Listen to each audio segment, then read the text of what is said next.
Hey guys, how's it going? Welcome here to the stream for July the 5th. Happy post 4th of July.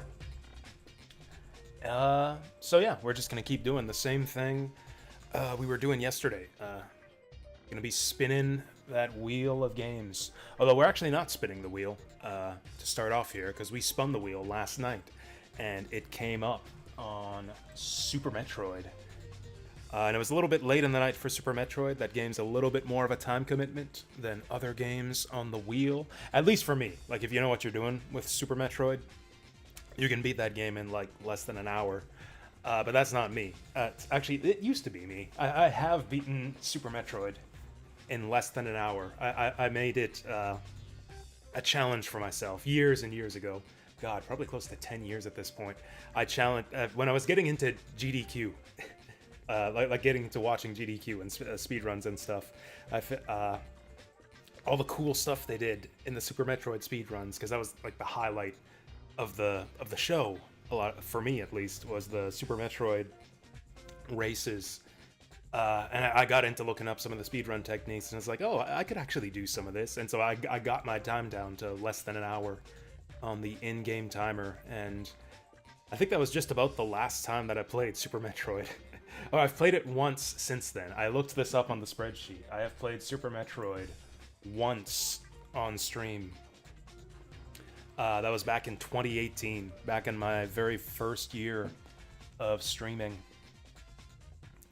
That's just shameful. That's just not right to play Super Metroid once every 6 years. So we're gonna rectify that right here. Now, if I remember right, I think the last time I played this was sort of with the premise of not exactly speedrunning, not exactly like getting my time down, but getting sort of reacquainted with the game to a degree to where like where it won't be a big time commitment to play it every single time I want to pick it up and play it. That's the thing, is like once you start to know a game really well, it just becomes effortless to just pick it up and play it.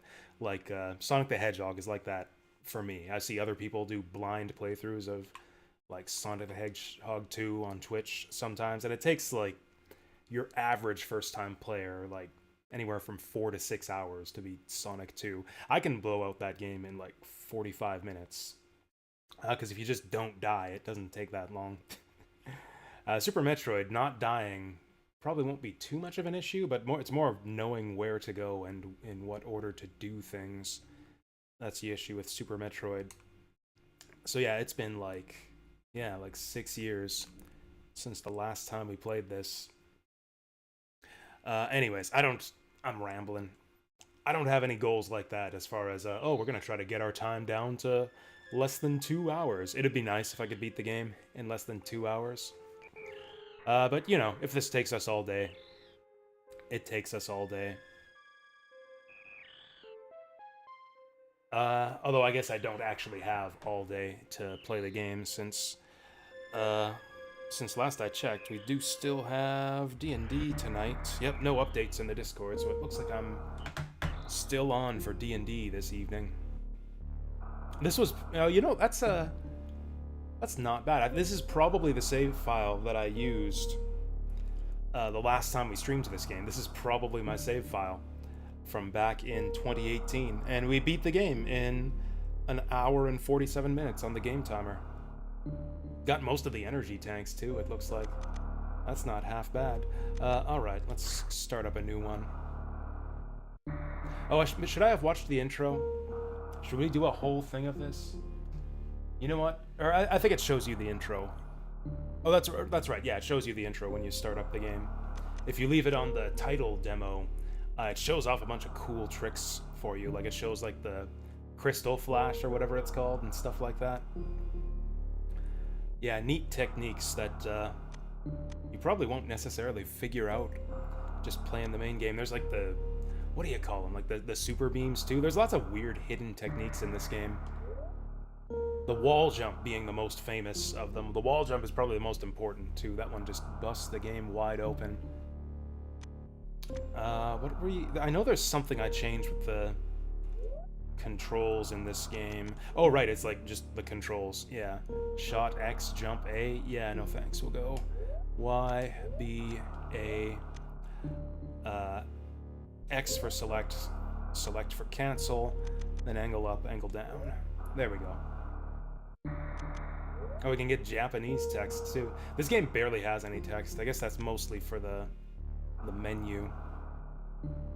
That's weird that they have Japanese text in English by default. Like, I assume that says Japanese text in the brackets on the side there. But yeah, we'll go with the English text. Like, how come it doesn't translate English text into Japanese? I guess it's kind of self-explanatory because it's in English. The last Metroid is in captivity. The galaxy is at peace. They say that, but like, how long did that peace really last? Like, Samus drops off the Metroid at the station, leaves, what, probably the next day. How long did Samus stay at the station? It's like she drops the Metroid at the station, leaves, and then it gets taken pretty much immediately after that. It's like the last Metroid is in captivity. The galaxy is at peace for like 2 days before it's flung into chaos again.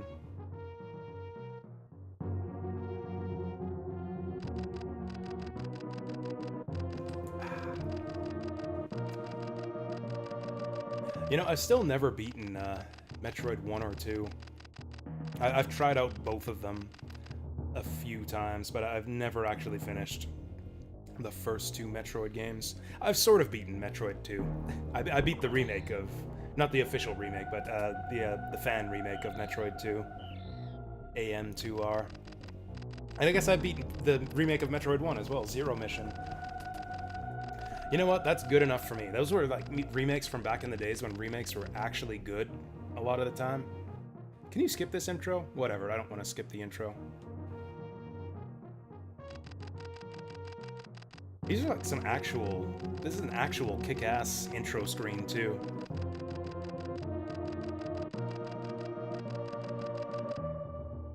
You actually get a glimpse of Samus behind the mask right at the beginning of the game here. The way it's like kind of transparent on one side. That's a cool image there.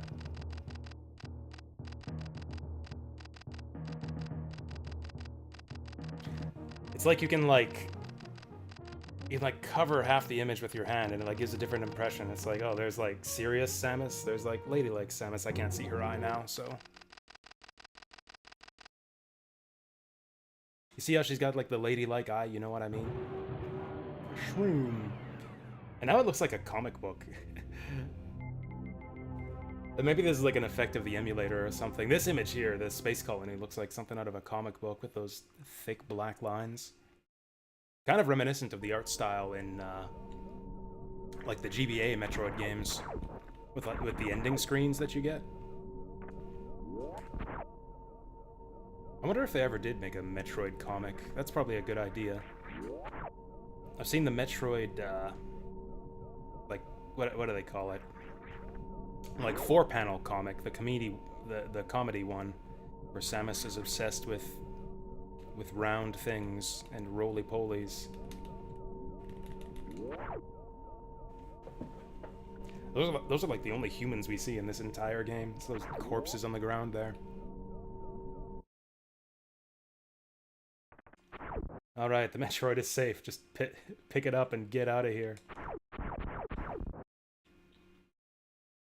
Oh, I was thinking it might not spawn Ridley in if I'm right on top of him. Alright. So I think he just goes away if you shoot him like 100 times here. Yeah, I think if you shoot him like 100 times, he just leaves. There's no point to it, since once he gets your health down to a certain threshold,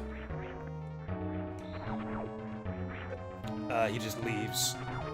Either way, he just leaves. As far as I know, it's impossible to die in this fight. But just for bragging rights, it would be kind of cool to, well, try to get him to leave. Okay, it's actually, yeah, not good to stand on that back wall there. There we go. Keep doing that, stupid. This is easy. Whoa, damn it. Woo.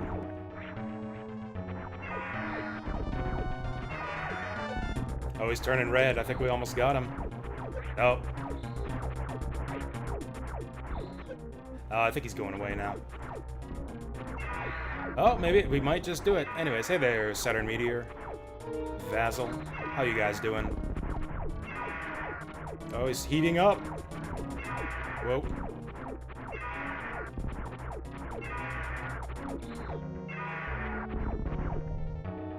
And off he goes. Okay, yeah, we actually shot him enough times. That's what happens if you shoot Ridley enough times. He drops the Metroid larva for like a second and then runs off.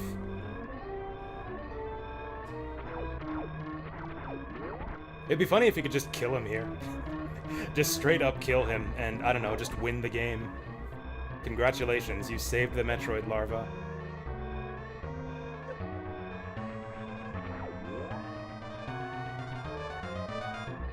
You've never seen him escape that way? Yeah, it's pretty tedious. Most people do it the opposite way, where, since, you know, he just leaves either way, you might as well just take all the damage so that he leaves as quickly as possible. That's the speedrun strat, is you just jump into his tail like 5 times and then he leaves.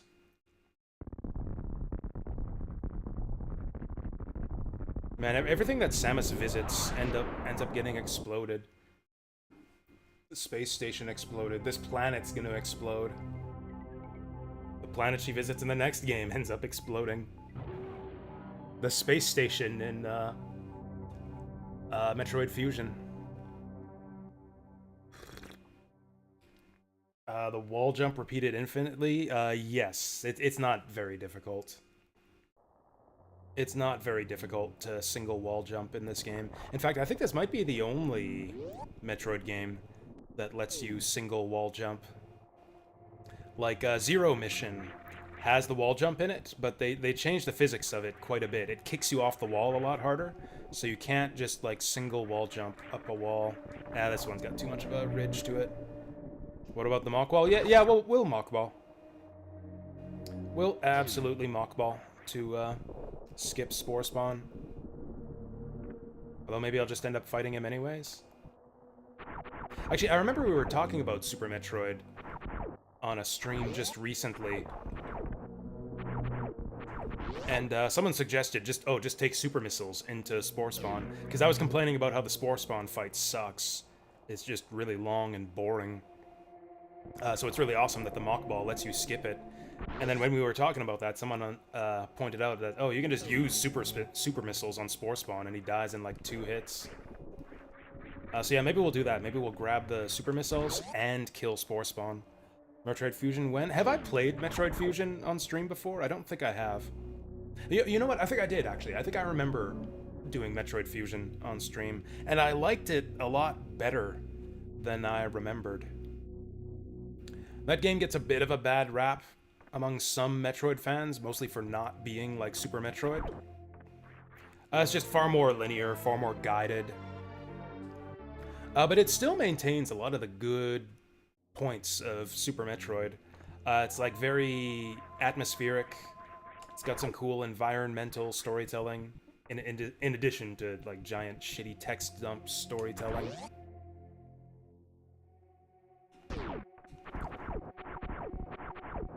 Actually, I did think that Metroid Fusion had kind of a dumb story.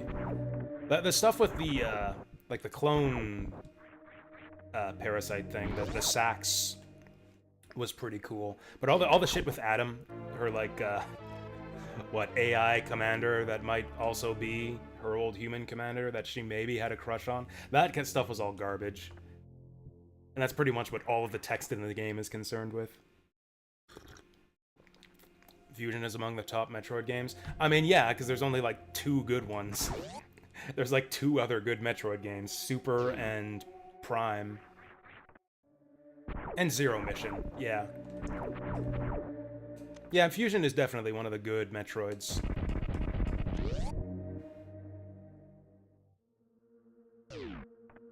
Oh, you're not a fan of Prime? I like Prime quite a bit.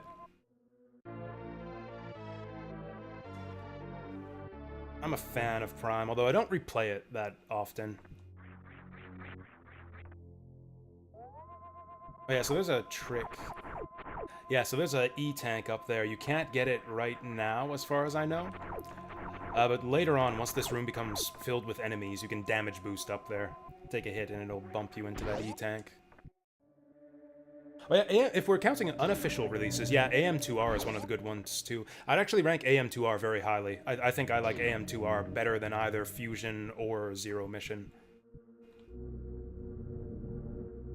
Yeah, AM2R was an excellent fan game. I might have to get into, like, fan games more often. We've played a couple Ocarina of Time ROM hacks. I didn't care for that Ultimate Trial one that we just played on Viewer's Choice this week, but that other one we played before, the Sealed Temple, showed a lot more promise. That one had some cool dungeons. Oh yeah, we don't have the bomb yet.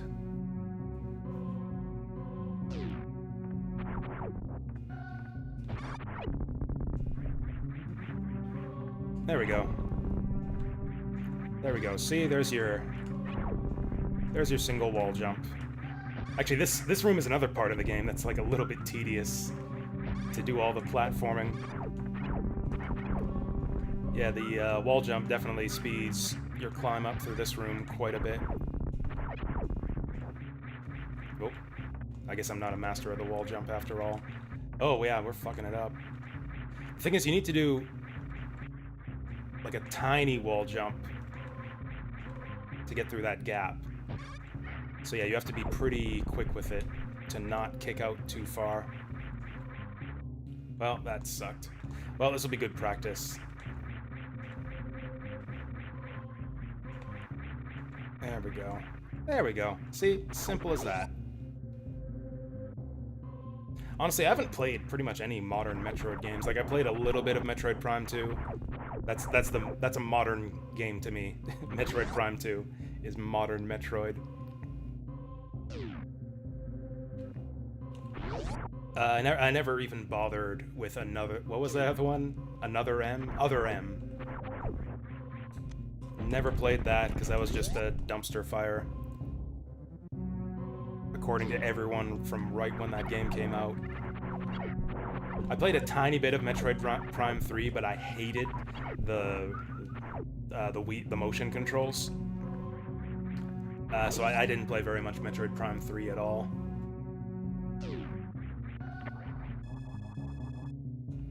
Okay, this is not what I expected to be over here.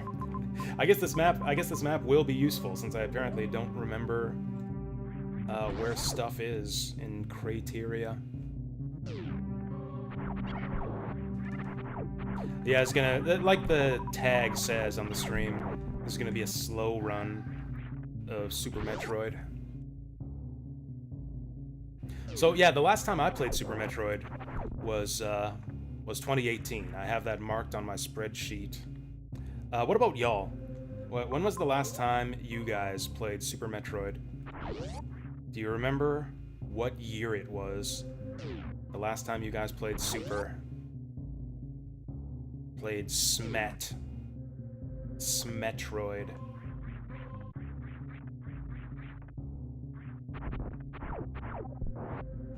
A long time? What do you consider to be a long time? Like, I last played it 6 years ago, which I consider to be a long time.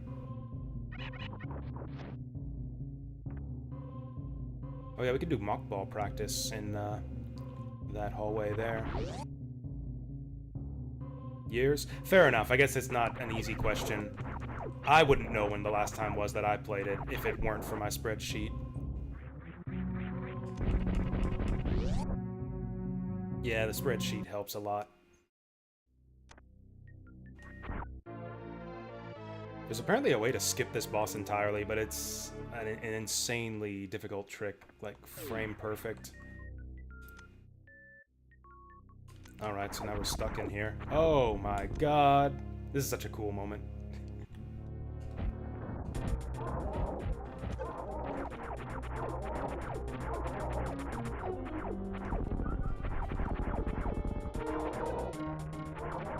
Oh, he's blowing up. There we go. He gives you free energy. He just dumps energy on you. Oh, now he's a literal chicken with his head cut off. Someone's remaking one of the most boring games ever made. Desert Strike.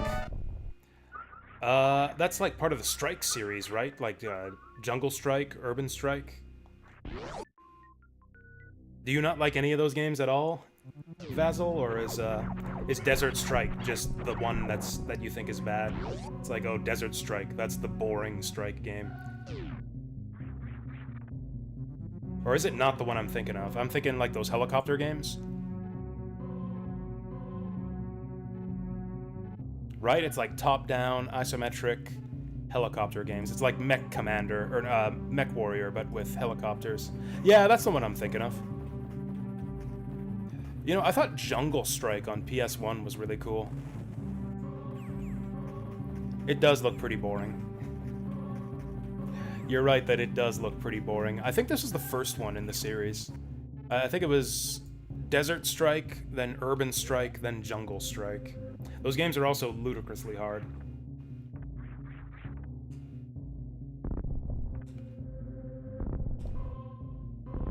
Because yeah, as far as I remember, none of the missions in that game have checkpoints, so if you die, you have to go all the way back to the start of the mission. Oh yeah, we can get whatever's behind here. I think it's just more missiles. Yeah, literally anything we get at this point in the game is just going to be more missiles. We should practice our mock ball. Actually, you know what's the best room to practice the mock ball is the room where you use the mock ball to get the super missiles.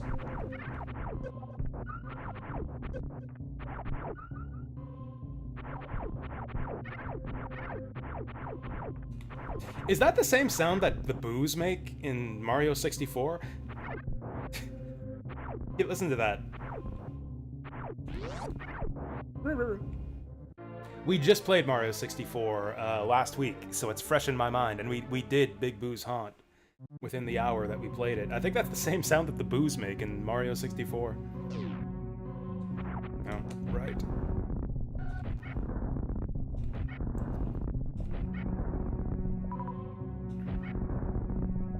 So I think this way... I think this way is the doorway to Turian. I'll actually just open this up just to get it on the map so I don't forget where it is.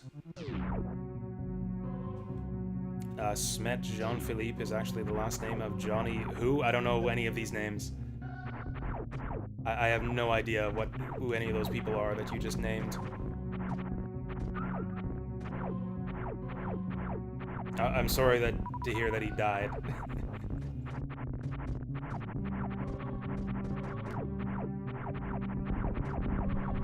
Ultra famous singer in France? Okay, fair enough.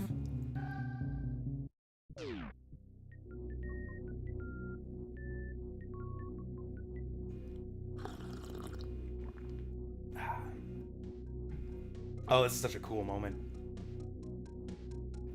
The real Super Metroid starts here.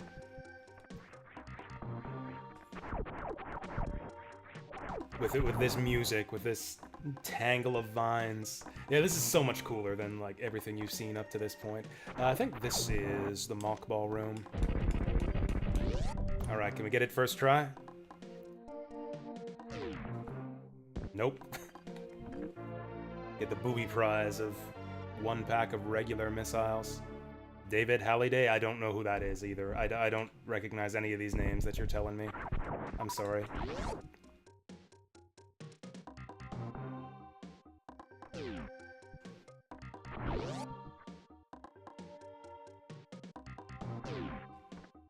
Ah, I thought we had it there.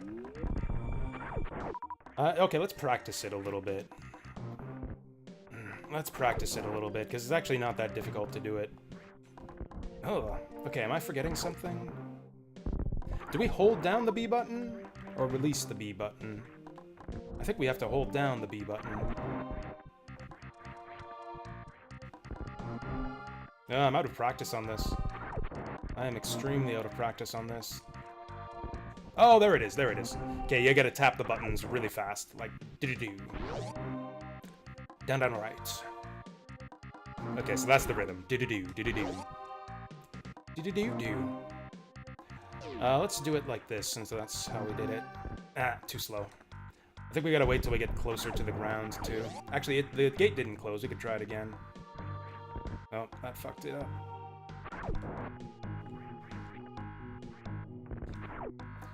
That one didn't even get off the ground. We're going way too high. Way, way too high. Gotta hit it right when you get on the ground. Yeah, it's like slightly easier to do it outside the door, but I don't think it's that much harder to do it. There we go. Zoom. Oh yeah, we get a reserve tank for doing this too. Boom.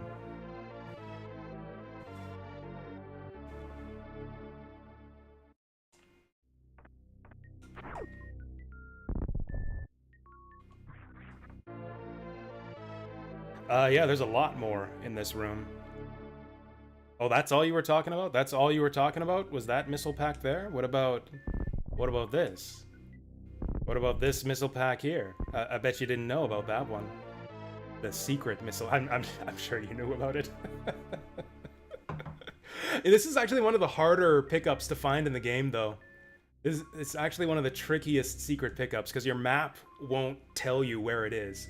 Like, every item in the game is a dot on the map. But this room has 2 items, so if you're just following the dots, you'll be like, oh, I cleared this room, I found the missile pack, so I don't have to come back here. But there's another secret missile pack. Oh, you actually run 100% every time. You know, I don't know if I've ever 100%ed this game. There's like so much stuff to find, and so much of it is not helpful. It's like more than half of the pickups are just single missile upgrades. Or, you know, missile expansions. And who gives a shit about those?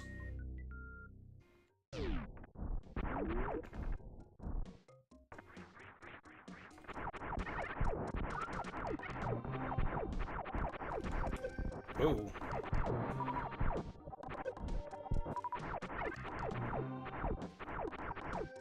Okay, we gotta be a little bit careful here. Yeah, tantalizing, but if you just run for it...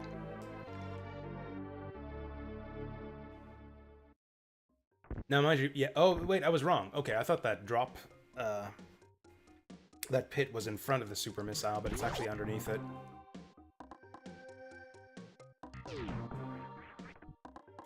To be clear, we're not doing a 100% run.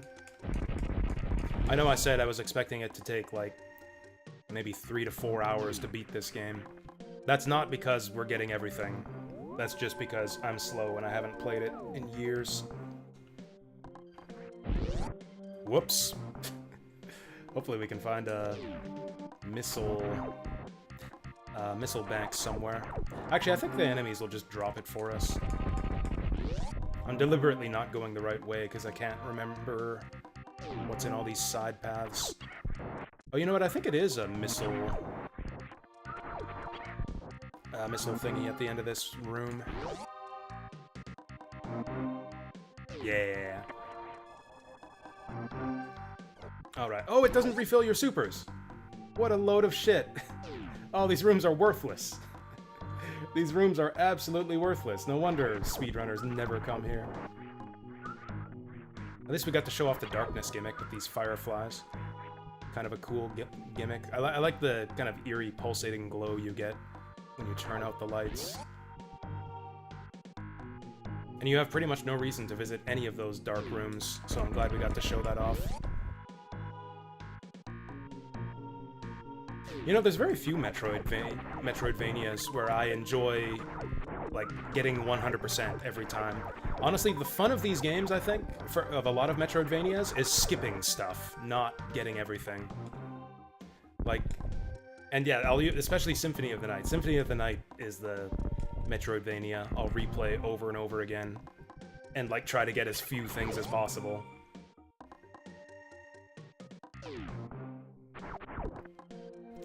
Sure, we'll go fight Spore Spawn. The extra 5 supers will be nice to have.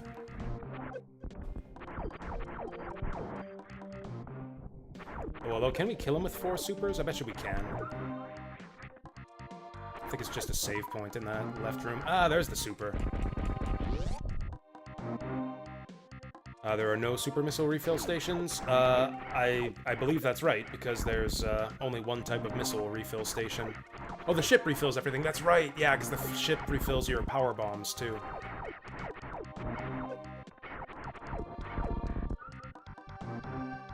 Is that all of them? Oh, you can see there are little cocoon pods here, too.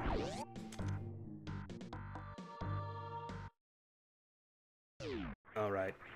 Let's spawn this spore. That doesn't even make any sense.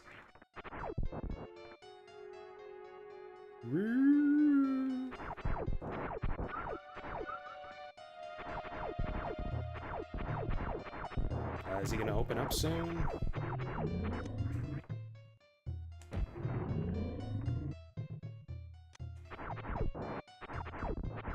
That didn't seem like it did that much damage to him. He's not sped up all that much. He gets faster the more you damage him. Almost every boss in this game gets faster the more you damage them. Actually, it might take only 3. Maybe it's just 3. Ow. Ah, it takes 4. Actually, it might take 5. Oh, maybe I could go double super. I didn't think to try that. Maybe we could have done double supers. We can also just leave. Because that's a super missile door locking us in here. Yeah, we could honestly just leave.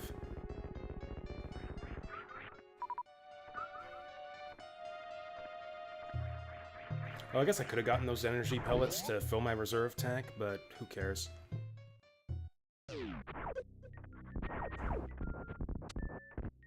Hey, down the pipe like Mario.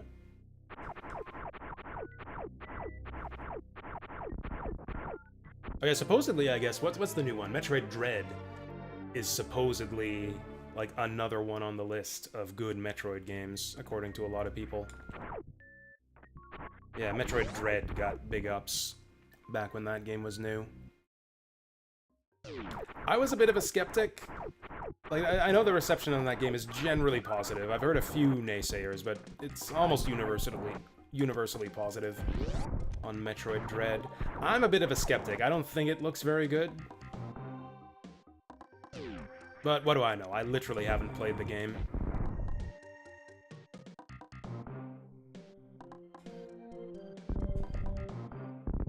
Oh, I don't even need this supers. Fuck you. Oh yeah, sometimes I forget the charge beam when I'm going through here. I mean, yeah, I don't think I've seen anyone claim that Dread is better than Super. Yeah, that I haven't even seen that claim among Dread fans. Hey, mister. How's it going? I'm polling everyone right now. When was the last time you played Super Metroid? Just out of curiosity. Maybe you don't know, because not everyone keeps track of their game playthroughs on a spreadsheet like I do. For me, it was 2018. That's what it says on the spreadsheet. We streamed this game in 2018. So it's been 6 years since my last Super Metroid playthrough. Not very knowledgeable on Switch emulators. Yeah, I've emulated Switch games on stream before. Or I guess I've emulated Super Mario Odyssey. We played Super Mario Odyssey for a couple hours. I've also played a fair bit of Fire Emblem Engage off-stream. Also, we've been playing Catherine Full Body. That's another one that we play in, not Yuzu, what's the other one? Ryujinx. Yeah, Catherine Full Body is a Switch-emulated game for me. I haven't tried Breath of the Wild yet. I'm curious about it. The thing is, that game runs better if you use the Wii U emulator, right? That's what I hear, is it's better to emulate on the Wii U version with whatever the Wii U emulator is. Is it Simu? I think Simu is the Wii U emulator. I think we used that one to play one of the Zelda remakes, like the Wind Waker or Twilight Princess remakes. I want to get the... Oh, damn! Oh, damn, Padoka with the heavy hits here. Okay, I'll do my best.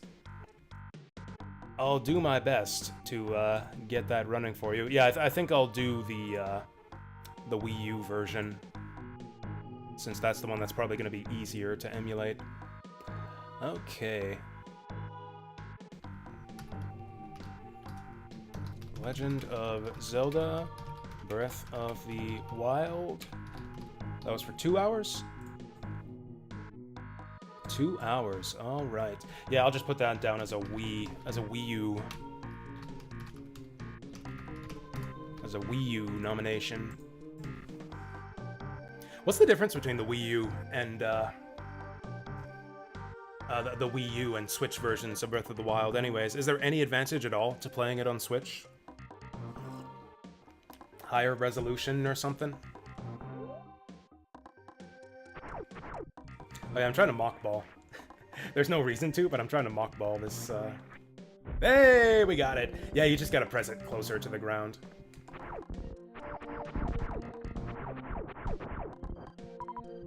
On an emulator, none. I guess that's true, since you can, always just increase the resolution.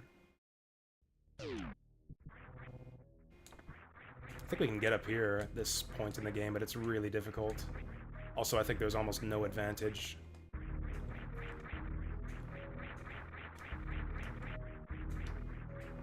Yeah, so you can shoot that, and then you have to, I think, jump all the way back up there really quickly and get through that hole with another difficult wall jump. You can do that. I forget what the advantage is, because there's a lot of useful stuff down here. I guess if you want to skip the Varia suit... Oops. Slightly better frame rate on Switch. On hardware, I assume, since we'll obviously get a better frame rate with the Wii U emulator, since that one's easier on the hardware. What'll happen if you request 2 hours too? Yeah, I'll probably just do a separate 4-hour stream like I normally do when we get 4 hours stacked up on a game.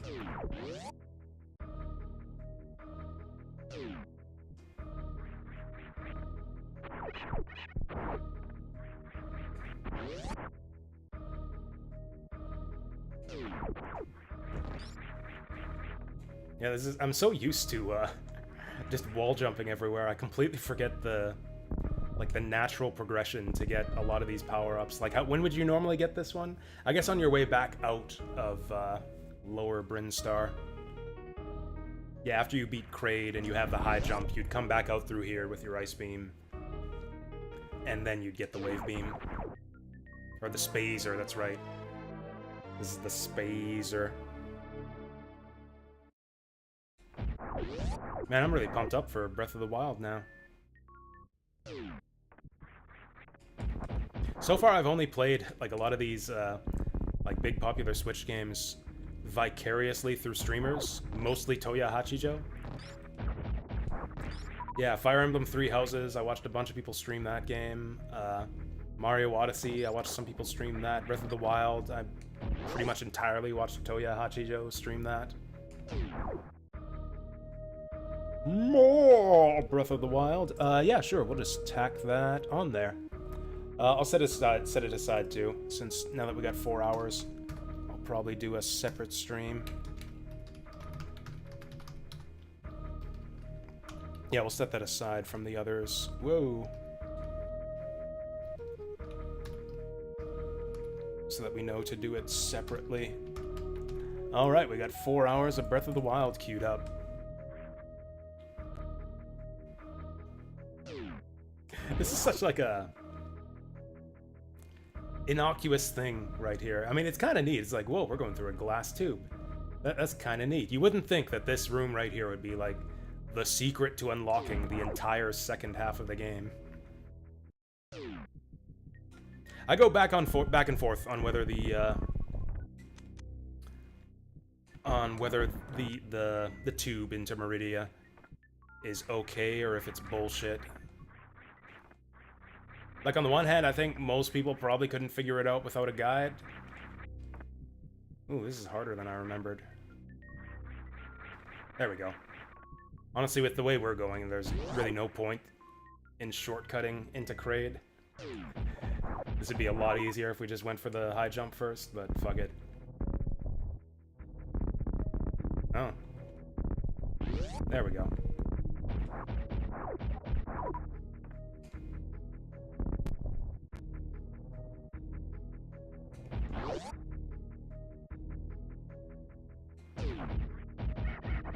Oh yeah, that Spazer makes you do more damage too. Does it triple your damage output? It feels like it does. I think the Spazer, yeah, triple shot means triple the damage output. And you get a wider beam.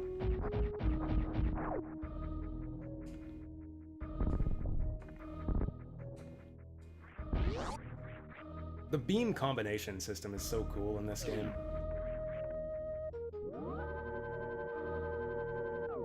You know what I'd love to see? Like a real sequel to Super Metroid. I'm sure there must be a ROM hack like that. Like imagine if we just got another Super Metroid game with like a new map, a new world, the same quality of the map design of the original, with like all new weapons, all new power-ups. Cool new beam powers. Maybe some like more interesting weapons than just like missile, super missile, power bomb. That's the thing, is like the series kind of settled into a rut where it's like, oh, you get your freeze beam, your missiles, super missiles, power bombs in every single Metroid game. So you're kind of just like going through the same motions in every game. It's like a new map, but the same power-ups. I wish they'd have had the courage to like branch out and like maybe try some like different types of beam weapons. I guess that was the really cool thing about Metroid Prime, was it really did branch out and do something entirely new. Weapons in that game were cool. I loved the like all the subtle different properties of like the ice beam and the wave beam. Like the way they made them separate weapons with distinct properties was really cool.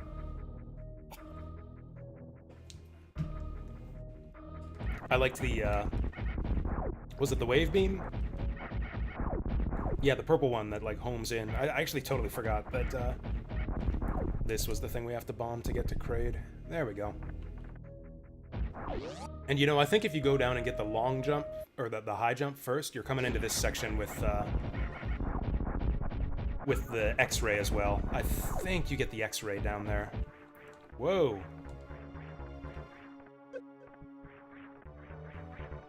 You know what's funny? I never knew this for many years, since I had never played the original Metroid the first, like, dozen times I played this game. But yeah, like, the original Kraid is about that size. Like, Kraid and Ridley are returning bosses from Metroid 1. And in that game, they're about the size of that little mini Kraid we just blew up.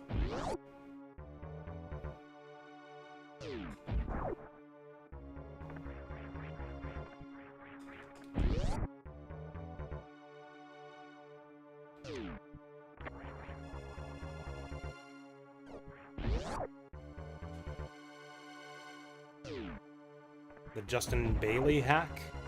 Is that a hack or a password? Wasn't that the password in Metroid 1? Or is that for this game? Is there a hack for this game that lets you play as Bikini Samus?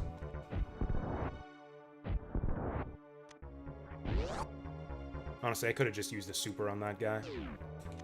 9 supers should be more than enough for Kraid.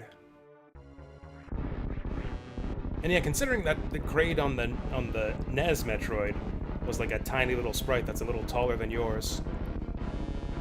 Imagine like your shock when you play this game for the first time. I think you want to try to get 4 supers in his mouth. It's possible to quick kill him. You can kill him before he even goes up there. Oh, I missed it. Oh, I think you gotta shoot him right in the eyeball.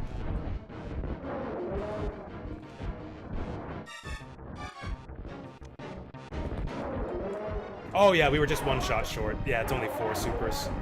We were 1 shot short of a quick kill.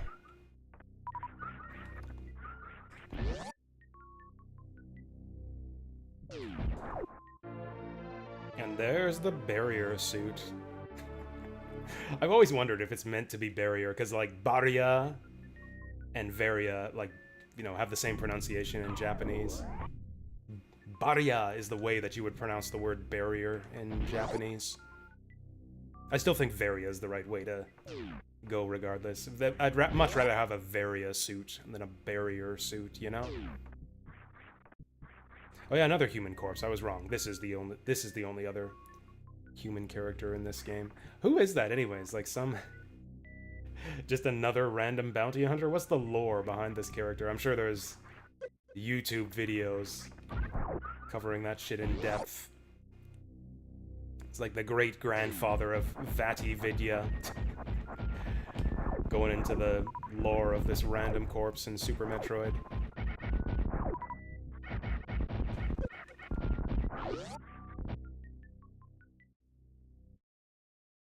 Ugly filter, but this is how she looks. Oh, that's kind of lame. Yeah, I actually don't really like that look at all.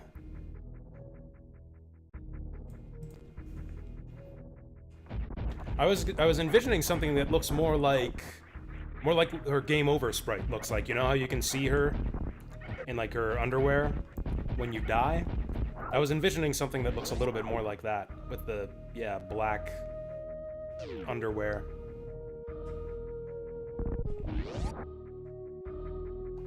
Yeah, I was expecting like Samus in her underwear, not Samus in like fucking like Mai Shiranui cosplay.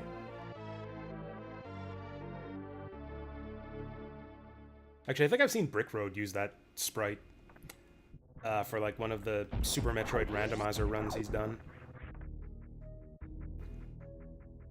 That's another thing I've never really gotten into with these games, is the randomizers. I feel like I just haven't played games like Super Metroid and Legend of Zelda. I haven't played the original games enough times to really feel like I need to randomize them to keep them fresh.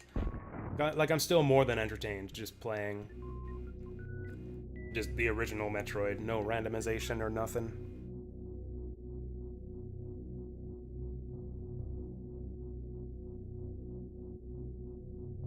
Alright, down to Norfair. Huh?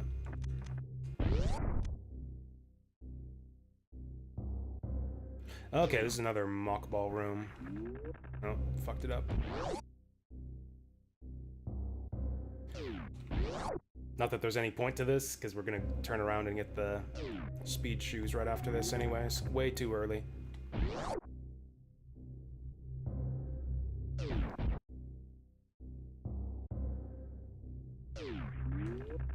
Damn.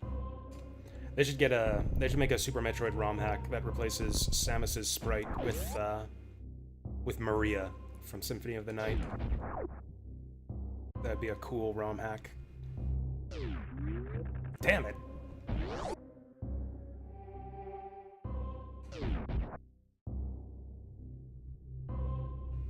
Honestly, that, damn it. That screenshot you showed me actually kind of does look like Maria a little bit, I feel like, with the hairdo. Damn it. Okay, now I'm going too late. We could just come back after getting the speed booster. Like, we're gonna get the speed booster after this. I'm not saving any time by doing this. Actually, you know what we can do? I'm messing this up. We can mock ball under the next one, and we have more run-up time. Oh, that doesn't come back, though. Okay, that's fine. We'll let ourselves get locked behind the first gate, although then I gotta go a long way back. We'll take 2 tries at it.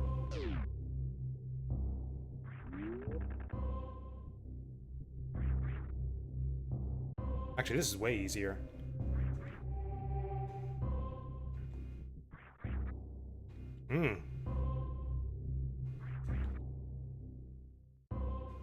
Oh, it closes this door too. Okay, this isn't gonna work. We have to mock ball past the first one.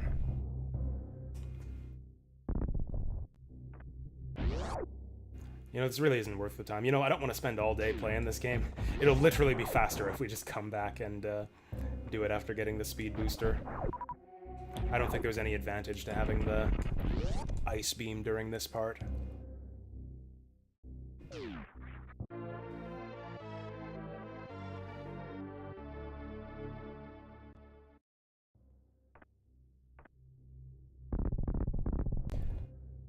A Kirby-looking one, N64 console? That's kind of weird.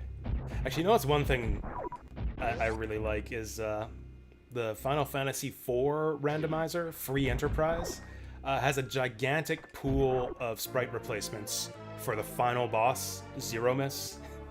There's like so many different things. And they changed the name too. They actually changed his name to like match the sprite also.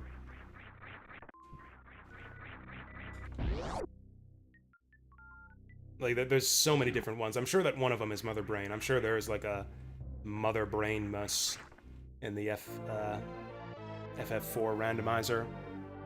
One of them is Waldo from Where is Waldo? Waldo mus.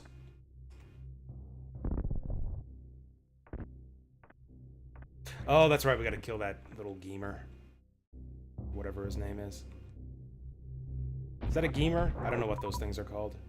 That fry guy. Yeah, Bowser's clown ship, yeah. Bowser mess.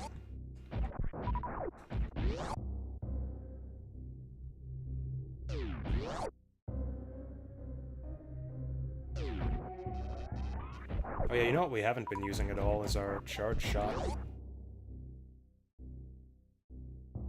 You know, I can't actually remember the intended path through Norfair. Oh, I think there's a door above this one, that's right. Because yeah, through this way we need the speed booster. Yeah, this is the normal way through Norfair. Uh-oh. Okay, yeah, there's the door.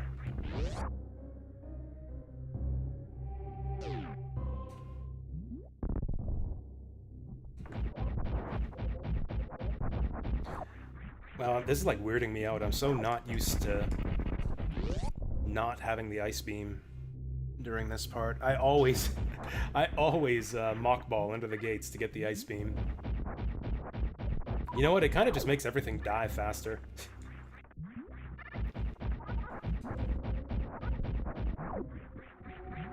Yeah, everything just kind of dies faster if you come here without the ice beam. Oh, they do have a Maria replacement. Yeah, I'm sure they did. I'm sure someone else must have had that idea. I thought I was being clever. But yeah, really, if you think about it, someone's obviously had the same idea. Someone who actually knows how to hack sprites into the game. You're gonna have Mega Man? Yeah, no thanks. How about Roll? I'd take Roll.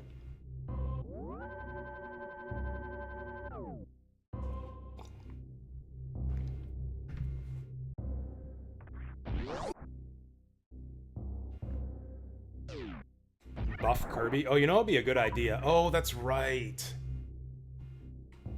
That's right. We need the ice beam. Or do we? Oh yeah, no we don't. Yeah, we can just wall jump. I thought we needed the ice beam to get the speed booster. But we don't.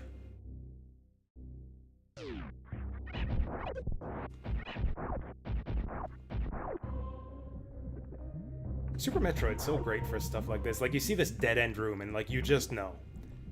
You know? It's like, if you've been playing the game up to this point, you see a dead-end room like this, and you just know. Although, probably this is your first instinct. That's probably the first thing you try. Oh, you know what? Yeah, you can't get the X-ray just yet. I think you need power bombs to get the X-ray. Was there not something over here? I was sure there was something over here. I was sure there was something over there. Oh yeah, Shantae's a good shout-out. I think I've seen fan art of Shantae in, like, Metroid's armor. Samus's armor, you know what I mean. You can have Bob. Nah, you can have Bob. Don't care about Bob. You can keep him.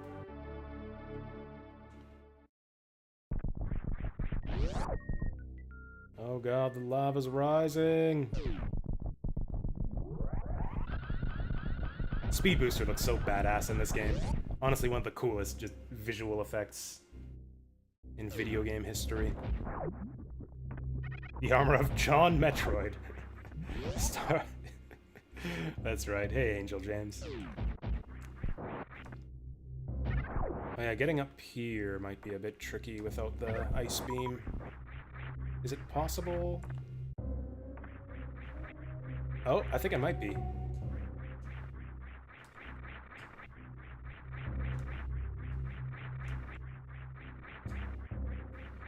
like it might be possible. Maybe it's not. We can always just come back. It'll be faster if we just come back.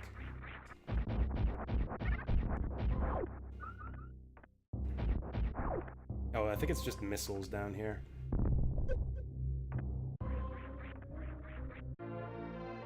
If there's one problem with Super Metroid, like, this game is a masterpiece. Or at least is commonly regarded as a masterpiece of the Metroidvania genre. If it has one flaw, it's that the secrets and pickups are kind of lame. It's like almost all the secret, like the most well-hidden pickups. The secrets are well hidden. Like, there's lots of really, really well-hidden secret power-ups in this game, but most of them are just missile packs, like the most boring thing you can possibly get.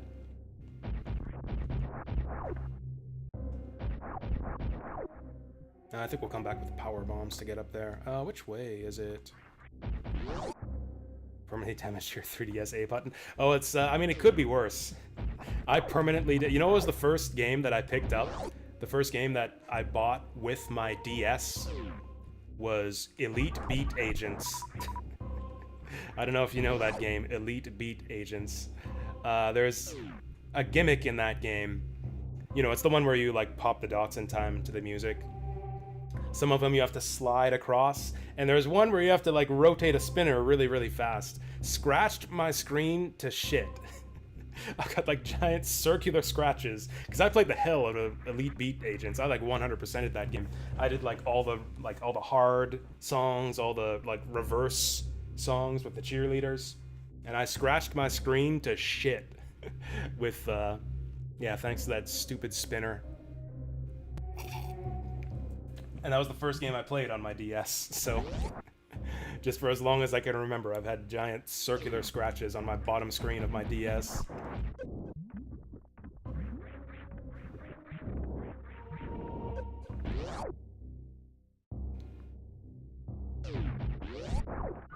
In hindsight, maybe I should have kept my DS.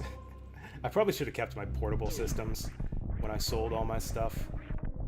I was thinking, like, oh, I just don't go anywhere. I mean, I guess also my thinking was if I ever need a portable system, I'll just get a Steam Deck. I'll just get a Steam Deck and then I can emulate all this stuff. You can't really easily emulate 3DS games, though. Yeah, I do kind of regret selling my DS. It's like one of the few consoles where, like, the hardware actually matters. I suppose the same's true of the Wii to a certain extent with the motion controls, but that I don't miss. Yeah, the Wii motion controls can fuck off. I prefer playing Wii games in the emulator.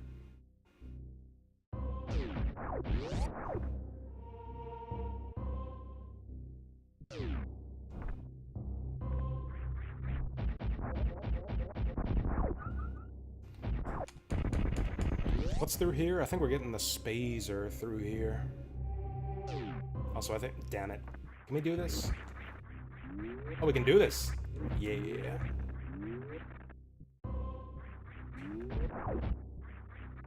Hey.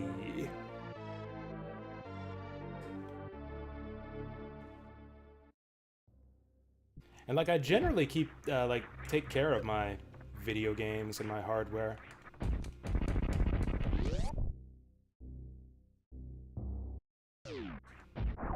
Yeah, all of the other consoles I sold are in pristine condition. But yeah, only the DS did I trash.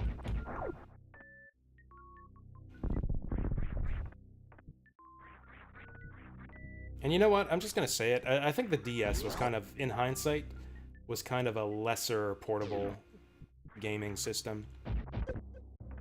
I owned a ton of games for it back in the day. It was like one of my favorite handhelds back at the time. I owned so many games for the DS, but like in hindsight, how many of them are like really just straight up classics that I'm gonna return to? I mean, part of the reason I don't return to DS games is because I don't own the hardware anymore. But like, really, what are the DS essentials? I can't think of any. I can't think of any. Hey, Deep Fry. You never played a Metroid game? Well, I guess that answers the question, The question I've been asking everyone who comes in here that nobody actually answers is, oh yeah, this is the way to the speed booster. That was a waste of time. I'm actually not saving any time doing all these shortcuts. I'm doing them just to show them off because I think they're cool, but we're not actually saving any time. Because I'm always going back and taking the regular path to these things anyways. Anyways, the question I'm asking everyone is, when was the last time you played Super Metroid? I guess for you, it's never. Bet your sister $10 that Samus was a man? I mean, that was a bad bet, although you can make that bet with, like, many, many other video game characters, and you'll win that bet. You should try to convince her to make that bet with you with, like, any other helmeted video game character. I bet you that the Blaster Master is a man. I bet you $10 that... I'll bet you $200 that Mega Man is a man.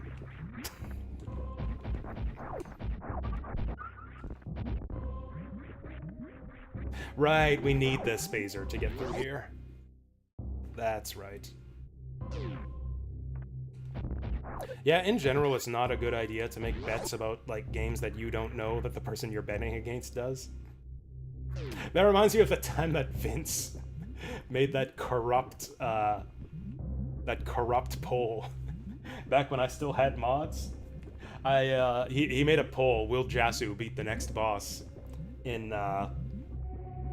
what's that game? Bravely Default 2. For a boss fight that's unwinnable. And it's like, is this a real poll? Is this next boss fight unwinnable? Are you bullshitting me here?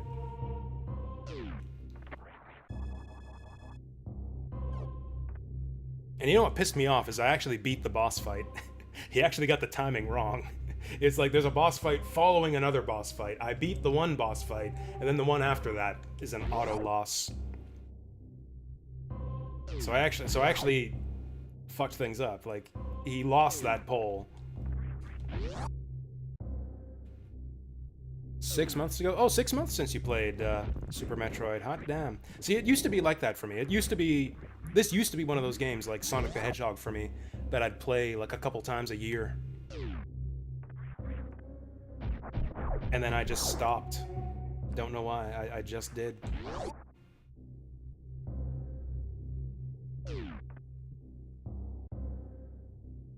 I guess it's since I started streaming, honestly. Like, I tend to put more consideration into, like, well, how long is this game gonna take me to beat when I replay games? Like, I'll replay Sonic games on stream, like, 5 times a year, because I can beat a Sonic game in, like, 45 minutes. This game takes me, like, a few hours, so it's not as easy to squeeze it into a stream. You like Fusion more? Blasphemy.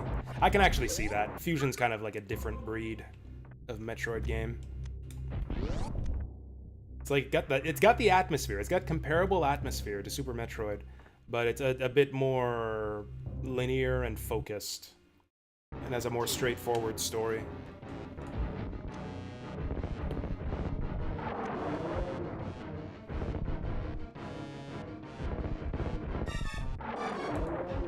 Can we get this guy to open his mouth deliberately, like Kraid?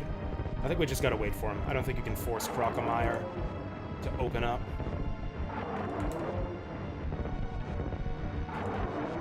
Oh, I fucked up. Oh, I really fucked up.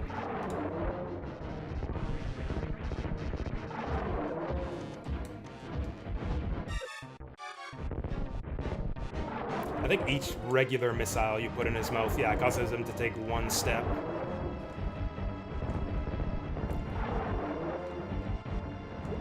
Hey, this is one of the coolest death scenes in video game history. Shit is metal as fuck. If you don't want to waste time, you can actually go grab the missile pack on the other side of this lava lake while that's happening. Or, oh, it's not a missile pack. Oh, we actually got something good for once. Energy, hot damn.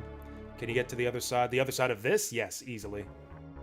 Yeah, and it's actually an efficient use of your time rather than waiting for Crocomire's death animation. But I'll watch that death animation every time. Even when I was speedrunning this game, I would watch that death animation every time.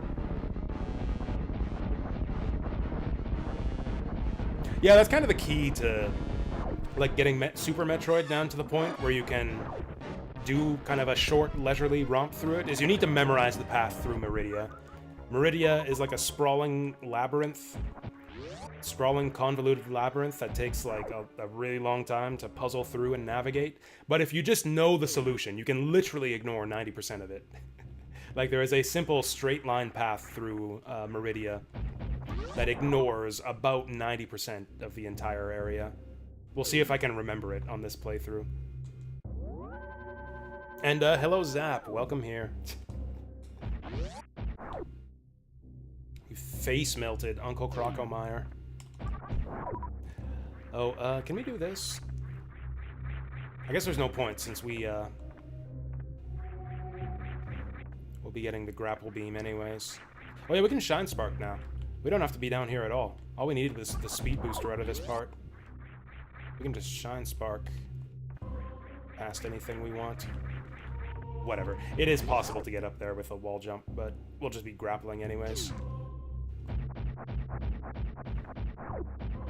Honestly, even though we're getting the grapple beam, I'll probably just Shine Spark to avoid using it as much as possible. Actually, I think we want to go all the way down. I think all the way down gets us our grappling beam. Oh, or do we need the power bombs? We do need the power bombs.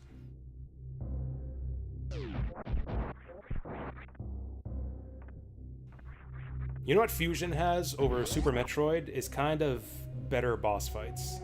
Like, only slightly. They're not as cool. They're pretty cool, though. There's actually some really cool boss fights in, in Metroid Fusion. Like, Metroid's another weakness of Metroid. Some people would say this is a weakness. I don't think it really matters much at all, but it's kind of clunky combat. The combat in Super Metroid is kind of eh. I actually really like the controls, but you kind of need to like master the wall jump and actually yeah, Metroid's really clunky without the wall jump. You kind of need the wall jump to oh fuck, am I fucked?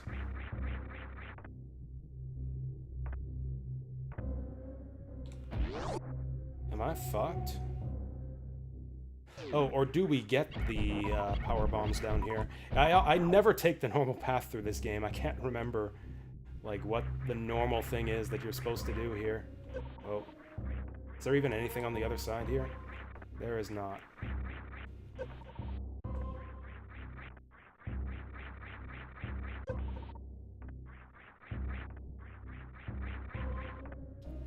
How did I break this? So we need power bombs to get the grappling hook. How do I get power bombs from down here?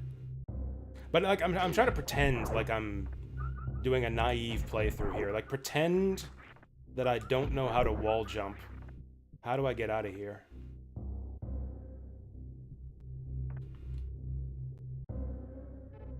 And also, how did what cheat did I use to get here if I'm stuck? Like, is that all that's in here? Because this was a pretty worthless dead end. I think there's nothing else in here.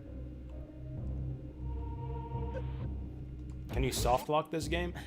No, because there's a lot of ways for you to unstick yourself. Like, I can easily get out of this just by wall jumping up. Like, that's really easy. Ooh, that's a one-way door. Yeah, I guess that's the one thing, is there's no save point down here.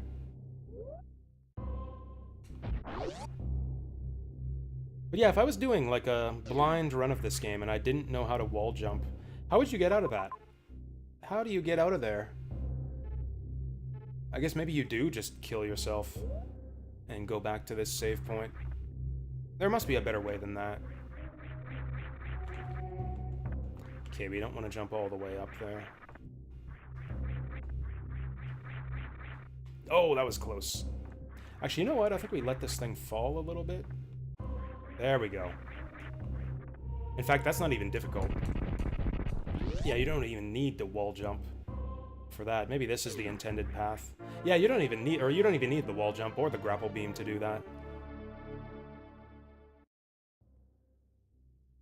You can have less than 3 E-tanks at the last save point and get to the save point before Ridley with no health. And yeah, there's a lot of things you can do, Ozerhawk. There's a lot of crazy things like that that you can do with this game.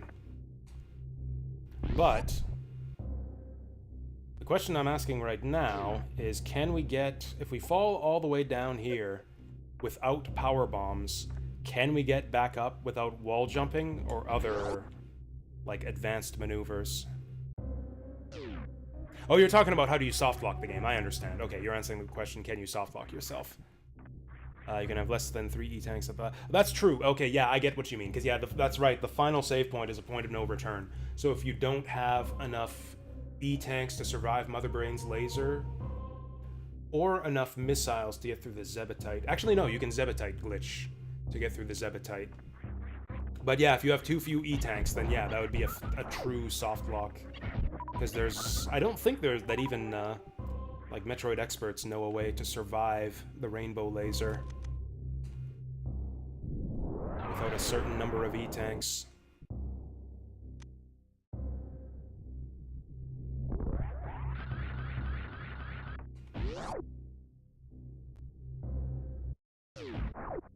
There's our grapple beam. There's something up right in this room? I mean, yeah. We'll get that after the grapple. Wait, no, the exit is up. Yeah, you have to go that way. The thing that's up right of this room is the exit. You're leading me astray, Saturn Meteor. I was going to do the normal thing to get up there. There's an item, too? Like this way?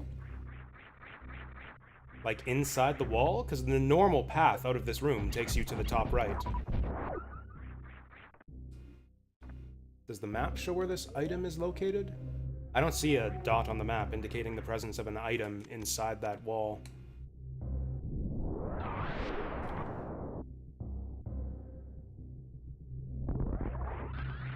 So let's do the normal thing first. Or am I wrong? Do we not go back? Oh, you know what? I think I'm wrong here. I don't know. We'll see. Yeah, maybe you're right. I thought that this took us back out in the same room. Oh, yeah, you're right. Yeah, you're right. I thought that door was going to take us out this way, and then we would grapple across the turtles. But no, we do have to come out here. Honestly, do I even need to turtle grapple here? Oh, shit.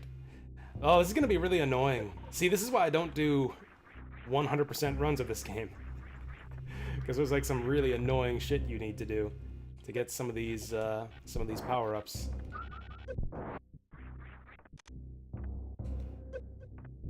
Oh yeah, Shine Spark. That's a good call. Yeah, Shine Spark's gonna be way easier. Oops. That's fine. We can jump here and do it in midair.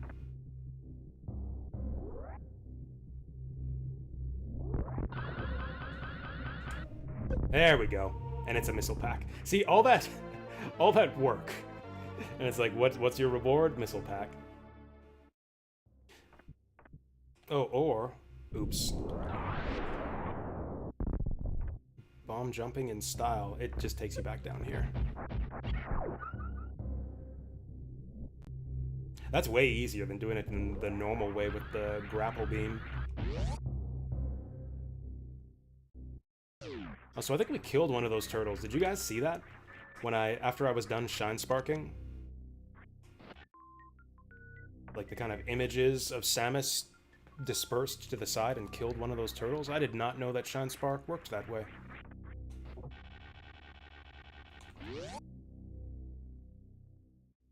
I'm really not good with the grapple beam because I used to skip it all the time.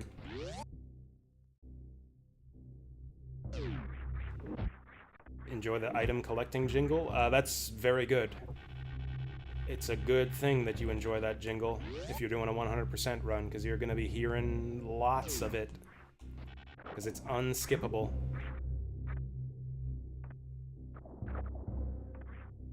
You know, I think it's unskippable in every Metroid game. I think even modern Metroid, like even Metroid Dread, doesn't let you skip the item jingle. Oh, what game were we playing that had an almost identical item collection jingle to Metroid? I think it was Newtopia, wasn't it? I think Newtopia had an item collection melody that was very similar to Metroid.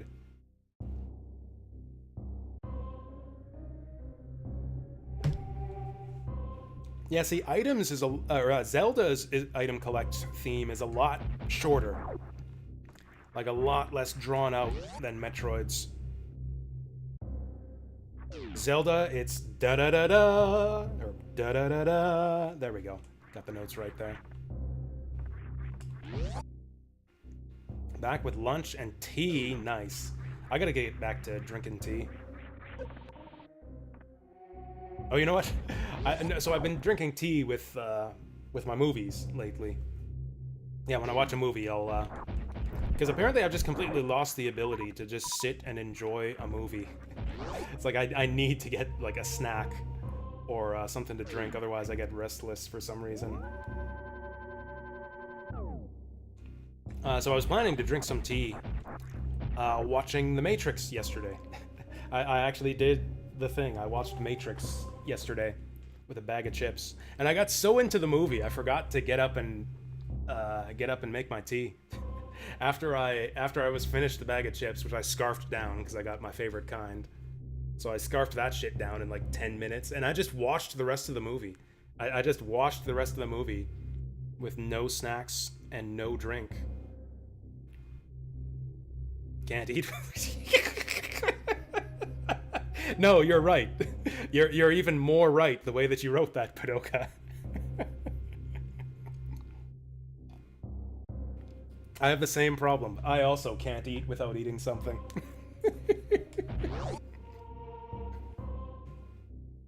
The Matrix, it was really interesting. It was both like more and less than I remembered.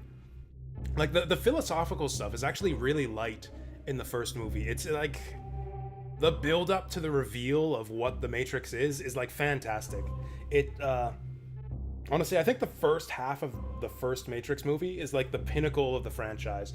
Everything up to like the Neo taking the red pill and like waking up in the pod and getting sucked down into their ship is all like peak. It's like absolutely just thrilling stuff.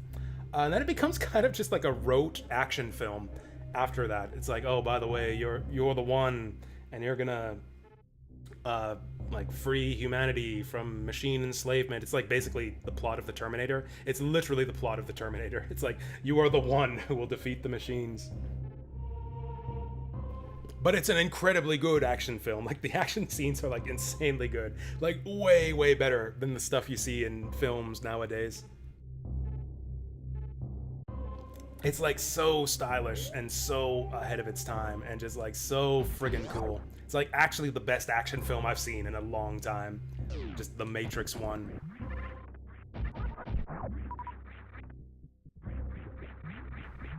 Like, I don't think I ever noticed it before when I watched that movie, but the character motivation is kind of fucked.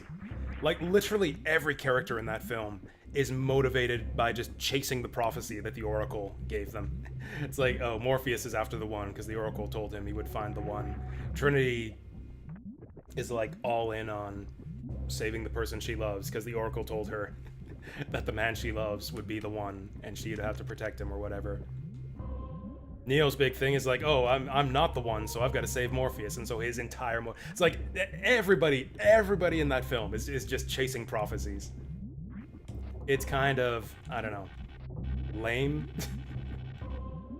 I don't know, it's not that interesting. I'm guessing they'll do cool things with it in the later films.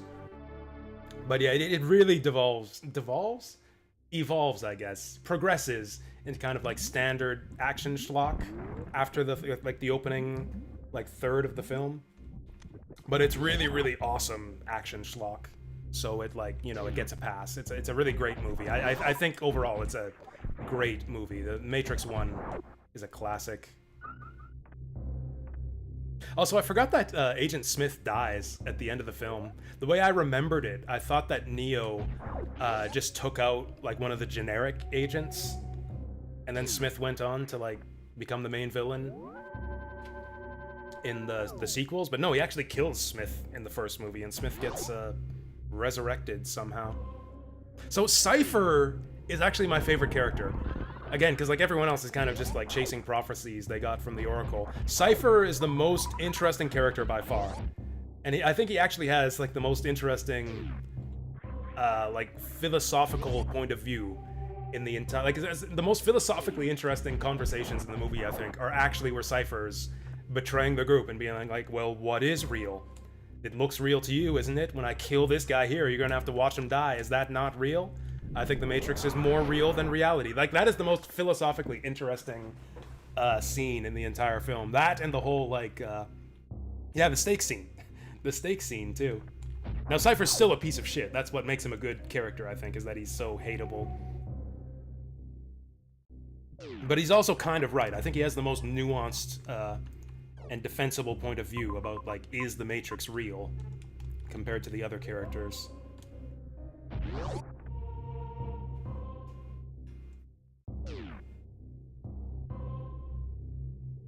Matrix is best thing to this day about the Matrix is remaining video memes with fart effects. I haven't seen that.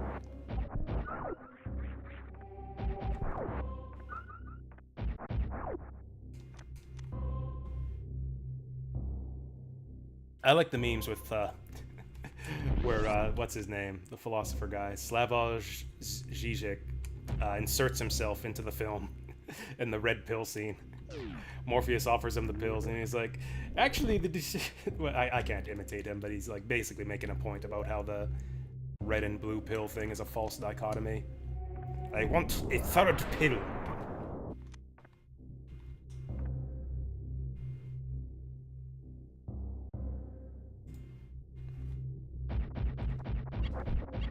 Actually, there's some subtleties to the film that I, not exactly subtleties, but some things that I never noticed before. Like, for example, when they rescue Morpheus and get away from the agents actually give up the search. The two agents who are with Smith are like, the hunters have found them. They'll take care of it. And so they give up the search. Smith takes out his earpiece. I noticed that in the scene after that. I believe he's missing his earpiece because he goes out to hunt them down on his own. He like goes rogue to try to get Morpheus back because he's got a different motivation from the other agents. He is like being driven insane by being stuck in the Matrix, and he wants out. So like to him, like all of Morpheus and the others getting killed by the hunter droids isn't enough. He needs the access codes to Zion. So he goes off and does his own thing and confronts Neo. And I'd never noticed that before. I'd never realized, it's like, oh, Smith is going on his own on this part. Because he had his whole speech about hating the Matrix.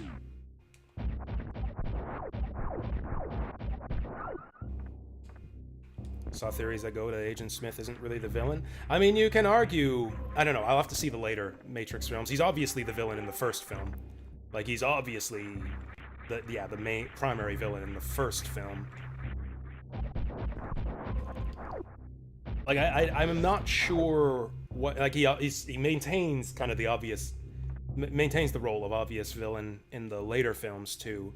But it might be... Like, honestly, the whole notions of, like... You know, who's a hero and who's a villain become a bit more nuanced, I think, in the sequels. Where you have to ask, like, weird questions about, like, well...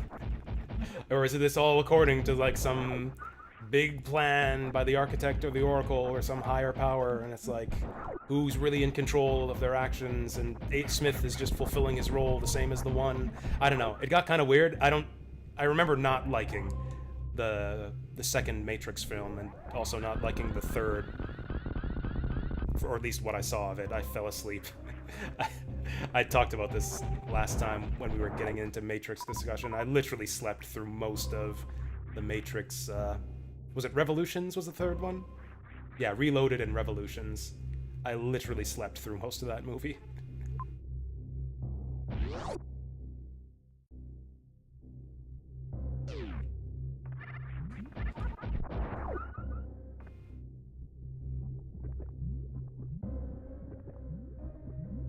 Anyways, I've been falling behind, chat.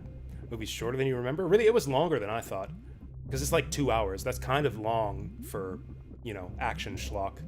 I thought it would be like an hour and 45 minutes, but it's a little over 2 hours.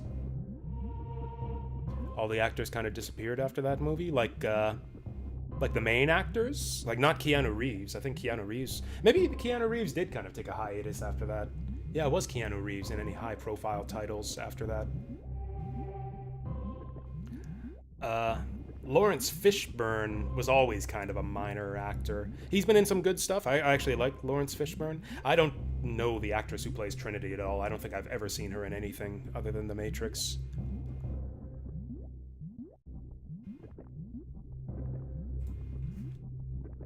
That's right, they were trying to do the whole, like, multimedia thing with The Matrix. So yeah, the games, and I think, is the Animatrix canon? Do I have to watch the Animatrix if I'm gonna be going through the Matrix series? Actually, isn't there some stuff in the games that, like, helps explain The Matrix Reloaded? Like, the guy with the sunglasses. Isn't the guy with the sunglasses, like, a major character in, what's the game called? Enter the Matrix. Yeah, I think that guy with the sunglasses, Chinese guy with the sunglasses, is introduced in Enter the Matrix. I'm sure... Anyways, I'm fucking this up. I'm sure that the X-ray scope is around here somewhere. Maybe I'm mistaken. Maybe it's somewhere else.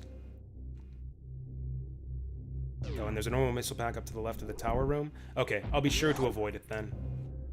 I'll be sure to not go there because normal missile packs are a waste of time.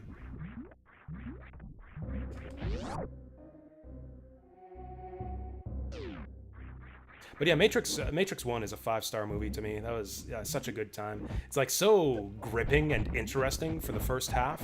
And like it kind of sort of fails to live up to the promise of the opening bits where it's like, oh, what is the Matrix? What is reality? And also just like the way it presents like the dystopian future when Neo first wakes up from the Matrix. That's such a great scene where you see like the fields of human pods and everything, like the skies, the ruined cityscapes, the skies cracking with lightning. That's like, just visually, it's a phenomenal film.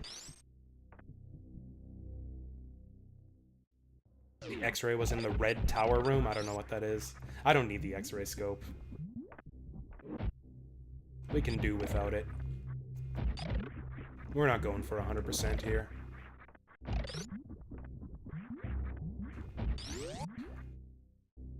And so yeah, like the truth of the Matrix ends up, in my opinion at least, being kind of not as interesting as the mystery surrounding the Matrix. But the film kind of makes up for it at that point just by being like really awesome, just action through and through, straight to the end.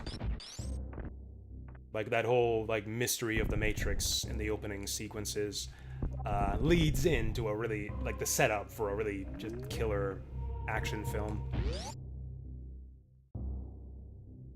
It's funny too, because there's like a lot of different layers on which you can read the movie. Like the whole, the famous scene with the blue pill or the red pill, where Morpheus talks about, you know, the Matrix and taking the red pill. The Matrix is all around us. It is a prison for your mind. It's the fake reality that has been pulled over your eyes. You can feel it when you go to church and you pay your taxes. Like he talks about it in such vague terms that it's so easy to read that as like some sort of societal commentary. It's like the Matrix can be anything that you want to read it as, just by taking that scene alone. And so the film becomes a commentary about, like, you know, all the different things that people say it's a commentary on, like, you know, capitalism, the gender binary, religion. Like, it works on, like, whatever layer you want to read it on. It also works on, like, a really dumb layer, which is kind of my favorite reading of the film, where it's just like, oh, it's like, what if reality was like a video game, and it's like the rules of the universe were like computer code, and if you could figure out how to like hack the code, you could get like cheat codes in reality to get like infinite guns and ammo and superpowers. You could like play reality like it was a video game with cheat codes, because reality is like computer code. Like there's that kind of dumb layer. Like it's on its fundamental level, like the Matrix is kind of just like that dumb premise of an action game. It's like, oh, reality's a computer simulation, and Neo's got all the cheat codes. And like that's like a dumb setup for an action film like that.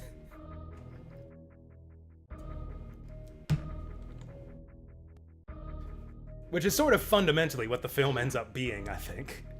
Like, it really, since like the first film is fundamentally, I think, just kind of just pulp action schlock. That's really kind of what the like the overall premise of the film ends up delivering.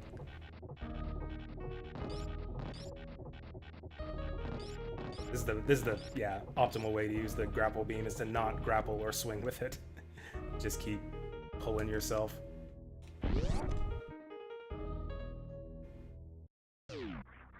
Like, honestly, The Matrix is like literally just like a smarter, more well-made version of Ready Player One. I mean, Ready Player One had like, you know, the nostalgia baiting shit as well. But it really did kind of lay the groundwork for like a lot of sort of inferior... Oh yeah, I guess we do this now. Honestly, I feel like we'd be better off without the X-ray scope.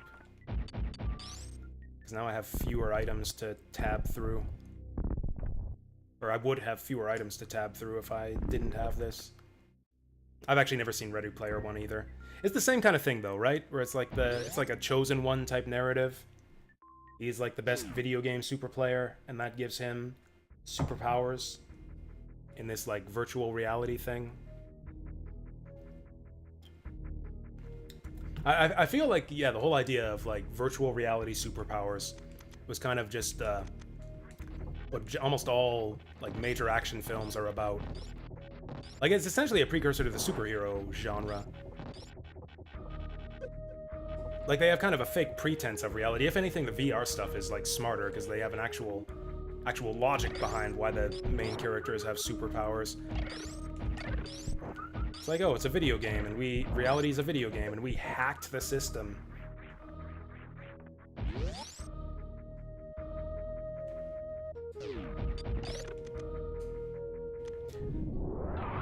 Like, at least you have sort of a premise of non-reality to justify the superpower stuff that I think ends up being a lot more plausible than, like, oh, radioactive spider bites or whatever bullshit that, like, you know, every Marvel superhero's gotta have some sort of bullshit explanation for how they got their powers.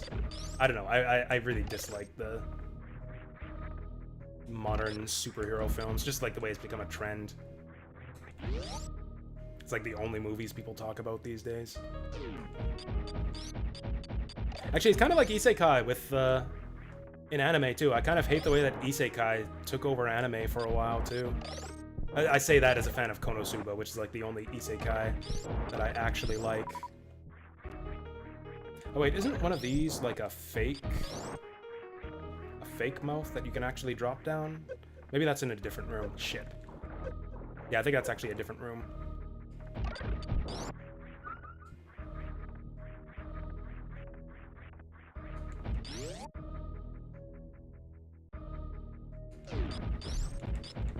So I think this is the way, yeah, you're meant to get the power bombs.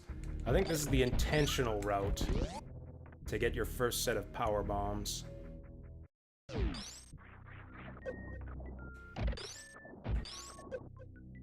Ah! Oh, this guy's barely damaging me. Yeah, that does nothing.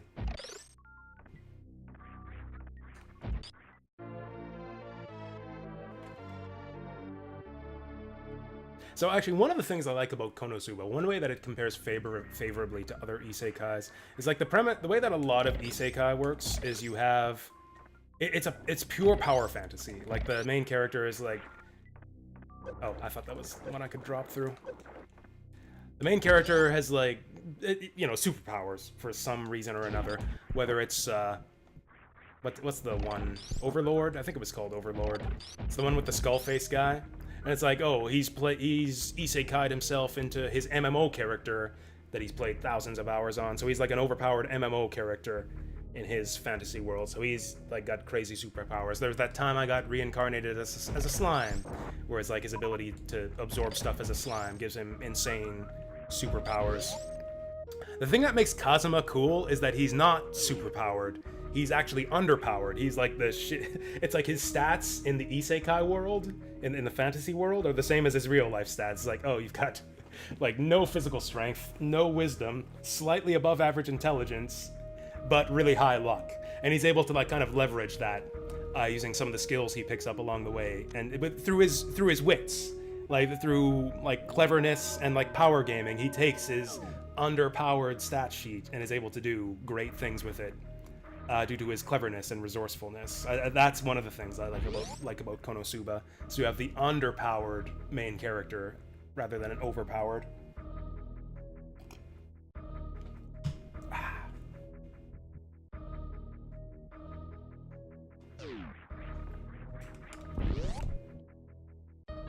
90% of the shit that comes out today is still isekai. Yeah, that hardly surprises me. Honestly, I find that most of anime I find pretty distasteful. I don't like high school shows either. Like, I'm so over high school. Like, I just do not give a shit about high school anymore. I honestly think that people who obsess over, like, high school dramas, not like IRL high school drama, but like drama.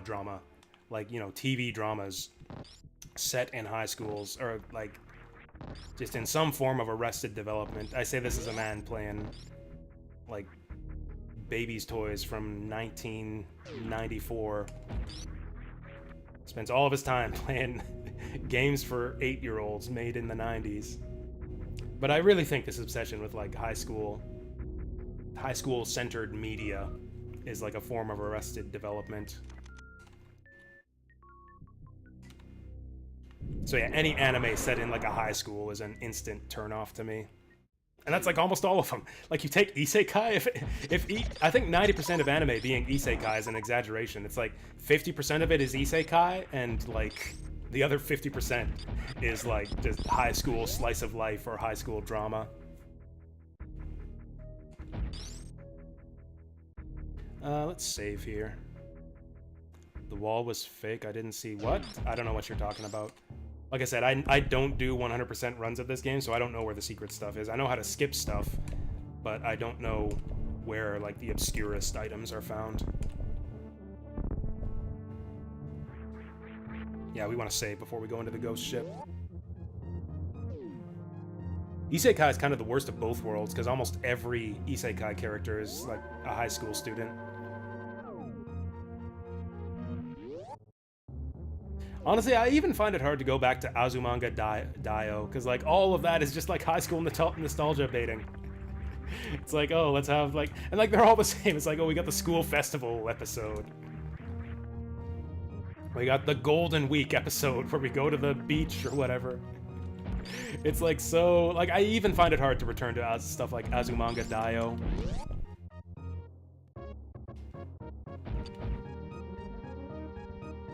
Show is annoying. Azumanga Daioh? It's no worse than any other, It sprouted some good memes. I still say, oh my god, all the time. I mean, my literal name, my literal online handle is derived from, Azumanga Daioh. Not actually Azumanga Daioh, it's from a Japanese tongue twister. It's basically the scene from Azumanga Daioh, where Chio-chan is trying to say tongue twisters. Oh, I fucked up. We can just grapple beam across this, but I like doing it this way.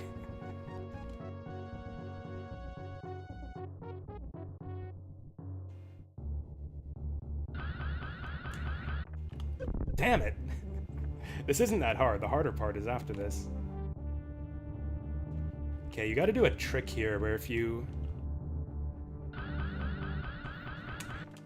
Oh, come on. Whatever, we'll do it the normal way. You can skip this with the, with a shine spark. It's actually pretty easy. There's a trick you can do if you tap the run button rather than holding it down. With rhythmically tapping the run button, you can charge up your speed booster a little bit faster to be able to get your speed boost and get off your shine spark on shorter stretches of ground. You can get a shine spark from a shorter runway.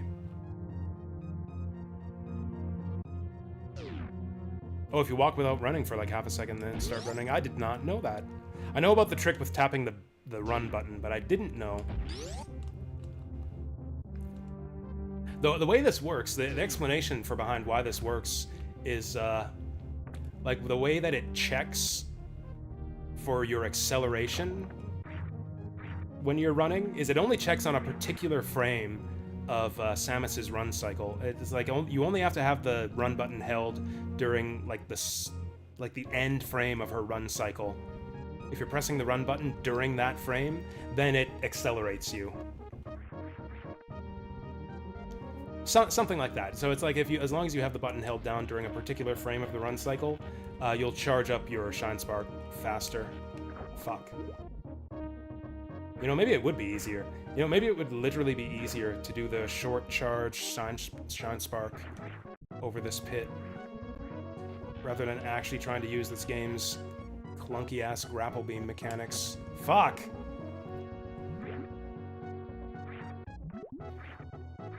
Oh, explanation you always hear for why anime stuff is school. Is prime demographic. Yeah, that's the obvious one, is that it's, you know, anime is literally for kids.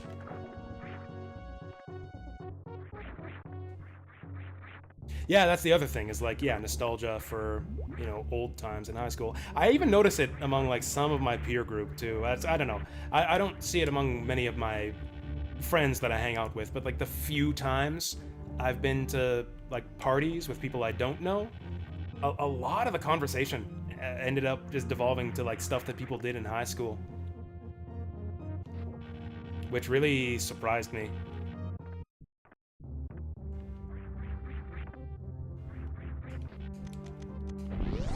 It's like high school drama that persists into your adult life.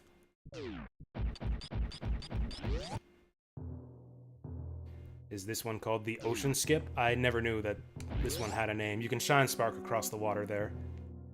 I call it the Shine Spark across the water skip. The Shine Spark into the wrecked ship skip. Hey, wrecked ship skip. That has a nice ring to it.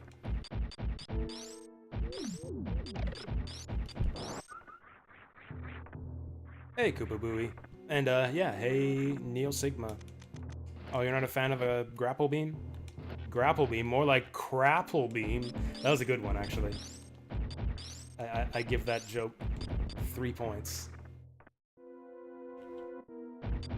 There are names for all sequence breaks? I'm sure there are. Can I kill these from behind the... Oh, I can!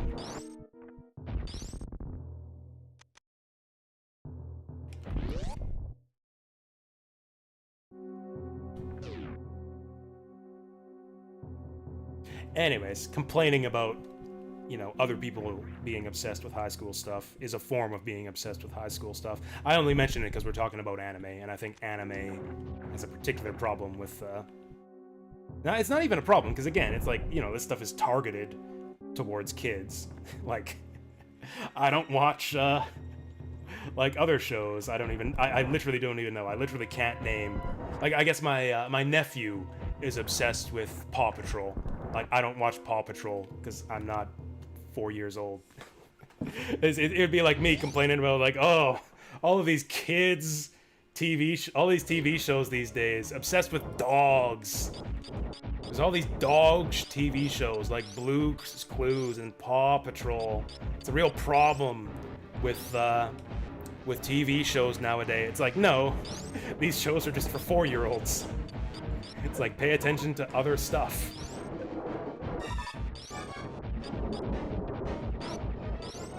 Where it becomes a problem is where you get, like, adults obsessing over this stuff. Which I think is the real problem with anime.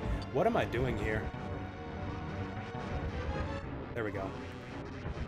There we go, that's how you do this, although I think it is faster to not use super missiles here. Oh, we got 70 regular missiles. We're being super thorough here.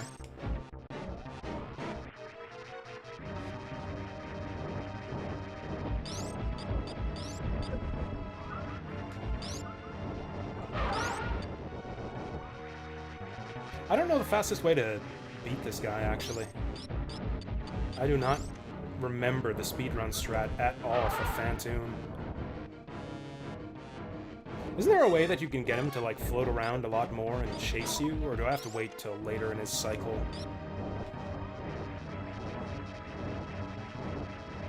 Oh, he's shooting fireballs like crazy here.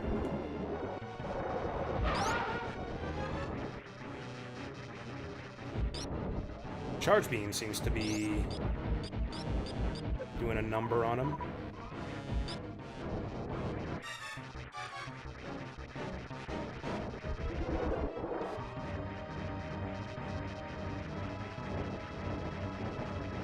Oh, come on, what are you doing? Oh, I kind of thought that might kill him. Oh yeah, there's a trick you can do with the, like the special charge beams, but I forget how to do that.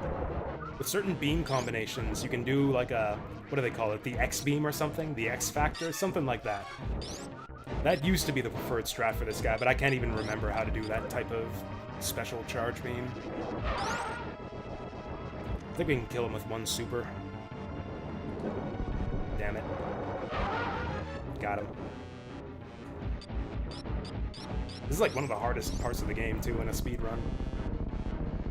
Actually, I remember an epic speedrun race I saw of this at GDQ, where everybody died. Only one person actually finished the game. Because, yeah, Super Metroid is actually a brutal speedrun. Like, I think one person dropped off at Phantoon, one on Mother Brain, and I think maybe one on Dragon.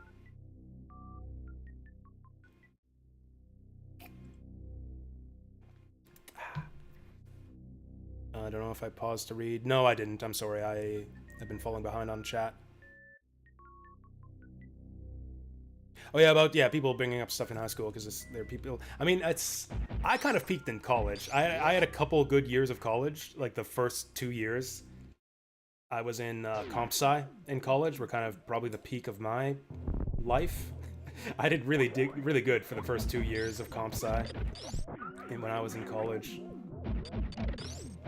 I got a summer job in the HCI lab. I did some cool projects there. I got good grades. Had some fun projects. Met cool people. I was playing DDR the whole time too. That was like the peak of my peak physical condition too. I played DDR instead of going to class most of the time, and I was in like reasonably good shape because of it. I was really good at DDR too. I had like world records in that game for some songs. Not DDR, but In the Groove. Again, the usual thing where it's like the reason I had world records is because I played double mode, which almost nobody plays. I had I had like one world record for, or I think two. I think I had 2 world records for a couple ITG double songs. So yeah, that was the peak of my life. Everything was downhill from there. This fight is a great spectacle, but Phantoon can suck my Omastar. Yeah, that about sums it up. It's one of those fights where you like just wait around for a lot of the time. I need to look up the speedrun strats for Phantoon, because it's kind of a boring fight otherwise. Why is it so difficult to speedrun? Oh, that's quite simple. Because speedrunners skip like 90% of the energy pickups. The reason it's so difficult to speedrun is because the speedrunners ignore like all of the energy tanks. I think you go into Phantoon with like 2 or 3 energy tanks and no reserves. And possibly no Varia suit either. No, I don't think the speedrun skips the Varia suit. Oh, also you shine spark across the water. That's the other thing, is you shine spark into the wrecked ship, which drains almost all of your energy, and all of the health refill stations are shut down when you first get into the wrecked ship. The save point and the health refill stations are all powered down, so you shine spark across the water, which drains like 2 of your 3 energy tanks, and then you have like a little over 100 health left for the Phantoon fight. Yeah, I think you die in like 3 or 4 hits on Phantoon.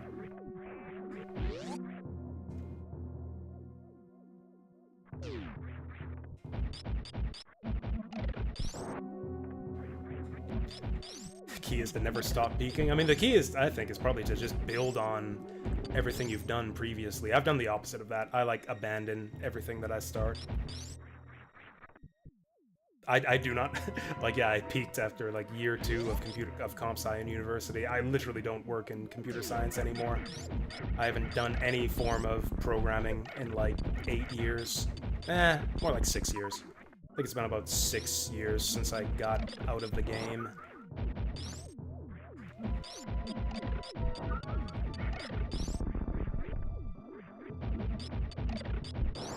Oh, we gotta kill everything to open these doors.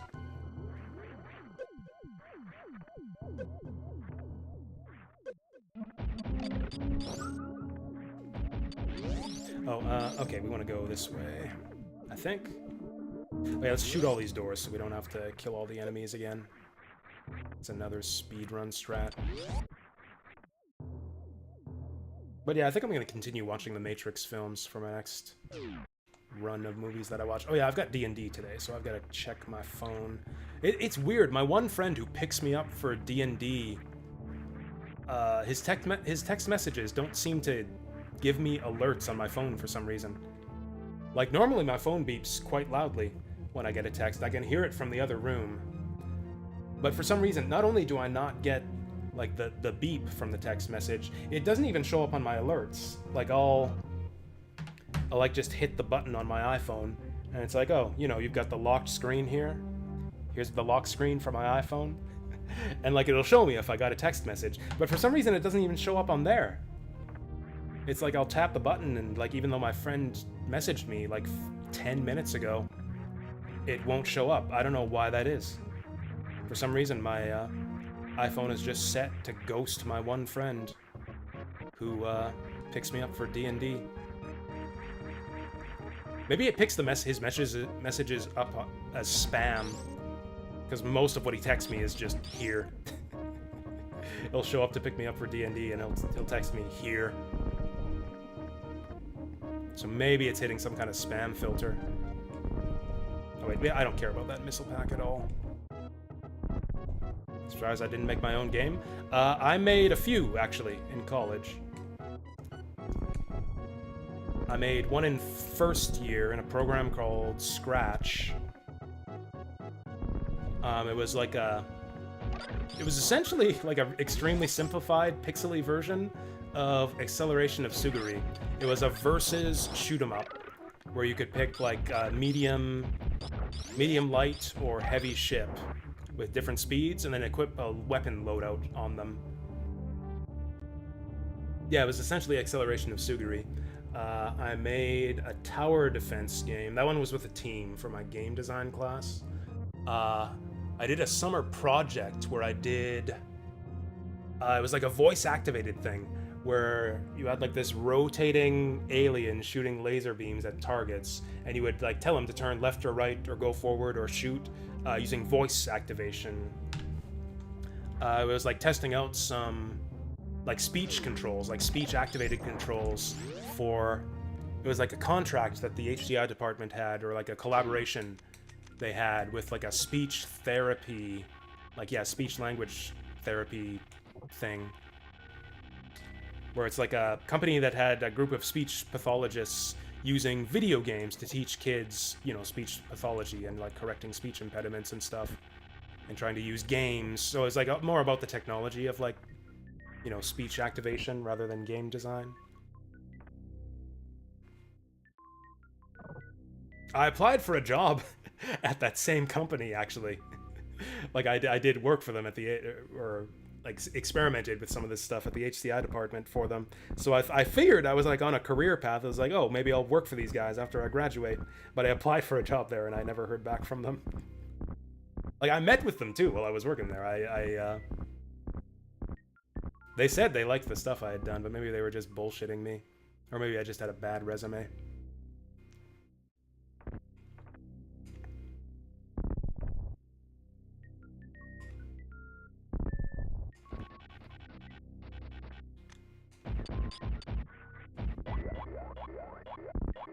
This is the way to the gravity suit, right? Or is it the left side? I think it's to the left, actually. I don't know what's over here, but let's get this first. Oh, okay. I don't know what I expected.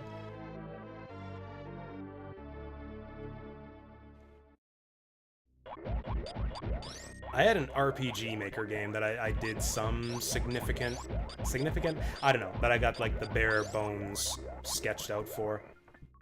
I got a large portion of the thing sketched out on paper. It was going to be, I don't know how to describe it.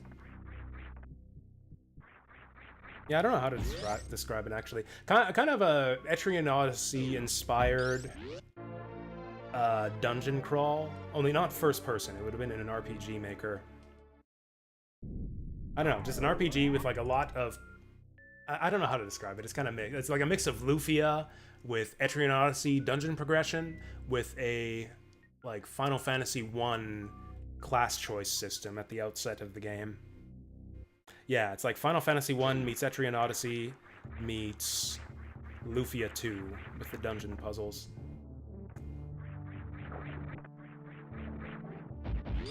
I got the classes sketched out and the skill system and the battle system programmed. That was the big thing, was I got the battle system programmed. Because, you know, I figured, oh, I actually know some programming now. That's the other thing, I did some RPG Maker stuff when I was a kid. I made a couple demos for a couple different games that never went anywhere.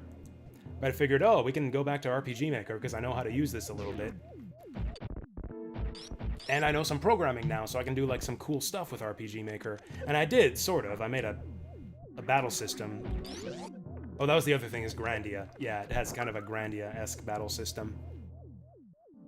So yeah, I programmed like a Grandia battle system in RPG Maker, and did like an intro dungeon, basically, just like a short pathway with a few battles. And that's as far as I ever went with it.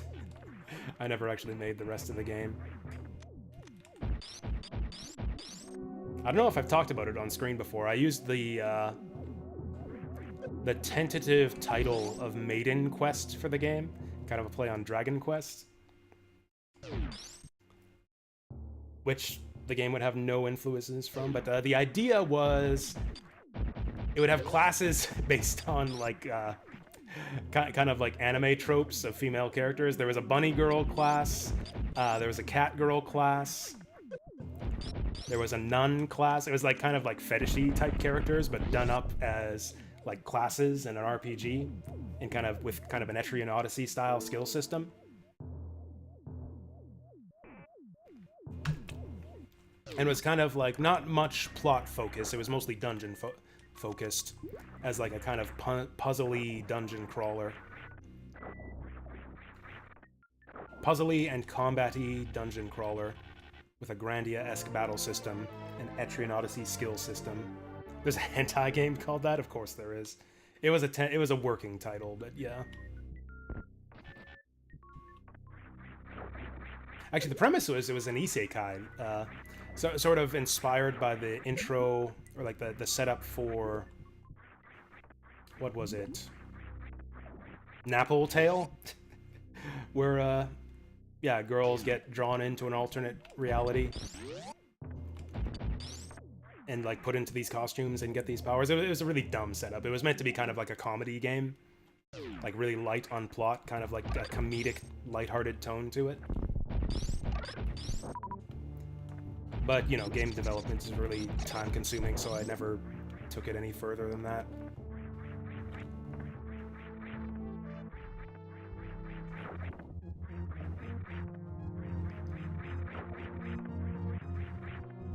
Actually, yes, that was not an explicit, like an explicit influence, but yes, similar to Magic Knight Rayearth. Yeah, that's a good comparison.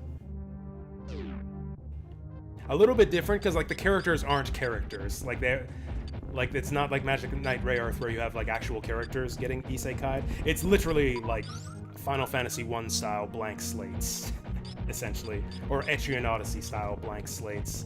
Just essentially having stuff happen around them.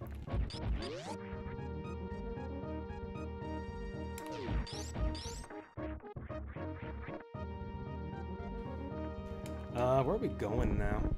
Could you cancel enemies? You could absolutely cancel enemies in it. That's like what makes Grandia Grandia, is the ability to cancel your enemies. That was actually going to be the cat girl class's specialty. So that was the other thing, is like the classes were basically, you know, they had the theming of like cat girl, nun, or whatever, but they were kind of patterned after classes from Final Fantasy 1, where the cat girl class was like the monk equivalent, and the idea was going to be they were going to be kind of like a multi-attack, somewhat lower damage than the fighter class, which was the gladiatrix.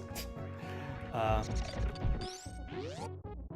was considering dominatrix for the main fighter class, but I thought that might be a bit too unseemly.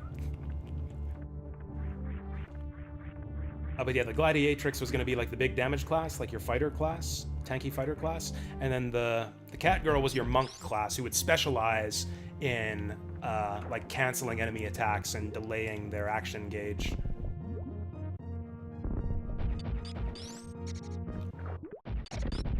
Yeah, Ayla's a good comparison too, yeah.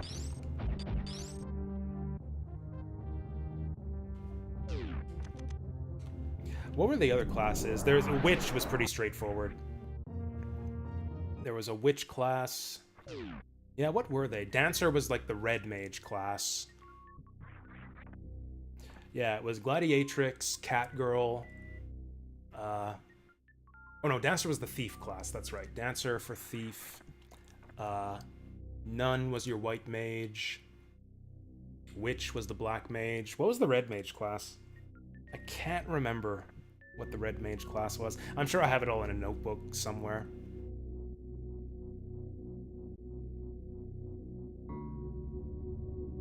What should the red mage class be? With like me describing the premise here, what would be a good idea for a red mage class in this type of game? A red mage class that's like kind of an anime girl trope of some kind.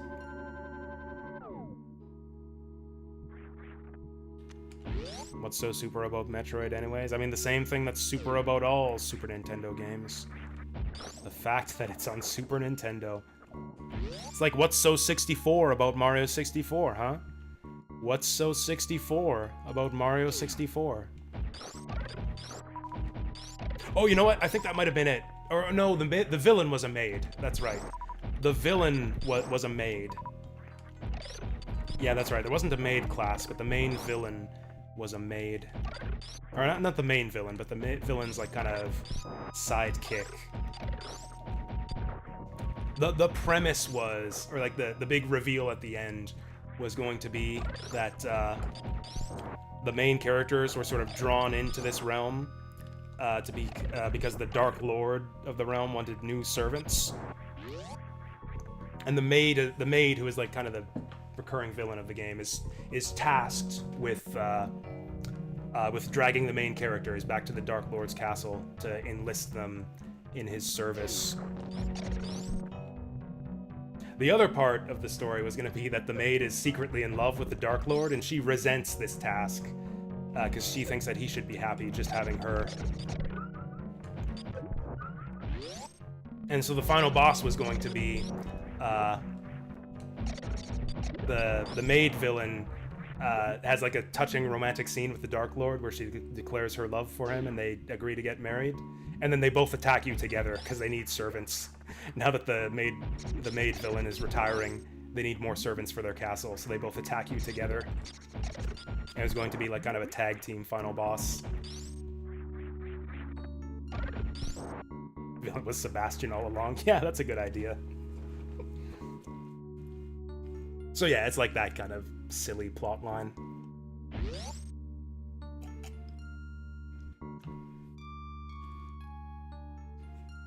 Driving me crazy that I can't remember what the Red Mage class was going to be, though. Maybe Red Mage was Dancer, and something else was going to be the Thief class.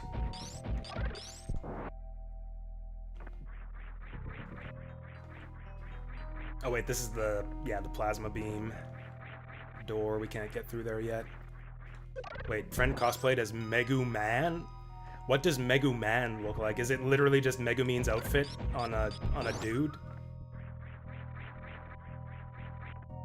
I mean, honestly, her outfit isn't exactly that,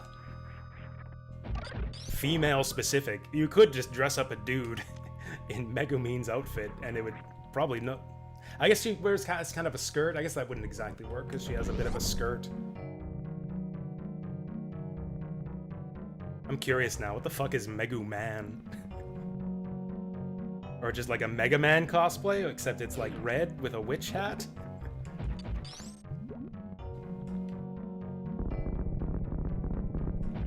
Waganawa Mega Man. Oh, just make a robe instead of a skirt. Oh yeah, I guess it wouldn't be that. I guess it wouldn't be that difficult to gender swap it. Just lengthen the skirt and call it a robe.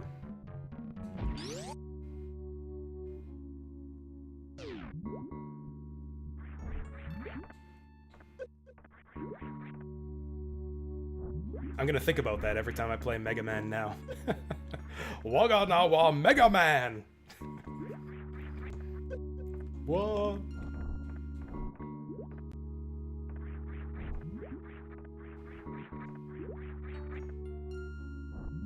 You know, Mega Man can literally cast Explosion, too. In Mega Man 11, you've got Explosion Man. Okay, the cat girl is the monk currently, though. So if we made Thief the cat girl, who's gonna be the monk? I should probably just try to find my notebook, except I have no idea where it is. It would take me forever to find my notebook.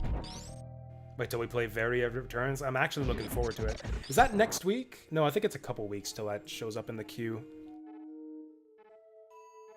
Yeah, it'll be a couple weeks till we get that one in the queue.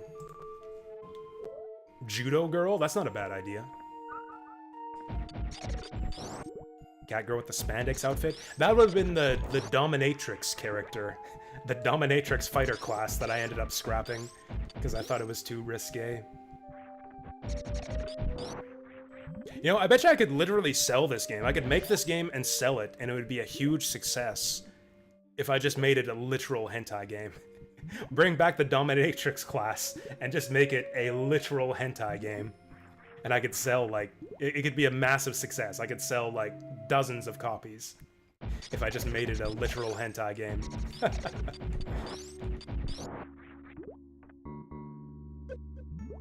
AI art and everything.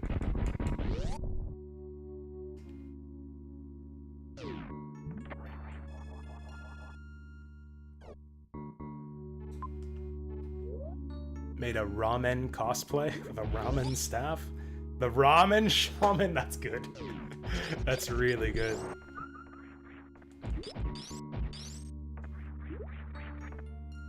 Oh, I'm picturing a staff that's like basically a chopstick with noodles hanging off of it. Kind of, you guys know Super Bunny Hop? That like Super Bunny Hop meme where he has that one clip? You know the one where it's like a neon sign outside of a ramen shop with noodles hanging off of ramen sticks being dipped in a bowl, just like going up and down like this. Ramen shop with like this neon sign in front of it. He puts that in, Super Bunny Hop puts that in like all of his videos. Anyways, I want to point out this room here because this is an extremely important room. See, this room means that it's extremely obvious what to do in the glass tube room, right? This is obviously a shattered glass tube. This is the obvious hint to let you know what to do in the glass tube room. I'd never bought that argument about how the glass tube is fair, because I don't think that any player would look at this and think like, oh, this is like that glass tube we were in before. I don't think this looks like a glass tube at all. Now that the glass isn't here. It looks like the glass tube after you break the glass, but I don't think that any player would look at this and be like, oh, this is like that glass tube we were in before. This just looks like some broken bullshit. And furthermore, there's not even a glass tube on either side of this. The only way that argument works is if there's a glass tube on either side of this. There is no way that you would connect this to the glass tube just from that shadow. Like, if for that argument to work, this bit here needs to also be a glass tube so you can discern what's going on in this room here. Yeah, this is not a clue at all. This is not a clue at all about the glass tube. Very, very few players would make that connection. So yeah, I never bought that argument for how that room there is like an important and obvious clue for what to do in the glass tube room. The obvious clue, the most obvious clue, for the glass tube being connected to the rest of the Meridia is actually your map. The fact that they spit you out here after going through Meridia, and you can tell, like, oh, that is your map. You can see that this room is connected to Meridia. They dump you out here after going through the rest of Meridia. You can see the save room down there, like, you want to get there. You want to get to the other parts of this room. But the X-ray visor doesn't help you. The X-ray visor doesn't help you. You have to be willing to experiment a bit. And honestly, this is kind of the standard thing to do. If you're in a room in Super Metroid, or in any Metroid game, where it's like, oh, I want to know what all the destructible blocks are in this room. Let's just powerbomb it so that I don't have to do this to every single wall in this room. Let's just powerbomb it and see what opens up. So I think I've come around on the glass tube. I think it's somewhat fair, but maybe too difficult to... Maybe too difficult for kids. It was too difficult for me as a kid. But I bet you that I could have solved it as an adult. You did figure it out as an 8-year-old? I did not. I had to use game FAQs to solve my way through the glass tube. I say solve my way. To solve the glass tube for me.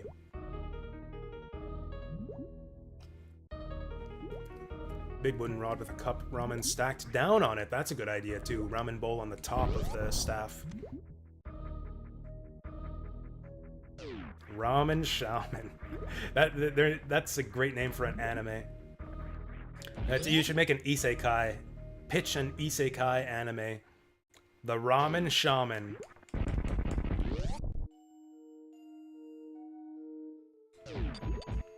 Wish I played the Konosuba shoot 'em ups.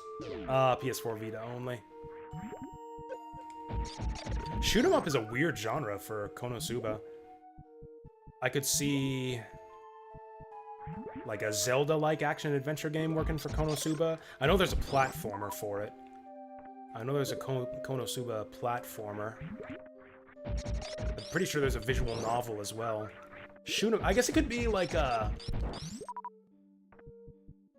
like fantasy setting guy walking forward. Like, what's the one? There's one where you're like a knight walking forward, shooting stuff down. I forget what it's called. I think it's for the Sega Genesis. It's exactly that. Oh, perfect. In that case, that would be perfect for Konosuba. You could have like a character swap. Or I guess you could do it both ways. You could like choose your fighter at the start of the game. Be either Kazuma Darkness or Megumin or Aqua. Or you could have a system where you like swap between them on the fly. Change your weapons like you change your characters. Oh, you get partners. That's even better. That's an even better system. You get Kazuma, and then like the weapon you choose is like the character you swap in. It's like you get a power-up, and it's like, boom, you got the Aqua power-up. You get Aqua's weapon now. I think I might have a hot take on Konosuba. I don't know if anyone cares about me talking about Konosuba. Maybe I'm the only person. I know I'm not the only person who cares about this show. But maybe it's just me and Padoka. But whatever. I think that Kazuma should have ended up with Aqua. I think they're perfect for each other. They have the same values. And she, like, looks after him, you know? There's so many cute scenes in the show where Aqua's, like being nice to Kazuma. Just as, like, a gag. It's like he gets, like, his face smashed in by darkness in the one scene in Season 3. And then Aqua's, like, patting his head the scene after that. Well, he's got his face swollen. There's the one scene where what was it? Did his pants fall down or something? Or no, he's, right, I think it's a scene right after the princess. His pants are down for some reason. And Aqua, just, like, looking all solemn and dignified, slowly walks over and pulls his pants up for him while he's shouting at the others. There's so many cute little scenes like that.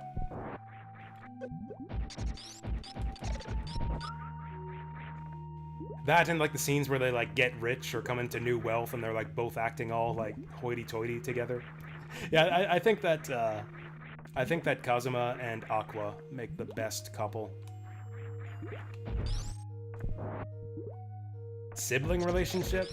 I don't know, because also a lot of the other interactions they have kind of say to me more like bickering old married couple, more so than sibling rivalry. Yeah, even when they're like at each other's throats, it comes across more as like an old married couple, I think.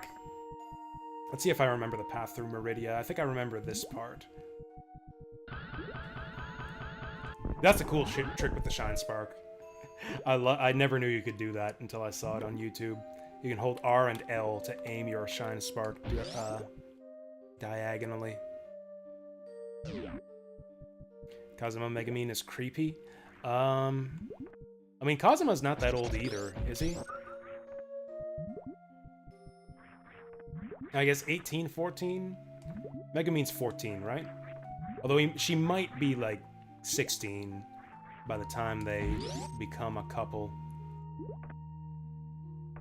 Then I guess you got like 20 and 16 versus 18 and 14. I think 20 and 16 isn't as bad as 18 and 14. They're both pretty bad, but you know, one's like very, very slightly less bad. Also, like, you know, it's a fantasy world, which is like more of like an old world type thing where girls get married. You know what? I don't want to get into this because I sound like a fucking weirdo trying to justify this shit.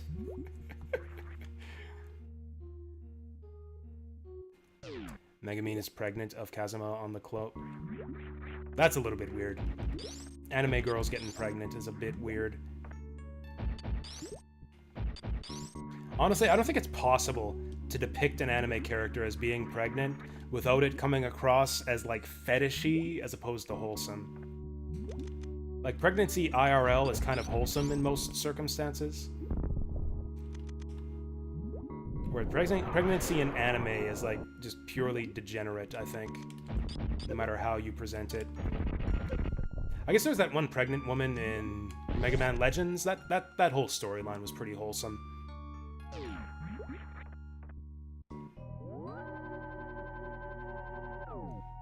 There's a chapter in The Witch and the Hundred Knight where, what's her name? The main character in The Witch and the Hundred Knight doesn't exactly get pregnant, but like her stomach gets swollen up so that she looks pregnant. That's pure fetishy. That's like pure, just like prego fetishism. I think that was the last chapter I played of that game. That was actually, yeah, the last chapter where my PS3 committed seppuku. It's like, no, I can't take any more of this shitty game. Now we got pregnancy fetishism stacked on top of all the other shittiness of this game. That's enough. I can't take it anymore. So now I've got a snail stuck on my face. Shit. Let me back up! Fuck.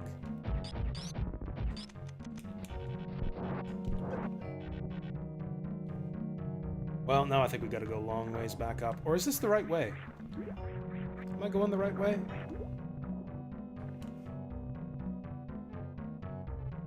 You know, I've still got to play the Pocky and Rocky remake. I think that actually looks really good. Yeah, total fetishism. Total fetish bait. Jesus. Jesus! That's official?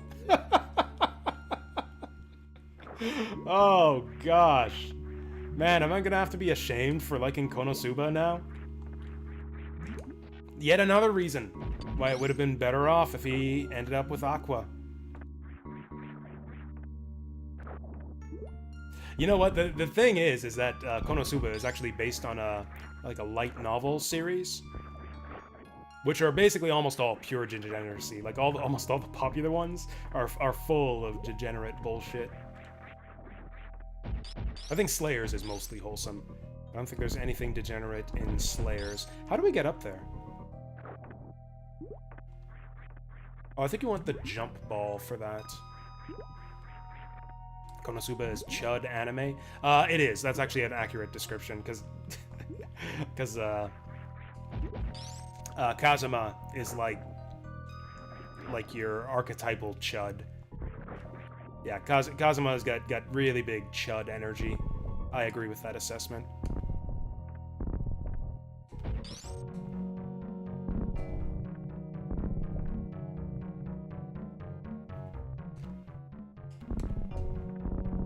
Oh, I could have done that if I was holding it down.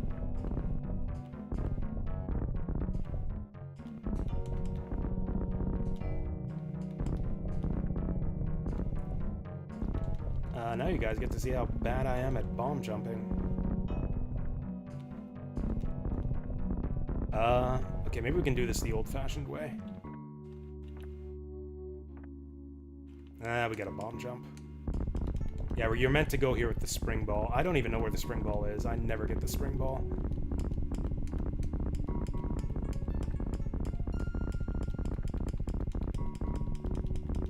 There we go. Oh, yeah, we can just do this. Saw the Prego thing and started by saying you like Witch in the Hundred Knight, but at the end you don't. Yeah, there's much worse stuff in the Witch in the Hundred Knight too. I've watched like YouTube videos to take in the rest of that game's story. There is much worse stuff in the Witch in the Hundred Knight. Most of it is not stuff that they show on screen. It's like stuff that they'll describe that happened off screen. I don't even want to talk about the stuff that's in that game. It's so disgusting.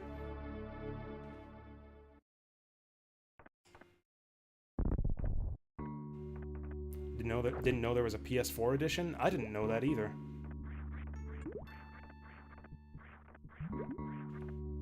It's like The Witch and the 101 Night. Actually, there is a sequel to The Witch and the 100 Night. It's not called The Witch and the 101 Night. It's called Witch and the 100 Night 2. It's not made by the original director, though, so it's generally considered to be non-canon, because the story's kind of weird. How weeby am I? Not really, just because I don't like most anime, and I don't watch a lot of it. Like, when I was in college, I was probably like an 8. Like, I'd watch the new seasonal anime, I was in the anime club, I watched new fan subs as they came out, I rented anime just about every week. I was probably like an 8 when I was in college. I'm probably like a... I don't know, I play some weeby video games, but even the weeby video game stuff I don't like that much. I'm probably like a 4 now. Honestly, the only anime I watch these days is Konosuba, so I guess that bumps up my score a bit. And then like... Legend of Galactic Heroes and Studio Ghibli. If it weren't for Konosuba, I'd be like a 1 or a 2. I guess I like... You know what? I like Xenoblade also. I really like Xenoblade, so I guess that bumps me up another point. I guess I'm a 5 on the Weebometer.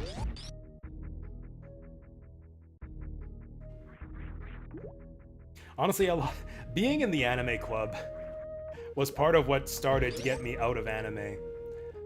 Not that I disliked the people, I guess I did kind of dislike the people. Now that I'm like years away from it all, I guess I didn't make any friends in the anime club. We hung out, we discussed anime, but yeah, I never hung out with those people outside of the anime club. It was mostly getting together to watch seasonal anime, like the stuff that was new and popular in like among fan subbers. And almost all of that stuff was shit. Like, I disliked almost all of the stuff that we watched at the anime club. It's like, anime club was mostly me, like, biting my tongue about just how shit I thought all of the stuff that people were geeking out about was. We've gone in a circle here. Like, what was popular back in those days? I remember we all watched Jigoku Shoujo, which was, I don't know, bland, I guess. What else was there? Oh, there was My Hime. Oh yeah, that's right. Remember My Hime and My Otome? I bet you don't, because that was like the flashiest of flash-in-the-pan shows. Yeah, fucking My Hime and My Otome were really big for like a year. And then just completely faded from the public memory. I don't think anyone knows those shows at all anymore. Same with Jigoku Shoujo. That one was never really that popular. Do I like Evangelion? I really like Evangelion. I haven't watched any of like the new Evangelion stuff, like the rebuild or whatever. I haven't seen any of that, but I really like the original show. I've liked Evangelion better each time that I've rewatched it. I think I've watched the show 3 or 4 times, and I've liked it more each time I've seen it. It's one of those shows where you like just pick up on more and more subtleties to it. Get a little more out of it every time you see it. Hayao Miyazaki will make one more film before he dies. I still have to see the last one he made. Actually, what was the last one he made? I can't remember. The Boy and the Heron, that was it. Yeah, The Boy and the Heron. I mean, wasn't Spirited Away gonna be his final film? Wasn't Princess Mononoke gonna be his final film?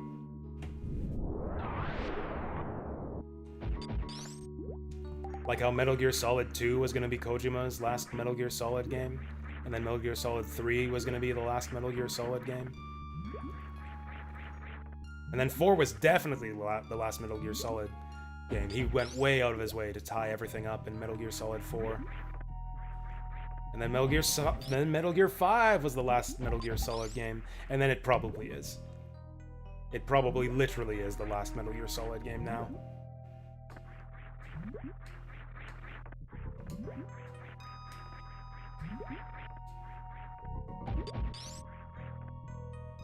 How old is Miyazaki now, anyways? Is he that old? I think he's in his 80s. I mean, 80's pretty old, but there's quite a few people who continue working into their 80s, especially like creative types. Oh, we gotta shine spark that. Oh, or can we? Oh, we shine spark it from here. Oh yeah, 83, so he's like, you know, a young 80 plus. Yeah, he's good for one more film, I think.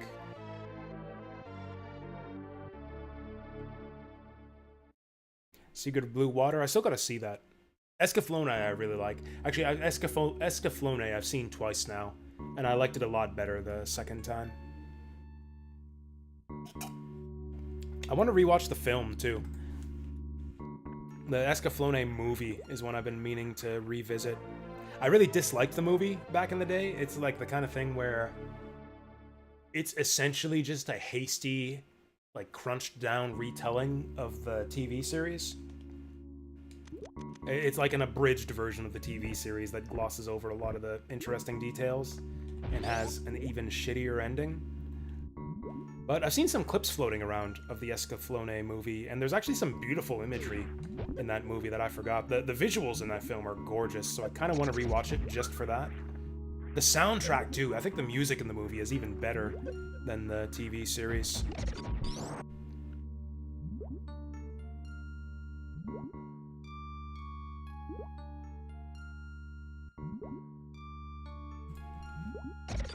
So I don't think we're supposed to be here. I think I took a wrong turn somewhere.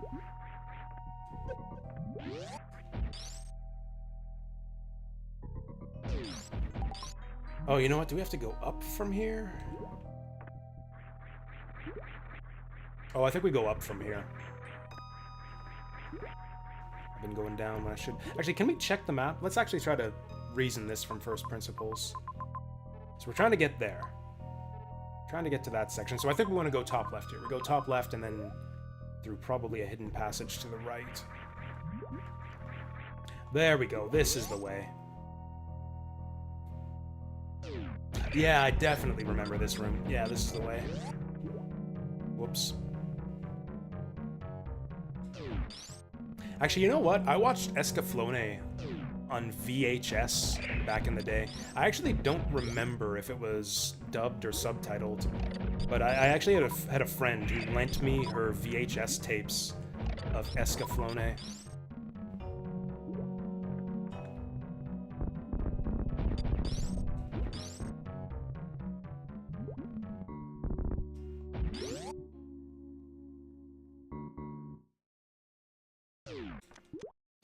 Oh, it's, what's this guy's name? Botwoon. Actually, you know what? I should save the supers for when... Actually, no. We'll use the supers now. We'll use the regular missiles. Or maybe I should... Yeah, we'll use the regular missiles once he speeds up. Actually, forget the regular missiles. You do a lot more damage with the charge shot.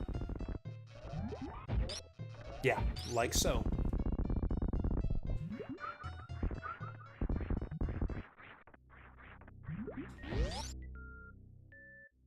VHS of Megami-sama. You know, we were doing this on stream before when I was talking about movies I've been watching lately. The question, like, what is the film canon? Or what are the most culturally significant films? Like, what are films that you should watch to be, like, kind of up on, like, Western pop culture? And we had a lot of things like The Matrix, Godfather, Jaws came up. Stuff like that. What about anime? What are, like, the most culturally significant anime that you need to probably watch as a Westerner getting into anime? The only ones I can think of are Evangelion and Cowboy Bebop. I think those might be the only two. I don't know if any other anime has had as big an impact on the Western scene as those two.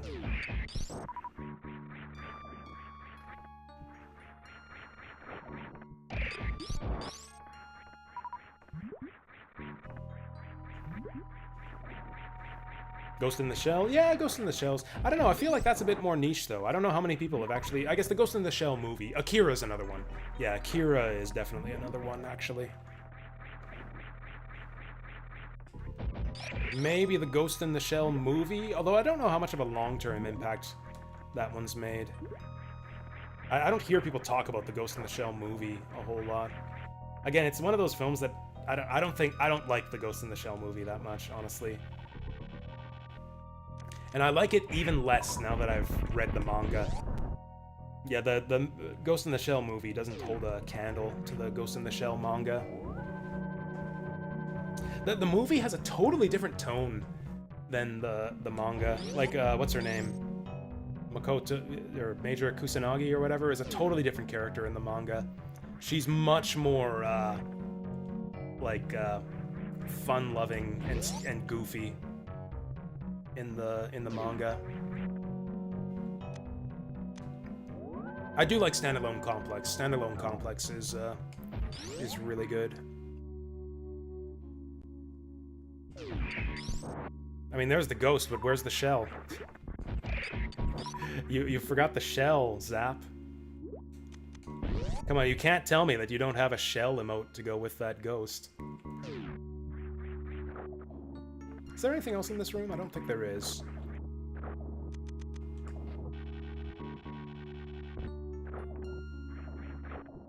Oh, there we go. Ghost in the... Boo in the Omastar.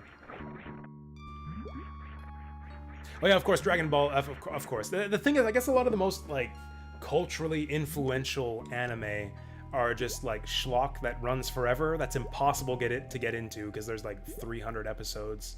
Yeah, I guess the most culturally significant anime would be, like, Dragon Ball Z and Sailor Moon and Inuyasha.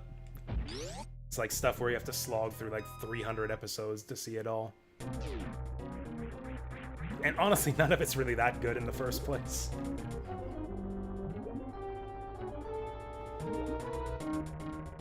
Yeah, I think like the 90s and early 2000s were probably peak anime. Actually, I made my list of like my favorite films that I shared with you guys when we were talking about films earlier. I haven't made one for anime. I should probably make a like favorite anime list too. I can't even... number one is definitely Habane Renmei. Habane Renmei is definitely my favorite anime. I don't know what else goes on that list, though. Probably Evangelion. My list is going to end up being like a bunch of pretentious shit, probably. Because that's just the kind of person I am.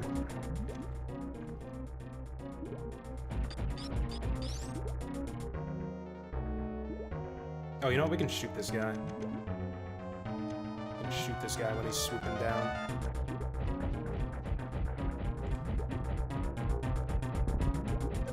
Missiles really don't do much damage at this point in the game. In fact, I think you literally do better DPS with charge shots. Whoa.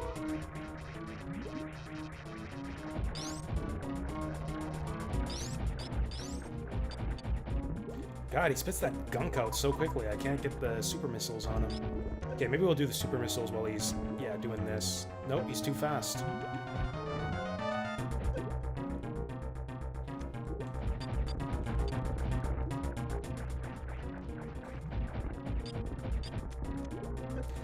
I can't remember how to do this fight. Maybe we'll do it the easy way? Oh, I don't know if I have enough energy, though. I don't know if I have enough energy to survive the easy way.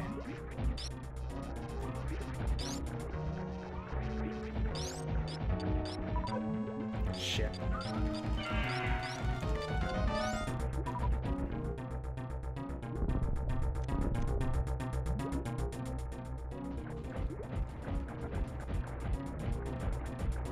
Oh, you can just stand right inside his belly. I didn't know that. Oh, that's way easier. Okay, that's the strat for this.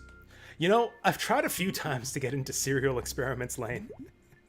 I've tried a few times, I just don't understand it. I don't understand what's going on in that show. I kind of made some headway into it. I had a method the last time I tried to get into it, where I would watch each episode twice. Not just like watch the whole series beginning to end twice, but I would like watch an episode and then watch it again. Because I feel like each episode, you don't really... Like, the episodes don't really reveal what's going on until, like, the very end. It's like you kind of need the context to understand the episode by watching the end of the episode. It's like you watch it the second time and it's like, oh, now I kind of understand what the point of all this is. But I didn't make it to the end. I only watched, like, half of it last time, and then I got distracted. Wait, we gotta go save before we die. We're half dead. What about Gunham? Gunham is great. Yeah, Gunham's a classic. I might actually put that as one of my favorites and one of the most culturally significant. Susie here. Man, that was another one. Yeah, that was another one that was a huge hit that when I was in the anime club in college. That's right. Haruhi Suzumiya was the hotness back when I was in the anime club. I actually did like that one. That was actually the main thing that kept me around in the anime club, was to talk about Haruhi Suzumiya. Because yeah, I did really like that show back in the day. I haven't seen it since then. I don't know how it holds up.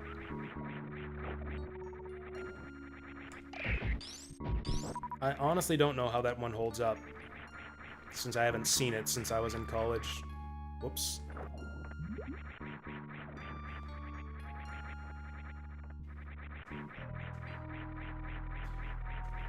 One thing I would say, I don't know if I need to tell you guys this, but if you do watch Haibane Renmei, I strongly recommend watching the subtitled version and not the dub. I don't know where you guys stand on dubs versus subs.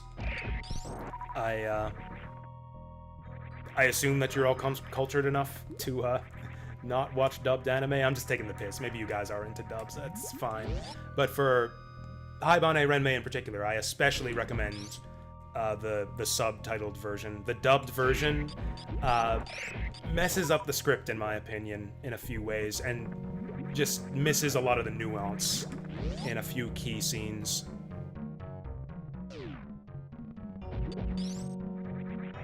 Oh wait, this is the wrong way.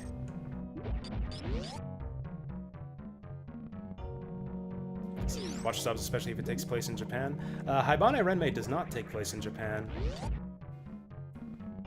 But that's as much as I'll say about it. The thing is, it's kind of a hard show to sell, because I think you get the best experience of it going in completely blind and, like, not knowing what you're getting into. Like, to explain the premise would, like, spoil some of the effect of the first episode, I think.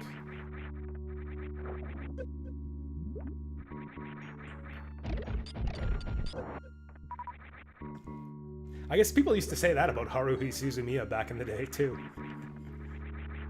It's funny, they kind of got away from that, too. Wasn't the DVD release, because that was the thing with Haruhi Suzumiya. It did, like... It's kind of, honestly, a schlocky harem anime, basically. Like a high school harem anime with, like, supernatural elements to it. But it kind of did some artsy stuff with the way it was presented, like the way that the episodes were all out of chronological order, which made it kind of interesting to parse through. Although apparently they didn't do that with the DVD release. Apparently the Western DVD release reordered the episodes to put them in chronological order, which always seemed totally bizarre to me. It's like, oh, was it just a mistake that the show aired with the episodes out of chronological order? Did they not mean to do that? Or did they decide that that was the wrong way to present the show? Or do they just have, like, no confidence in the anime watching public? And we're just like, eh. I guess that one interesting thing that our show did just confused the viewers. Let's put the episodes in chronological order so that it's just like pure harem schlock instead of harem schlock with kind of an interesting presentation style. Oh yeah, also, yeah, Cowboy Bebop has a great English dub. Slayers as well, actually. I watched Slayers dubbed when I was a kid, and I really liked Slayers. Although, I actually do recommend the Japanese... Japanese with subtitles for Slayers, just because the voice acting in Slayers in English is good. The dub is very good, like better than average for the time. But the Japanese dub is just insanely good. Like the Japanese VA is just indispensable, I think, for Slayers now. Lena is so good. Like I just can't have English Lena anymore. Or fucking English Naga. Just, yeah, none of them compare to the Japanese voice actors. The acting is so good in Japanese Slayers. Oh, Legend of Dragoon. You know, people keep talking about that game. People keep talking about that game and telling me how good it is. Nobody's actually nominated it yet. Finally, someone putting their money where their mouth is. That's a 1 hour nomination. Add that to the queue.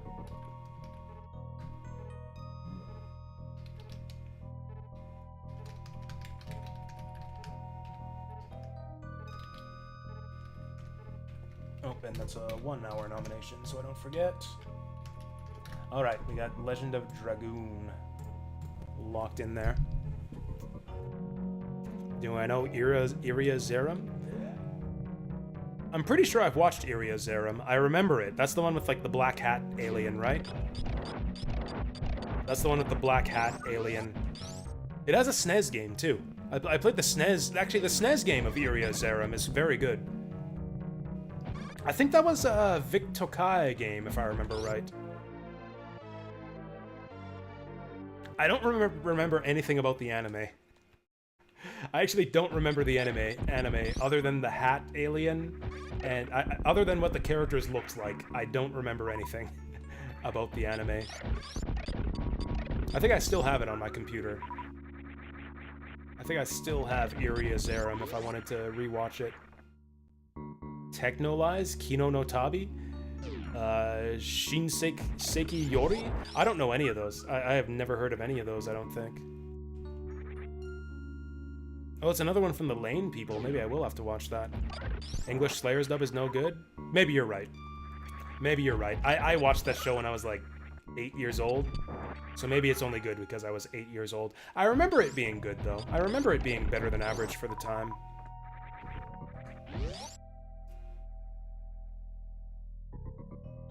But maybe you're right. Maybe it's no good. It doesn't matter because I'm always gonna rewatch Slayers in Japanese. I don't even care enough to rewatch it in English because you've got to watch it in Japanese.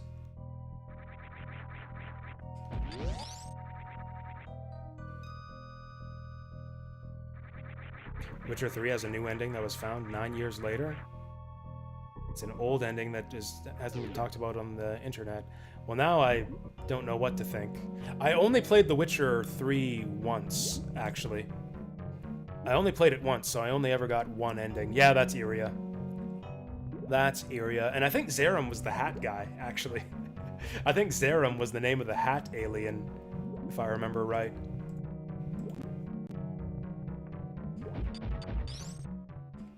I find it really hard to believe that Witcher 3 has a new ending that was just discovered or anything like that. What do we do now? Oh yeah, we go to Lower Norfair. That's right, we go to Lower Norfair.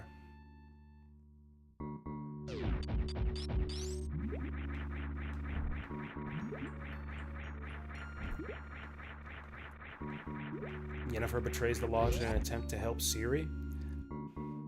I remember very little of the story of The Witcher. I remember like the big decision point at the end, but I don't actually remember what happened with the Lodge of Witches in The Witcher 3. Is that the normal ending? Is that like the normal ending? Or like the normal scene in The Witcher 3 where Yennefer betrays the lodge to help Ciri? Because that sounds in character for her. That sounds like something she would just do normally.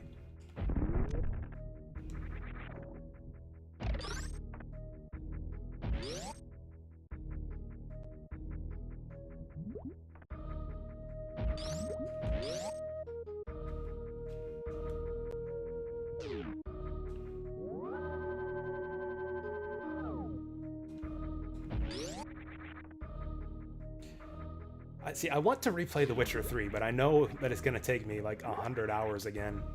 It's the same as the reason why I waited like 2 years to replay Elden Ring, although it's been a lot more than 2 years for The Witcher 3. But yeah, replaying that game is gonna take me like 100 hours plus. So it's kind of hard to fit it in the schedule. Talked about the heroic Legend of Arslan or whatever it is. Yeah, that one has a Warriors game actually. It has a remake of the anime and, yeah, like a Warriors video game. I watched the anime. It seemed good, but also really boring. I don't know.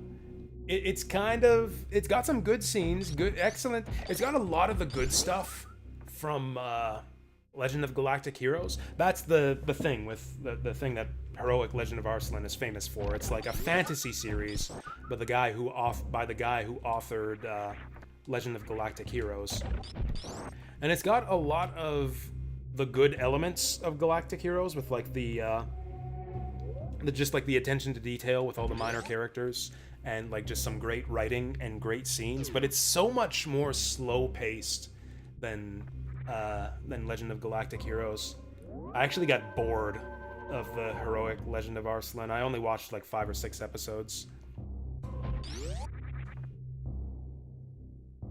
There was like some really good and interesting stuff in those 5 or 6 episodes, but it was mostly just really boring. Oh yeah, Lodoss War is a classic. People dismiss it as being like generic fantasy, and it is, for sure. But I don't know, I like fantasy, especially generic fantasy, so I like Lodoss.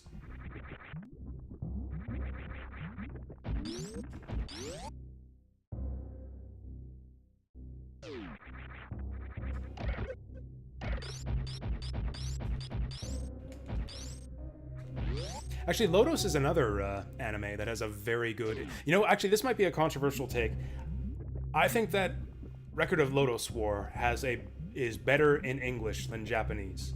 I actually think that the English VAs give better performances than the Japanese version of Lodoss.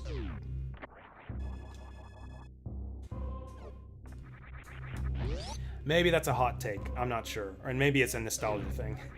Maybe that's just nostalgia talking. I didn't find the Japanese voice acting for Record of Lodoss War to be particularly exceptional.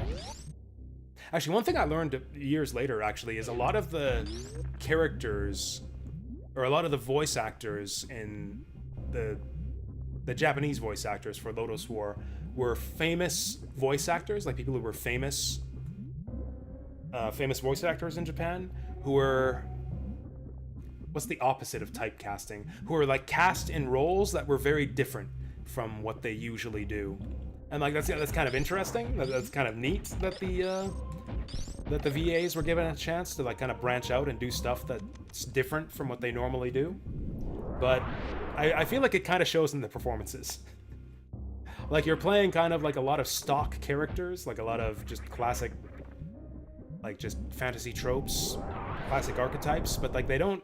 I feel like the VAs don't fit the roles as well as the English VAs. Also, I really like Deedlit's English voice actress. Deedlit's got a really sexy voice in English, I think.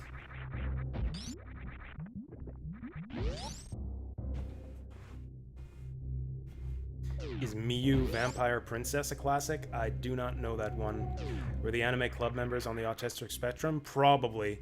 Autism wasn't like the buzzword back in those days that it is now, so I wouldn't have thought of them in those terms. But yeah, probably.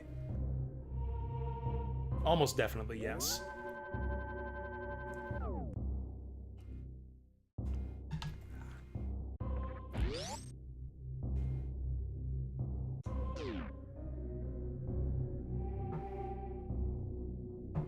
Man, I'm getting so engrossed in this game, I gotta still check my phone about D&D news.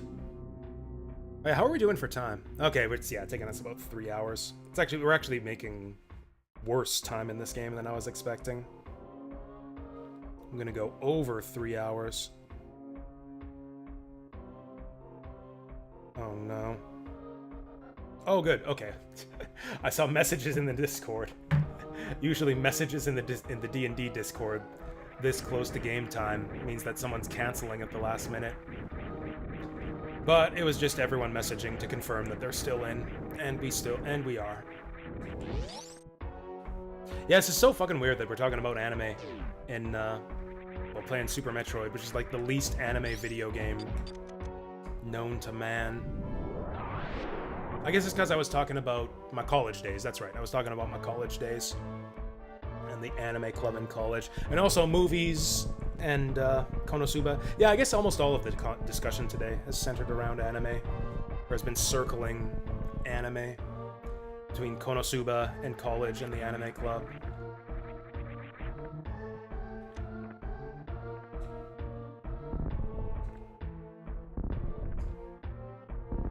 Are we done talking? See, that's what I'm afraid of, is like, you know, like the sensible, right-thinking people who might be watching the stream don't give a shit about anime and might tune out while we're talking about all this.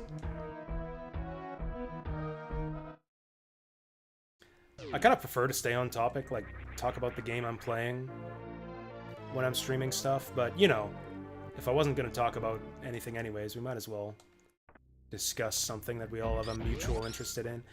And really, what else is there to say about Super Metroid? What is there to say about Super Metroid that you haven't heard a million times before?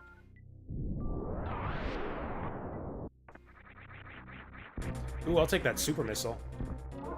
Super Missiles are really good against this guy. Check it out. We're gonna wreck this guy with our Super Missiles.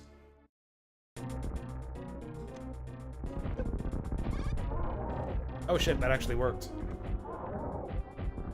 Oh, he's dodging them! He's dodging the supers! That's different than what I thought he normally does. Oh wait, those are regular missiles. That's what he does with the supers. That's what he does with the supers. He catches them and throws them back at you.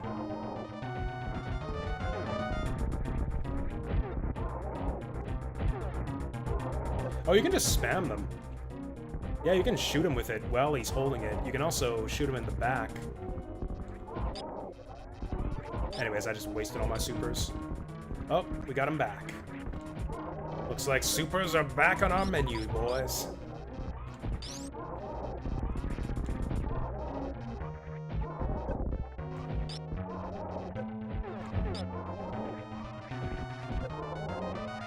This guy's gonna kill us. Nope, we're fine.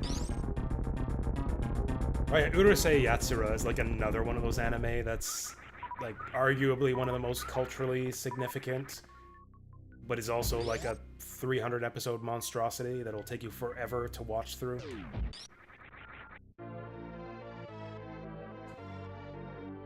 I watched one of the Urusei Yatsura movies and I liked it. That's as much as I've seen of Urusei Yatsura. Didn't know you could spam the supers into its abdomen. I actually didn't either. I was planning to, like, you know, do that as a joke, that supers were so good against him, because he just throws them back at you. I never knew that he dodges missiles either. I accidentally had the missiles toggled on there. His missiles are basically worthless at this point in the game. I didn't know that he actually just, like, sidesteps the missiles.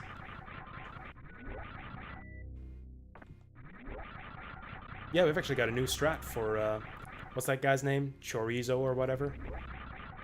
Golden Chorizo?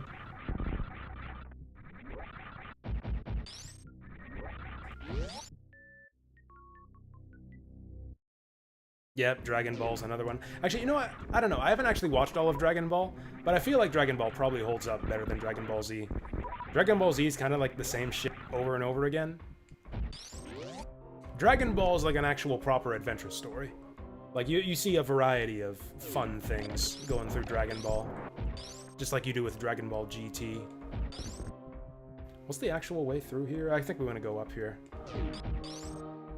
Wait, no, I think we want to go this way. I know. Thank you, Koopa. I did know that. I did that on purpose. Thinking I don't know about chorizo meat. Chorizo's my favorite type of burrito filling.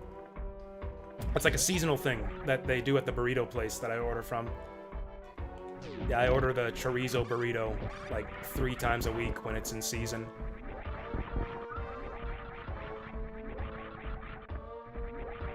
Actually, I get chorizo on my poutine, too. That'd be a great menu item for, you know how they do, like, video game cafes in Japan? Like those, like, sort of limited time, like Kirby Cafe, Zelda Cafe. That'd be a great menu item for, Metroid Cafe. The Golden Chorizo. Is this the way? I think this is the way. I like poutine too, but it's so bad for you. I've been trying to cut back, actually. I haven't had poutine in a long time.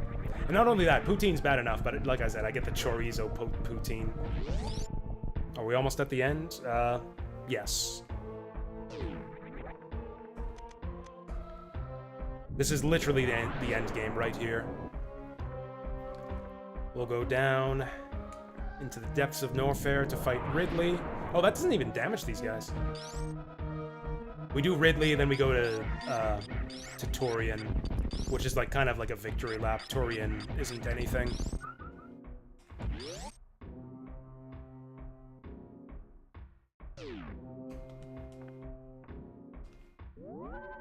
Dragon Ball's still awesome. I suspected as much, but I've never actually watched all of Dragon Ball.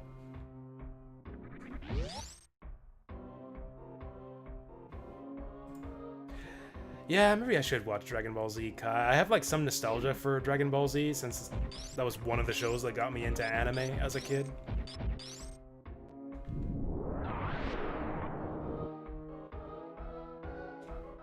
It was big with my with my classmates. Me and my schoolmates would talk about DBZ when I was in like 6th grade.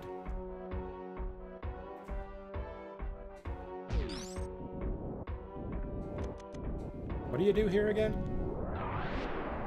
There we go. Dragon Ball Super? Yeah, I don't know. I've got a long watch list for films. I think I'll get through my film watch list before I start digging into my anime watch list. Although actually my anime watch list just freed up now that I've watched all of Season 3 of Konosuba. Ranma intro? Which one? The original? I think the original intro is still my favorite. Is that the one that goes, like, Ranma, do-do-do-do-do-do? Yeah, that was my favorite intro. Oh, these fucking things.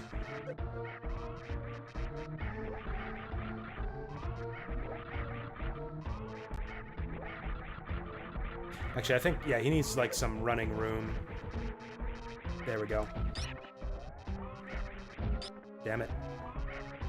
There we go. There we go, that's all there is to it. What?! Oh, I think I, like, redirected the beam while it was halfway out of my gun. Oh, wait, I should have shot door on the other side, I think. You know, I've never actually seen Saint Seiya. The theme song is a classic, but I've never actually seen the anime. Saints! No, how does it go? Saint Seiya! Seiya! Something like that.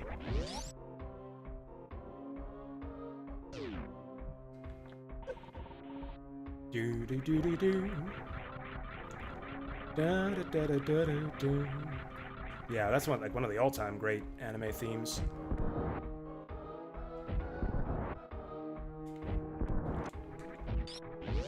Okay, so we'll use charge shots for the first part of the fight, and then we'll use supers once he starts speeding up. Oh yeah, yapapa, yapapa, ishanten. Yeah, that's right. It has a great, great beginning. Oh, I can't charge my beam while I'm rolling.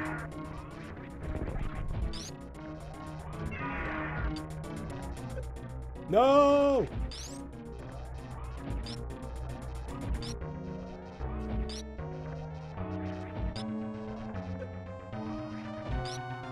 Come on, we beat this guy up in the intro, we can beat him up again. This guy's got a lot of health, actually. Maybe I should have probably stocked up on supers. Oh, we could actually die here.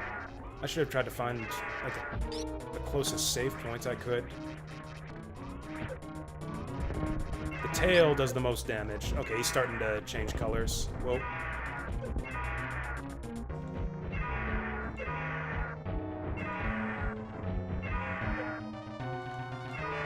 At some point, you want to let him grab you.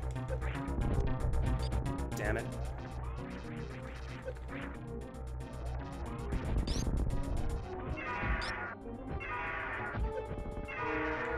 We're gonna actually die here. Oh, no, he's gonna die. We got him. Whew! Yeah, Ridley's... Oh, yeah, that's right. Yeah, when I was talking about that legendary speedrun race where everybody died except for one person. That's right. There was one death on Phantoon, one on Ridley, one on Mother Brain. Those are like the 3 hard parts. Oh, yeah, we do have a reserve tank. Yeah, we were fine. We were totally fine. But yeah, that's right. Ridley's the other hard boss fight in this game. Yeah, there was that one year at GDQ where only one person finished the Super Metroid race. There was a death on Phantoon, death on Ridley, death on Mother Brain.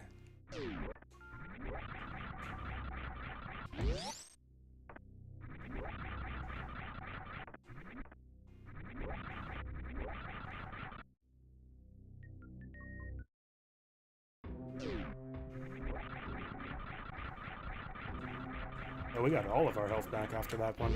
Okay, so we've basically beaten the game now. A little more than 3 hours. I really took my time with this one, more than I was even really planning to. I think just over 3 hours is fine. Actually, I think we'll be just under 3 hours on the in-game clock, since the clock runs a bit slow in this game.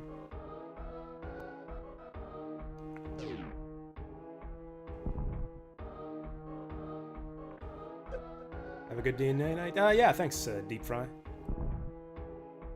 Yeah, I remember not liking The Matrix Reloaded, but we'll see how I like it this time around. I'll probably watch it sometime this week. I'll probably watch both Matrix 2 and 3 this week. But yeah, have a good day, Deep Fry. We'll catch you later. Now how do we get out of here?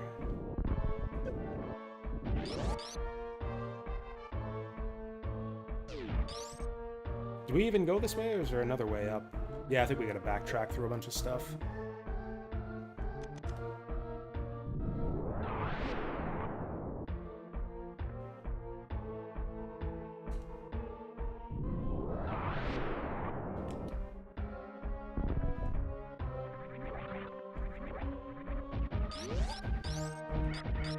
Yeah, the viewer's choice queue has kind of ended up being mostly like the same 3 people requesting stuff all the time. I mean, part of that is that since I'm streaming less recently, it's harder to earn channel points. I think we go this way now. I guess we kind of fixed that this last week, though. I've been streaming tons these last couple weeks. And yeah, you know, sometimes you just don't... I've played a lot of games, so like a lot of stuff people want me to play, I've played already. If anyone wanted to watch me play Metroid, we're doing that right now. No, 3 people are great. I love my 3 people. We've been playing some cool stuff lately. I had a good time with Viewer's Choice this week. Oh, Community Palm was so fun. I was worried that, like, maybe that game wasn't as good as I thought. Like, I was kind of taken in by its charm. And, like, maybe the game itself wasn't that good. And I'd come to my senses if I played it again. Nah, Community Palm is really fun. I'm really having a great time with that game.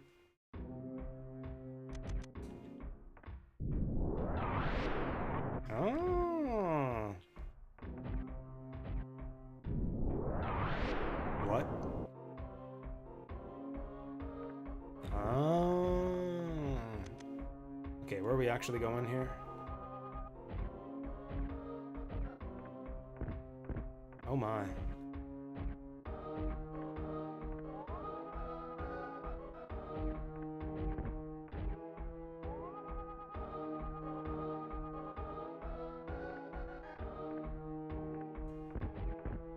Oh my. Oh, that'll do.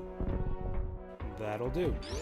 Is this the way to go? I think we're just getting some kind of shitty power up here. It's like all this and it'll be... Oh yeah, we saw this. This is the room where we got the power bombs. Power bombs are actually another kind of useless power-up. Like, you really only need the one. As long as you get your first set of power bombs, like, you're good. You mostly use them to open yellow doors and also to save yourself having to bomb every wall in a particular room. That's about all that power bombs are good for. 5 is enough.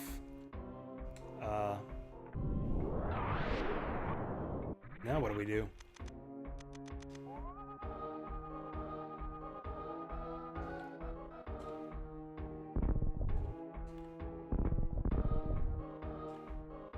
Oh, can we go this way? Shit. Oh, you know what? I remember. I could also use the X-ray beam here to confirm, but yeah, I remember. Oh, no, I don't. Okay, yeah, that's it. That's what it is. I haven't played Legend of Dragoon before. It's one that we keep on talking about, but I've never actually played. I'll be curious to see how that one... Wait.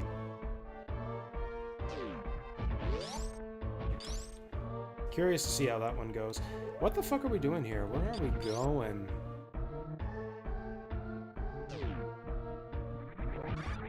Oh, that's right, we can't go this way because of the lava. I mean, we could, but... Yeah, crazy damage.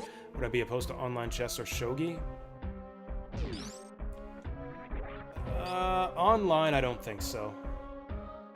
I don't think I would do online games. I actually never considered that. That's funny that nobody's requested something like that before. I'd do it against an AI. I play, like, computer chess or computer shogi. Oh, man, we're, like... Okay, where the fuck do we go? Oh, that's right, the wall to the left. Now I got 2 games I gotta schedule separate streams for.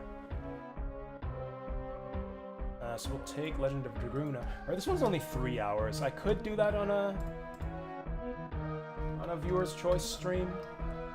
I don't know. I don't think I want to do like half of a viewer's choice day with just one game. Yeah, we'll make it a separate stream. 3 hours of Legend of Dragoon.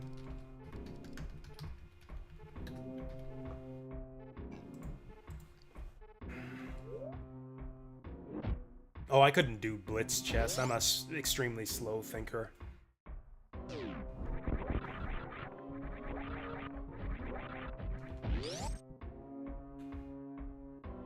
Oh, that's the Bobby Fischer chess, like Chess 420 or something like that. Chess 420 Blaze It. Yeah, that's the one that Bobby Fischer invented, yeah.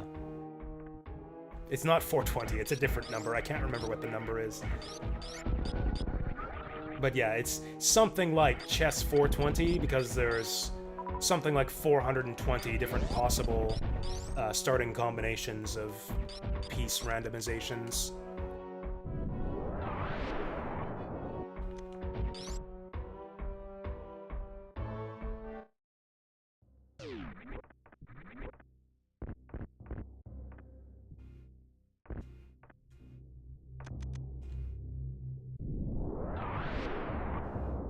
Okay, so now all we gotta do is go clear out the Torian.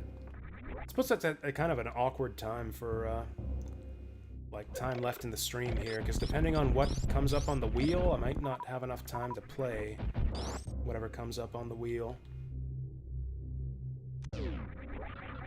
Oh, did we ever get what's over here? We didn't. Did I like DDR Extreme? Fuck yeah, I did. That's like one of my top 10 games of all time. Fuck yeah, I played DDR Extreme. Now, I mostly played In the Groove. I mostly played In the Groove back in the day, but yeah, there was one arcade. There was the arcade on campus that had In the Groove 2, and then there was the arcade at the mall where I lived that had DDR Extreme. So I'd play that whenever I was there. Yeah, Extreme is, as far as arcade mixes go, yes, Extreme is the best by far. For home releases, I think DDR Max was my favorite home release, actually. I actually think that was the one that actually got me into DDR. The first DDR game I ever played was I got DDR Max for PS2 for Christmas one year with like the plastic mat and everything, and that's what got me into DDR. And I think that's still my favorite mix, honestly, for home consoles. There's some great songs on DDR Max. Multiplayer Fridays comeback? Would it be much of a comeback? We only did that for like 2 weeks. Everyone's into too much different sticks. That's the curse of the variety streamer. It's like I play like tons and tons of just a huge variety of different types of games. So like you guys are into a huge variety of different types of games too.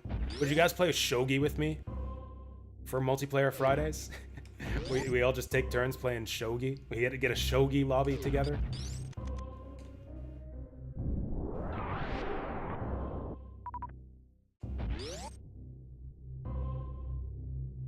I wonder if I could get Choops to play Shogi with me. I think he's a Shogi fan, if I remember right. No idea how to play Shogi. It's not that complicated. It's really only slightly more complicated than chess. It's like chess with like 3 additional rules. I guess a few more. The most complicated thing about Shogi is learning how the new pieces move. You have to learn how to move your silver and gold knight, and how promotion works, and how dropping pieces works. So yeah, literally like 3 or 4 new rules. The legit hardest thing about Shogi is learning to recognize the pieces, because they're all these weird Japanese characters. You need to get a set that has the, like, English letters on the corner of the piece, so you can actually recognize them. Yakuza does that. Yakuza has the red letters in the corners, so you actually know what the pieces are. Watching some of my DDR. You know, I was too, recently, actually. I was actually... I wasn't just watching the videos, I was also trying to get Stepmania set up on my TV now, because I got the mini PC connected to my TV. I did it. I've got Stepmania set up on my mini PC, but I do not have the floor space to set up the pad. So I'd have to move my couch every time I wanted to bring the pad out.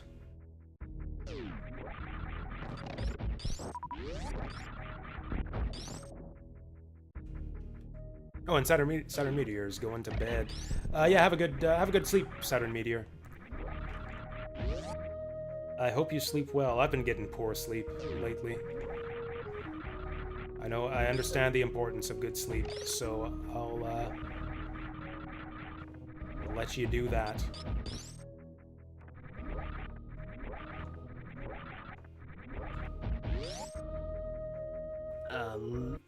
Lie Chess is an open source chess site. There's Lie Shogi. Okay.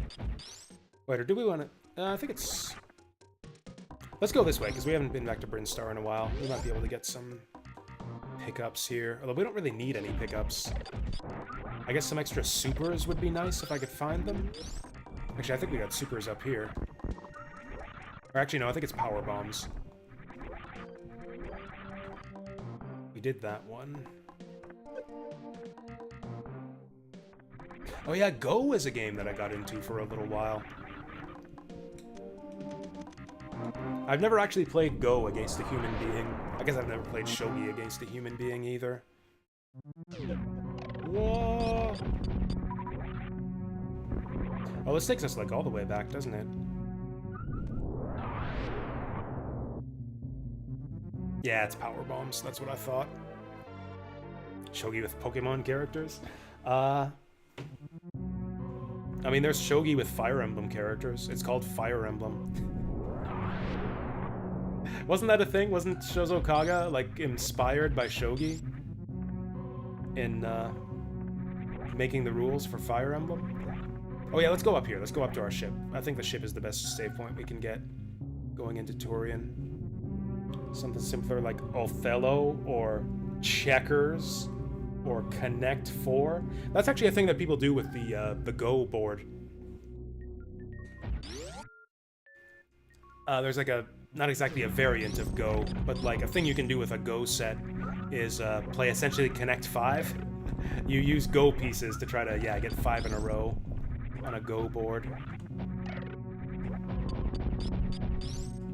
Which, I don't know, kind of feels to me like playing checkers on a chessboard.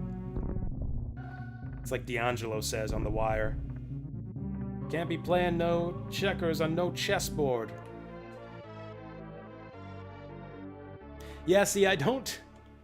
The rules for Go are simple. Just, like, place a piece and try to surround your opponents. But the rules for scoring and, like, capturing, I don't remember that well. And the strategy I never grasped at all.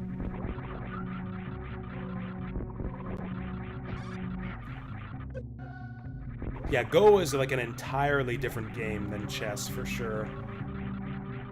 It's like, you know, it's similar in that it's another abstract, two-player competitive game, but totally different otherwise. No chess skill translates to shogi, I don't think. Or to Go. I think chess skill can somewhat transfer to shogi. Although maybe not. Shogi is actually really, really different. Honestly, shogi, this is another hot take. I don't even know if this is controversial. Shogi is such a better game than chess. Shogi is just like chess 2.0. It's an improvement in pretty much every way. Just like so much more strategically interesting with the piece dropping and the way promotions work. There's no draws. There can be draws, I guess, potentially in shogi, but not in general. Like a huge percentage of competitive chess games end in draws. Not in shogi, because you actually gain momentum. You like gain material as you remove your opponent's pieces in shogi. And yet there's still comeback potential, because you can like backdoor your opponent due to piece drops. You gotta like still protect your king even when you're ahead. It's like so good. Such a brilliant game. I love shogi.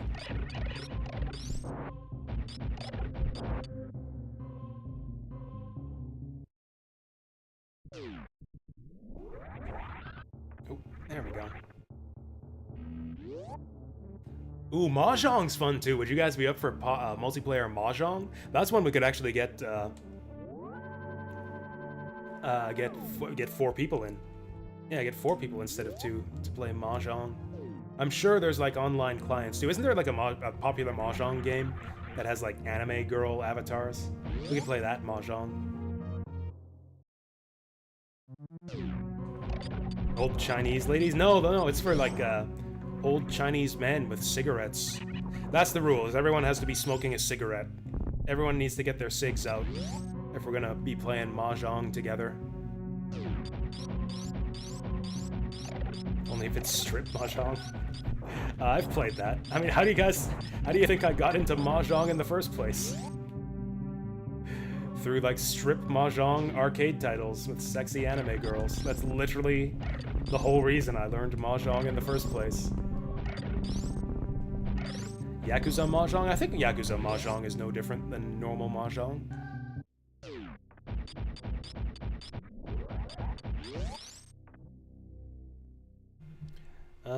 Yeah, we're still like an hour away from... Oh, you know what? This is gonna take a minute. I'm gonna go get a drink. While we wait for this.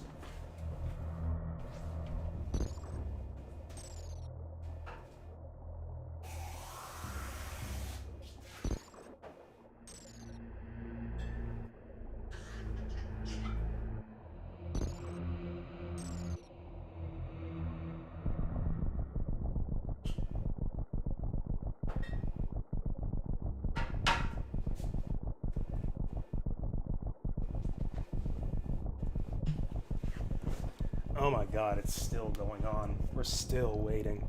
You know, I'm kind of warming up to this Lefroy scotch that I bought on Wednesday. I was basically looking for something to replace the Ardbeg Wee Beastie that I liked so much. They don't carry anymore. So I wanted something smoky and smooth. And this one's smoky at least.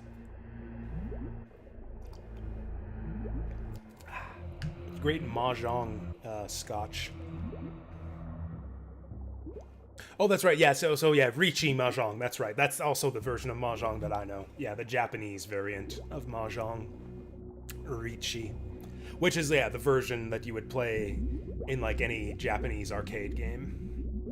Yeah, all of the Otome Mahjong arcade games were Ricci Mahjong. Yeah, it's the Japanese variant of Mahjong, where you, what's the Ricci rule again? It's been a long time since I played Mahjong. That's the one where if you're one piece away from going out, you can declare Ricci to essentially up the ante. Add money to the pot for that round.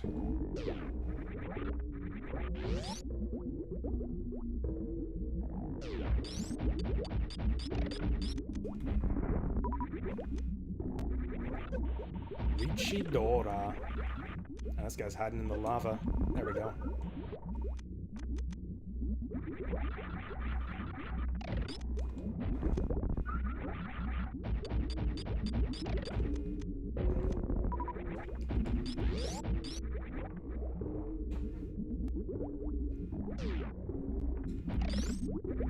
Creepy music here. Whoa.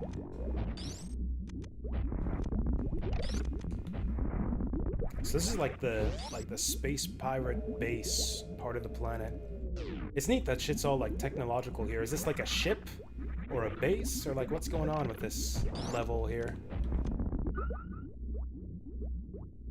Or I guess the wrecked ship was their ship, I guess. That's right. That's right. I never considered the lore implications of the different zones in this game, but the wrecked ship is literally a space pirate ship, isn't it? I did consider, or maybe it's not, I'm not sure. I'd always thought of it as being like an ancient ship. Does anyone know the Metroid lore? I'd always considered the wrecked ship as being like an ancient ship because it's inhabited by a ghost. And I just think of ghosts as being like associated with ancient wrecked ships. But maybe it's actually the spaceship that like the space pirates came to this planet on. It's up to interpretation. It's like Dark Souls. Metroid is like Dark Souls. So, yeah, Metroid Prime is a lot more explicit with its lore. Metroid Prime added, like, logs to explain, like, what's going on in each of the locations, what the space pirates are doing there. Metroid is like the Bible. Just get the Catholic Church to tell you what it means. Consult your Metroid rabbi if you have any questions about what it all means. I like that term now. I'm gonna use that. I'm gonna use that for, like, YouTube lore masters from now on. Like, Vati Vidya is the internet's Dark Souls rabbi. Mother Brain was built by the Chozo here on Zebes to run all their technology. Oh! Is that true? Is that, confirmed canon? I'd always thought it was the opposite. I always thought that the pirates, like, invented Mother Brain to be, like, their AI. Like, as an AI assistant that eventually became, like, their commander. Is that from Other M? That sounds like the kind of plot, development that they would have introduced in Other M. They show Mother Brain in that game, don't they? Like, the intro scene is Samus fighting Mother Brain. It's like a flashback to the ending of Super Metroid. And about what happened with Samus and the baby.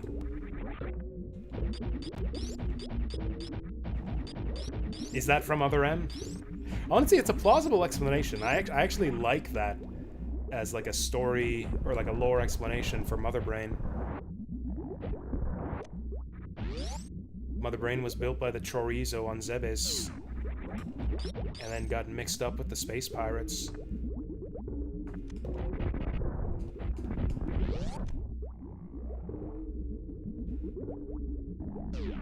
I mean, the thing is, who is the what's the word? Like, you know, the lore guy, you know? Like, Miyazaki invented Dark Souls, so he's like the authority on the canon. He wrote the story and everything. Who's responsible for like the lore Bible internally at Nintendo? Or like Eiji Aonuma is the Zelda guy, and so he gets to decide whether Zelda has a timeline or not, and what that's gonna be.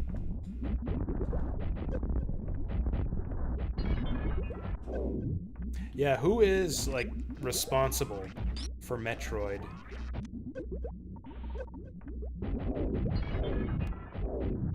Oh, that slowdown helps us dodge the Cheerios. Can I damage her with lasers? Nope.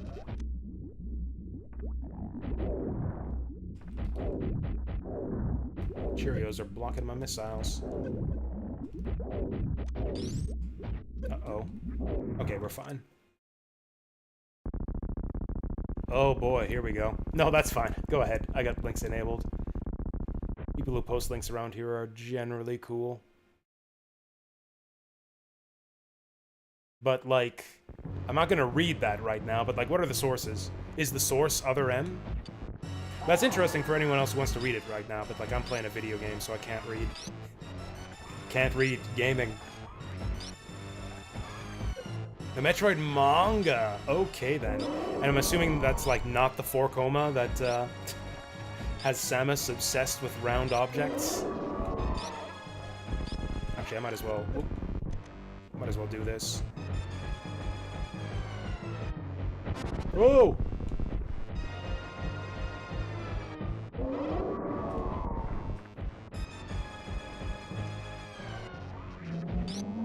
Oh, damn, that was fast. Man, and speedrunners die to this boss. What a joke. I'm the best Metroid player in the world. Easy fight.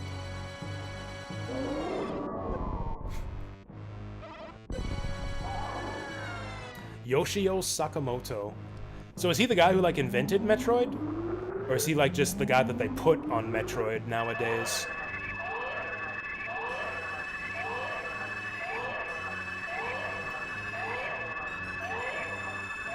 It's impossible to die as long as you spam missiles and blasts. I mean, it's possible to die if you come in here with like 3 energy tanks, which is why speedrunners consider this to be a hard boss fight.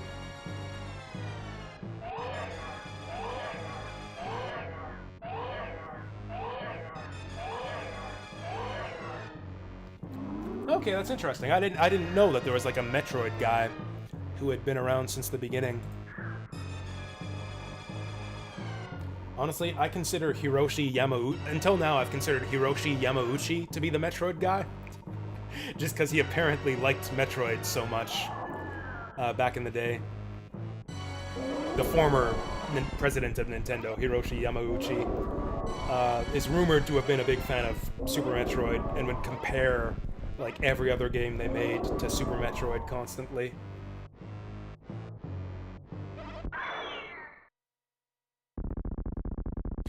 Yeah, Acceleration of Suguri is a great multiplayer game. I actually played that multiplayer back in the day. I was like, for a short time on stream, like a week or so.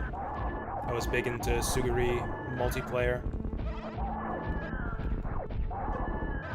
He literally doesn't play video games. So that's the other story, supposedly. That's the other story about Hiroshi Yamauchi. He would evaluate the games that they would make. Like, he would, like, use his discerning eye to determine, like, whether development was going well, what games would be good or bad. The story is that he would never play games himself. That was beneath him. What he would do is they would get an intern to play the game in front of him, and then he would give them like instructions for like what he wanted them to do. It's like, oh, what's that up there? Go that way. Oh, you can use that in that room we were in before. Go right here. Like, he would basically backseat game the intern and would evaluate games that way. which I think is a cool story. I don't know if it's I don't know if it's true, but in my head it's true because I like Hiroshi Yamauchi. He's got some fun quotes, so I like to think that that's true. That's how he had such good taste in games.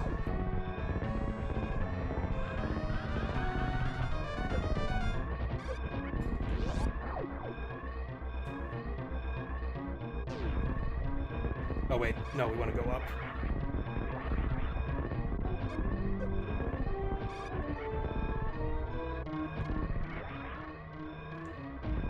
Sakamoto is perverted? Nice. I mean, you know, the first game in the series has you, like, get underwear pics of Samus if you do well enough at the game.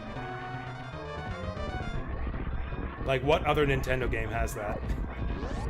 What other Nintendo game gives you underwear pics as, like, motivation for doing well? Like, that's where the series all started.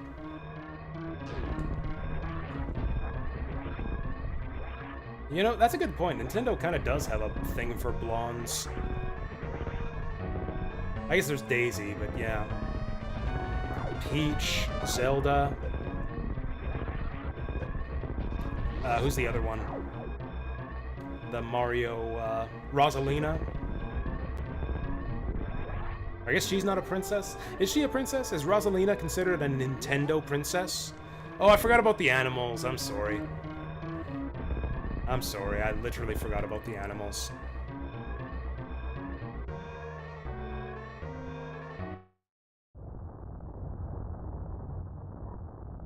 I mean, I always thought that the reason that Samus was a girl was that the Metroid series is heavily influenced by the Alien series, which also has a lady protagonist.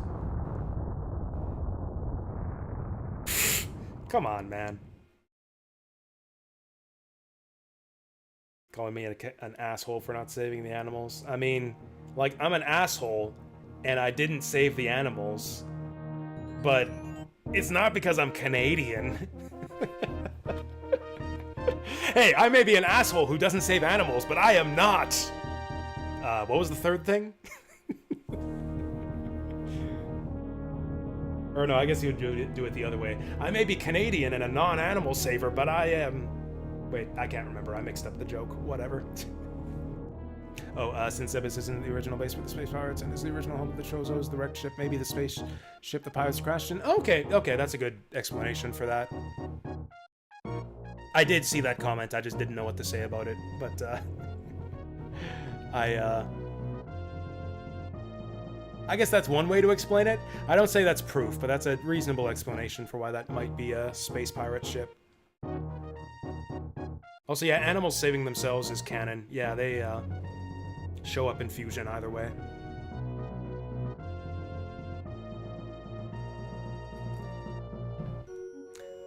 Hey, I may be ugly and hate-filled, but I'm not, what was the third thing? That might be one of my favorite jokes in all of The Simpsons. In, like, all Simpsons history, I think that's my favorite joke. You ugly, hate-filled man! Hey, I might be ugly and hate-filled, but I'm not, what was the third thing? I'm gonna take a quick bathroom break, and then we're gonna spin the wheel. Actually, no, I gotta stay here. I'll take a quick bathroom break, and I'll hopefully be back in time to see if we get to see Samus in her underwear. I don't think... What's the cutoff time? What's the cutoff time for Samus underwear pics? I guess we'll see if we made it. Is it 2 or 3 hours? We'll see in a minute.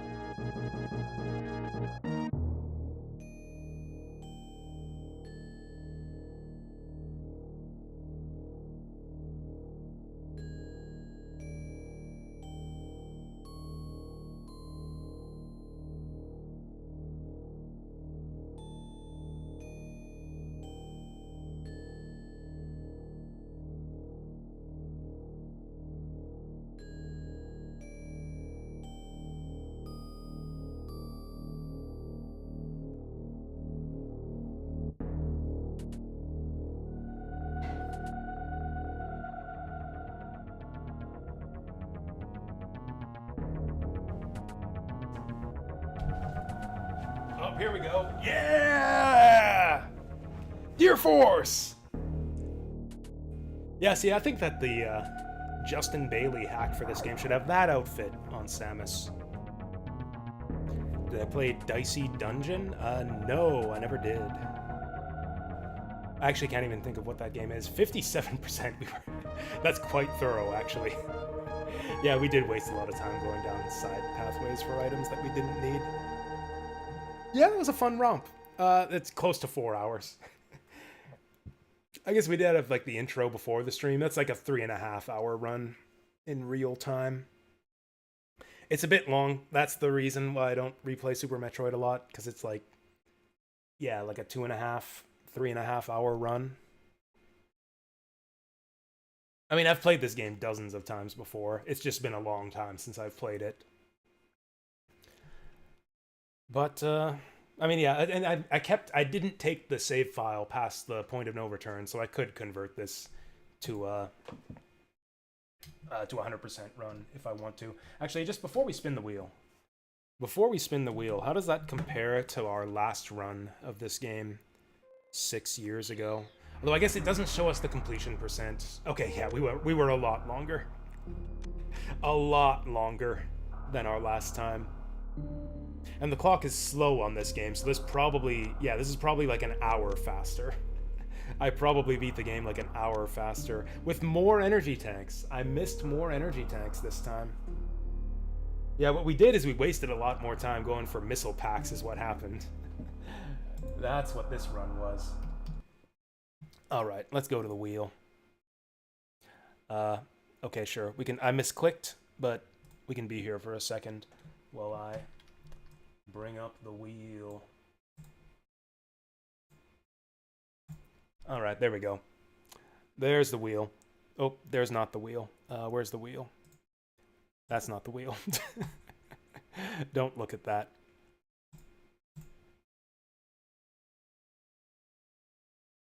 There's the wheel. Yeah. Oh yeah, I guess we can delete Super Metroid because we spun the wheel yesterday. We can delete Super Metroid. Oh, it's right at the top of the list. What a weird coincidence. All right, that's Super Metroid off the list. What are we gonna do next? I only have like less than an hour. Whatever we get, we're gonna play it for less than an hour. Okay.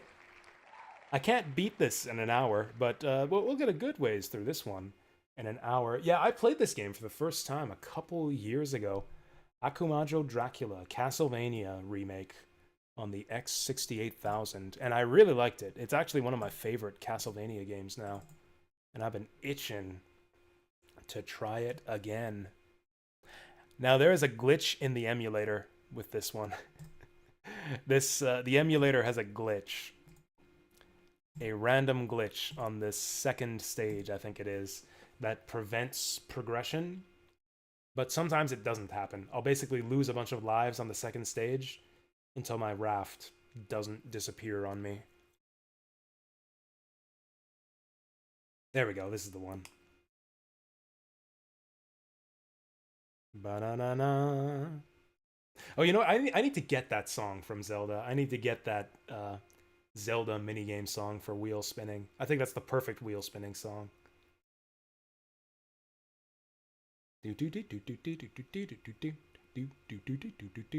Wait, what's this? We're X68000, right? I don't know what any of this shit is. This is all fucking moon language. Is this good? Do we want this? Let's go X68000. This is an X68K game. So we'll select X68K. Also, let's update the stream title. Oh, loading music. I love this. Whoa. No.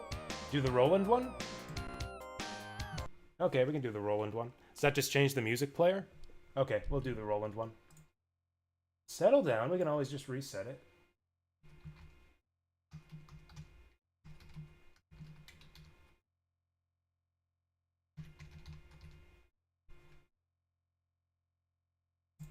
I think I played with the, So is it the third one? Is it the third one? Is that what that says? Oh yeah, that is what that says. right? I have no idea. Oh, MT32? Okay, we'll do that one. I think I played with X68000 when I played this a couple years ago.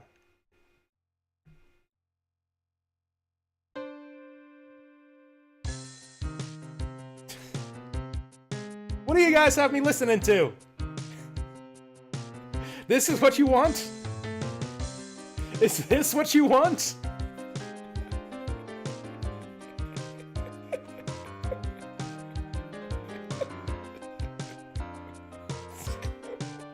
I don't know, guys. I don't know about this. Are you sure?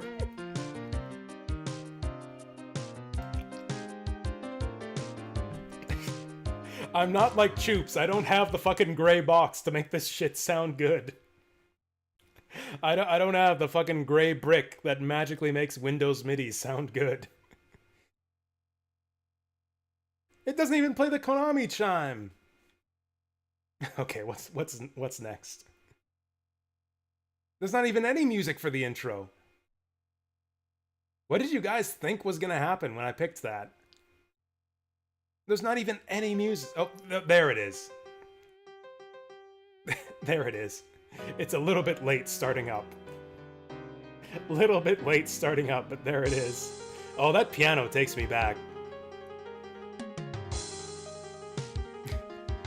This actually has got my nostalgia pumping a little bit. This piano sound here.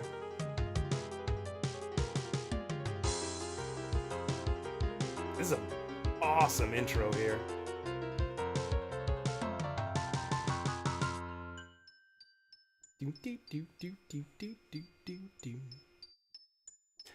Now, it took a long time to start up the music there. I'm wondering if there's going to be that delay on all the music.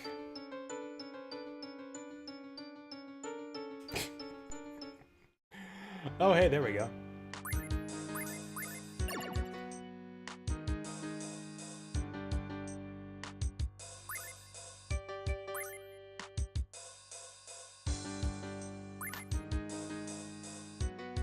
Oh, only letters? Fuck. I was gonna go Jasu. I was gonna put in Jasu. I guess I still can. I guess I still can.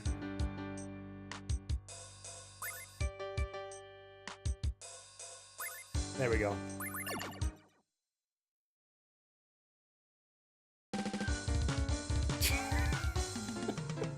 Guys, we might have like people wander into the stream.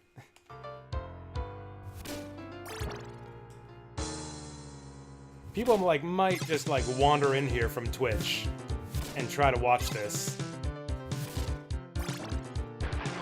God. It's not even in rhythm. Anyone who tunes into the stream and hears this shit is gonna tune right out. I mean, forget that. I don't even know if I can stand this. Actually, that arpeggio on the left hand is, or on the upper end is kind of cool.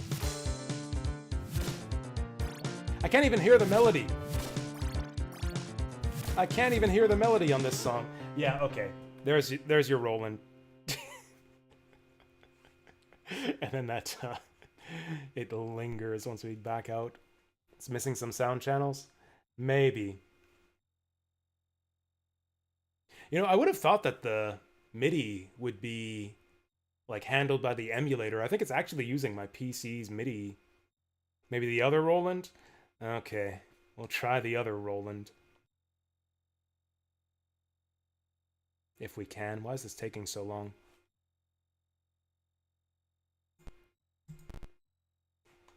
Why is this taking so long? We've Rolanded this game into oblivion.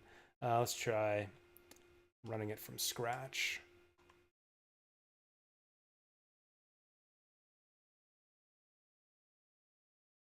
Yeah, I don't know if you knew what I was talking about before, Vasil, but yeah, Choops actually owns a Roland device, like a MIDI box. He's done streams with it before because some games support it. He did a stream of FF7, which supports the Roland MIDI box.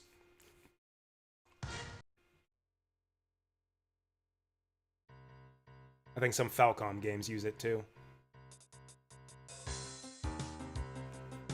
Well, at least it didn't take like 5 seconds to load the music this time.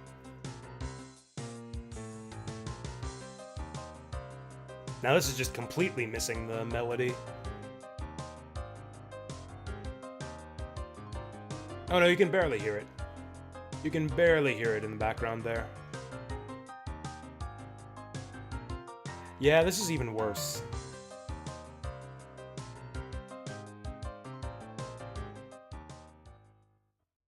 Yeah, I'm actually curious now. Is this... Yeah, what is the emulator doing to like... Oh, hey, there we go. We got that at least. That actually sounded cool.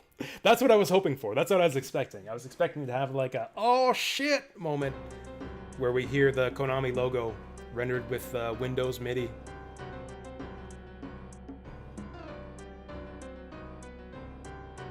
So you think that the emulator is actually using my computer's like MIDI device to play the music here? This definitely sounds better. This one definitely sounds a lot better. Also, again, it doesn't take like 5 seconds to load the music. Anyways, we're gonna have to restart this game like 3 times, and I have less than an hour to play here, so let's get started. Oh, it doesn't remember. It doesn't remember the file that I started up. Well, I'm probably gonna end up restarting anyways, so let's just do this. I'm probably gonna end up restarting anyways.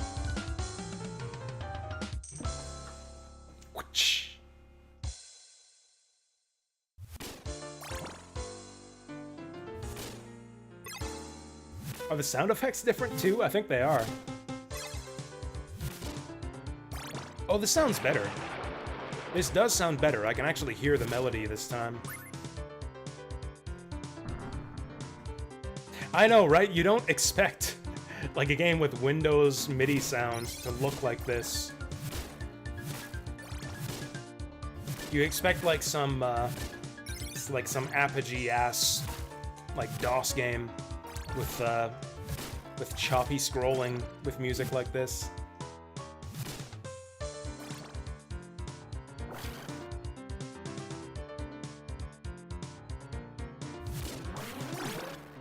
Honestly, even with a Roland sound device, I can hardly imagine this sounding better than the X68000 soundtrack.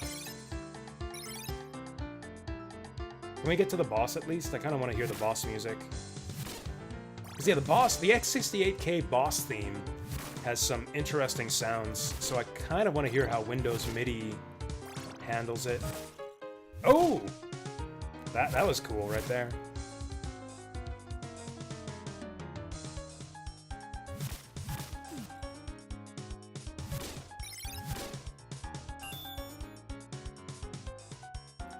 Some games sound amazing.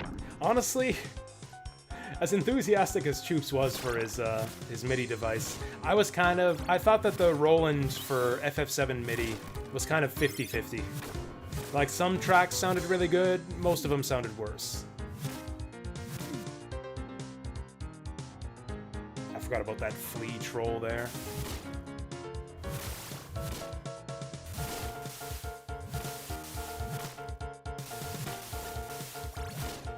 I remember playing a lot of freeware games back in the day with this kind of sound.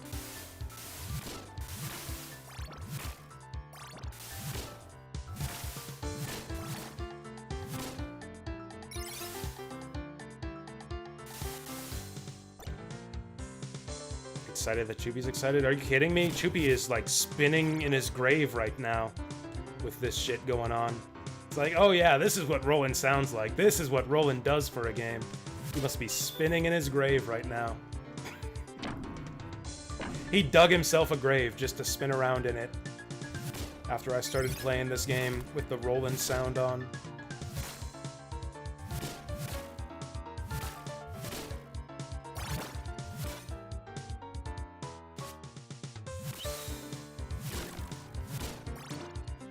This game has the weird diagonal down whip attack too, just like Bloodlines. Was it Bloodlines where you could only whip diagonally down? Or no, diagonally up. You could also go diagonally up in that game to swing from stuff.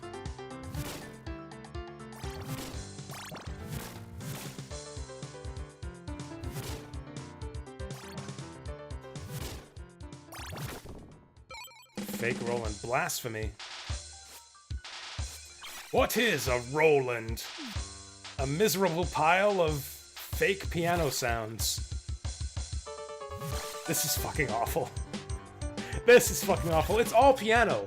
It's not even like changing the instruments. It's all piano. Yeah, it can't handle the instruments at all. Fuck this. Fuck this. Yeah, this is all wrong. Not right. It's not right.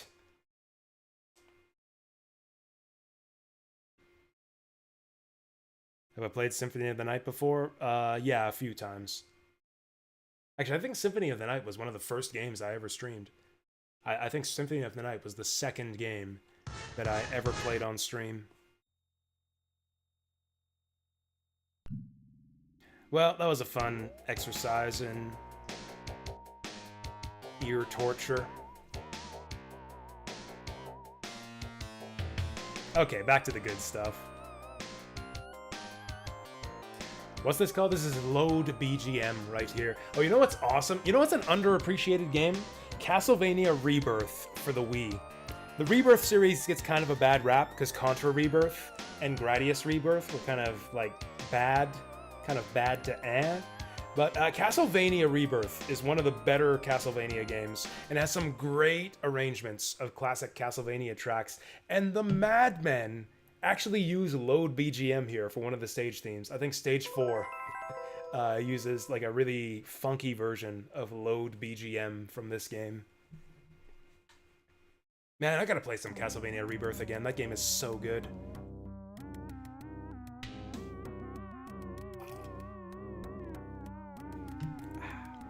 Okay, so now we have like probably 45 minutes to play this game. Anyways, if it wasn't clear, I'm a huge fan of Symphony of the Night. It is one of my beloved classics from my childhood. Ooh, Attack of the Destroyer. Anyways, I'm checking Discord for D&D, but it looks like there's no news. Honestly, it's still one of my favorite Metroidvanias. Honestly, this is like such a pleb take, but yeah, I think until Hollow Knight, I do think that Symphony of the Night and Super Metroid were the two best Metroidvanias. Okay, we're playing for real this time, so let's give it a real name.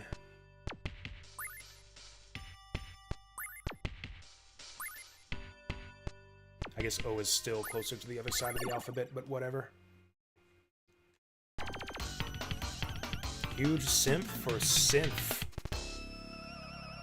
Like synth? Simp for synth?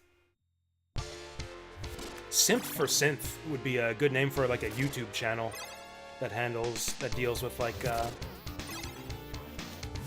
old school video game audio. I don't know, the music here is just so perfect for the X68K sound. I can't envision Roland sounding better than this. I just can't, even just like imagining the best way that Roland could possibly sound. I can't envision it sounding better than this.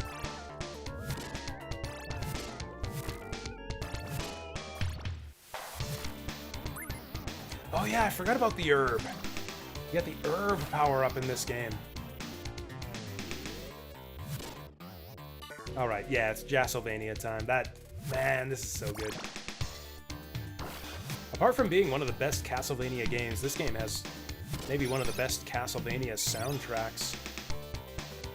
Like, this is a remake of Castlevania 1 too, supposedly, I guess. There's like 2 or 3 levels in the game that are kind of similar to Castlevania 1 levels. Although with those levels, it's really impressive the way that they like sex it up quite a bit. Like all like the big cool portraits in the castle hallway here. Like this is 1-1 from Castlevania 1. This is Castlevania 1-1-1 right here.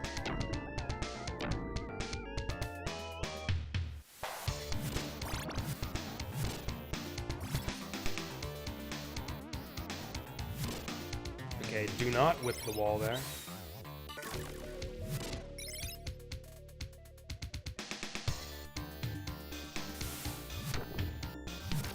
Is there something over here? There's a breakable block, but why do I want to be over here? Just for that one big heart? We lose all of our hearts at the end of the stage anyways. I think that's the way it works in this game. That is such bullshit. Or maybe if I ducked. Maybe if I ducked, I would get that big heart. There we go.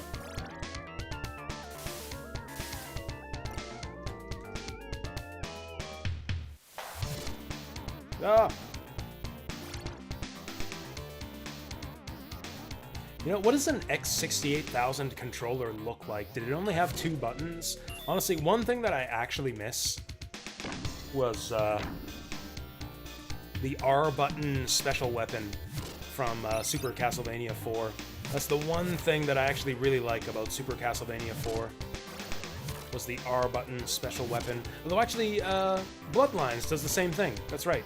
It's C button for weapon specials in Castlevania Bloodlines. There is no X... Oh, so should I be playing this on keyboard? Should I actually be playing this on keyboard? Oh, each company made their own. What the frick? Yeah, those computer consoles just kind of weird me out. I never played one as a kid. I never knew anyone who owned one. The idea of like a computer console is like just a complete mystery to me. Like what? You either have a console or you have a computer. Like I had console games as a kid, and I had computer games as a kid. And like never the twain shall meet. They were 2 entirely different types of games. It's like consoles were for Mario and Rockin' Cats and Rollerball. And, like, PCs were for, like, Spelling Jungle. And, Treasure Math Storm, you know? And Museum Madness.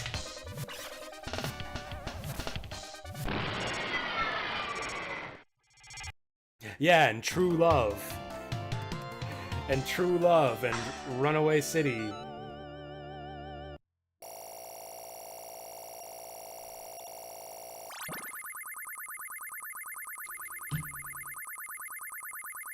I was going to go into a bit where I list like 20 different classic hentai games for PC, but I actually couldn't think of that many.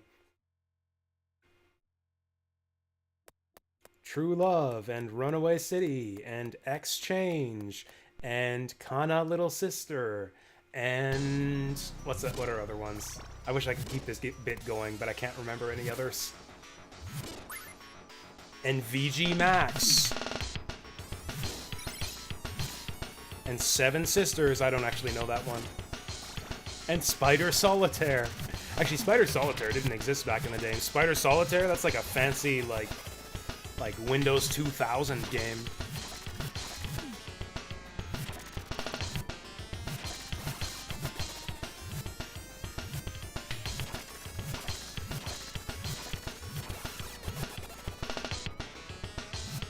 Do they even include games with Windows anymore? Like, if I wanted to play Solitaire on my, like, Windows 10 PC right now, can I? It would probably be cluttered with ads. If it's on Windows 11, I bet you it's got ads all over the place. AIDS all over the place. PC hentai game aesthetic. I love that you consider, like, the PC 98 aesthetic. Or no, PC 98? What's that system that has all the hentai games? Is it PC 98? Whatever, the PC 98 aesthetic to be the hentai game aesthetic.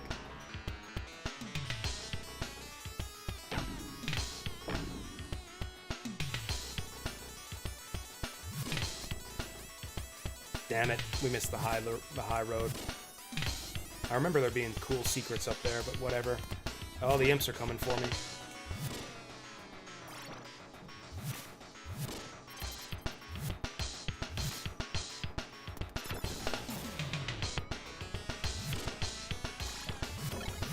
Oh yeah, Knights of Zentar! Yeah, hentai games like Knights of Zentar. Can you buy that on Steam? Is Knights of Zentar on Steam? I'll have to look that one up. Yeah, it was pretty much all hentai. All the notable games were hentai.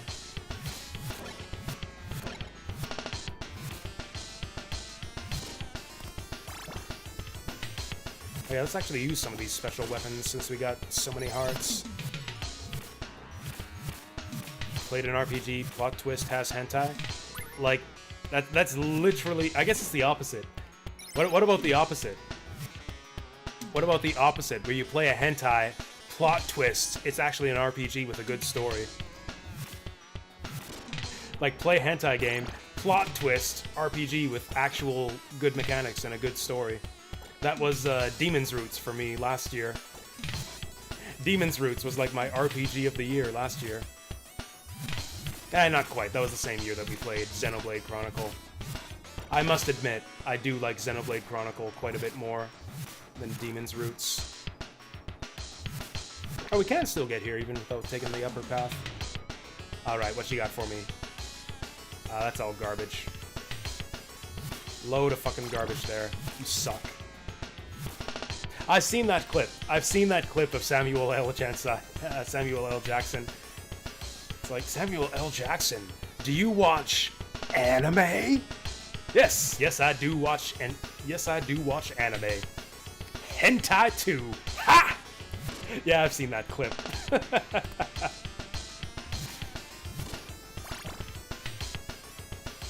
Yeah, I gotta get back into the Xenoblade series. Honestly, yeah, Xenoblade 1 has now become my all-time favorite anime, just about. By which I mean one of my all-time favorite JRPGs. This is the spot right here. Okay, let's see. Yeah. This is a glitch in the emulator. It's just purely random whether this works or not.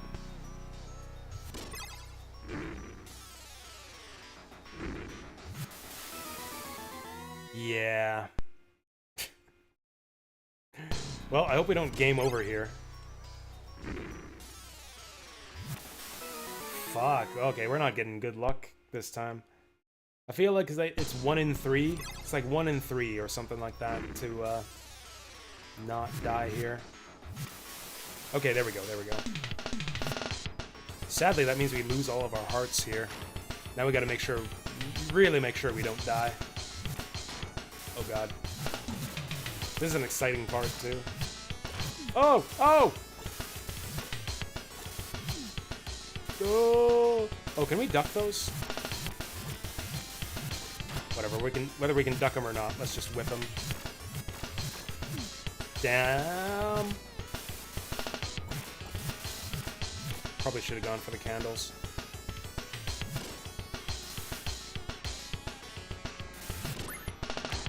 Oh, fuck! I was not expecting that. I thought we'd just pass right through. We don't even have a whip upgrade. Okay, let's not die to this guy.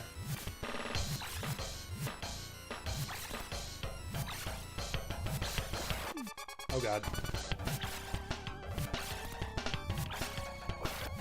Okay, easy boss. Thank god. Hey! Alright, there's a good one. Xenoblade... Xeno X. Okay, let's do it. Let's do it. Xenoblade X.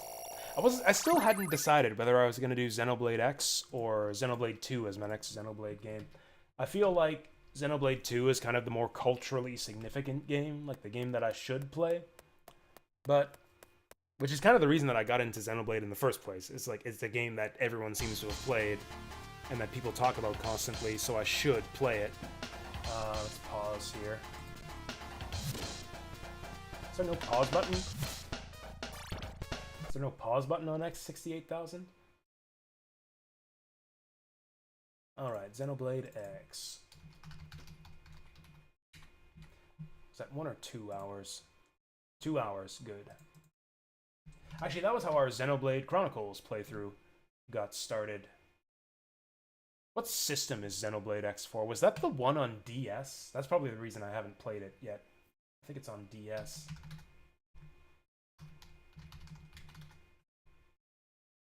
Oh, Wii U. Okay, Wii U. That's better.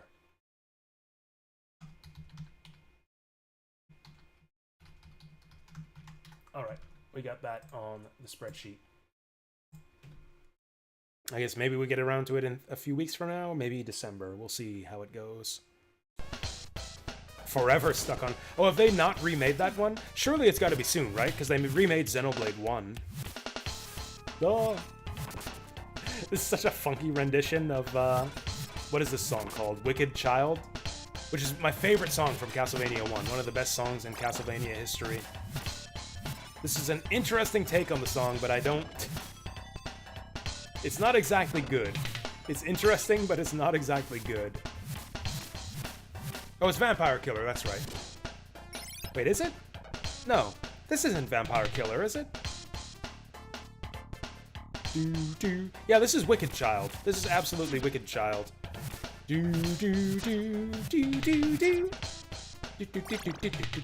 Yeah, I know Wicked Child. It's called Wicked Child, right?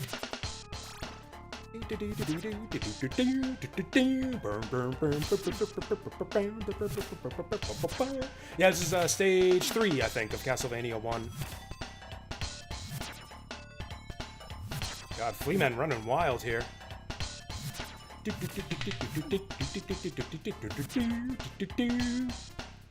This is an interesting take on the song, but it's so much worse than the original.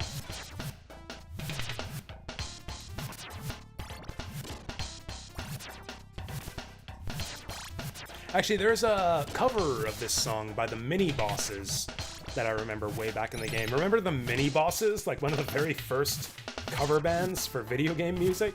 Yeah, this is one of the songs that the Mini Bosses covered. One of their best songs, I think. Who is the Wicked Child? I guess it would be the Mummy. That's the boss of the stage, maybe. Check out the water effects here. Check out those particles. That's a pretty rad effect. I like that fountain there. Am I accidentally playing the glitched version of this game? Because I've taken lots of hits, but I've taken no damage. I remember the first time I played this on stream, or it's not even glitched, I accidentally picked up like a hacked version of this game that reduces all of the enemy damage to 1 point of damage. And it was really boring. This game was really boring and easy, with all of the enemy damage nerfed. I hope I'm not accidentally playing that version right now. I think I might be, though. I think I might be accidentally playing that version. Fuck.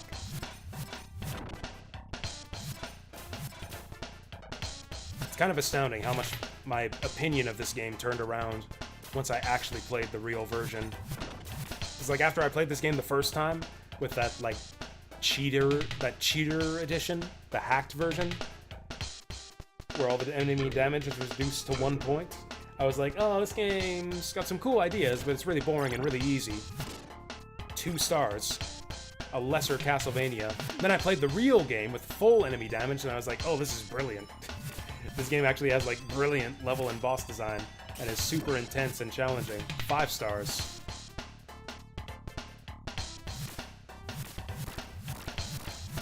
Sexy mud ladies. Oh, oh, like a menage a 5 of sexy mud ladies. I'm dead. Yeah, I think I've got mini bosses MP3s on my computer too. Where would you even find those these days? Mini bosses are like a part of like an important part of internet history, right? Surely someone's uploaded their stuff to YouTube by now. I actually strongly suspect that I have the wrong version of the game loaded here.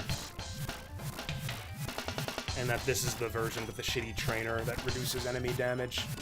I guess that'll help us get through the game faster since I've only got like half an hour here.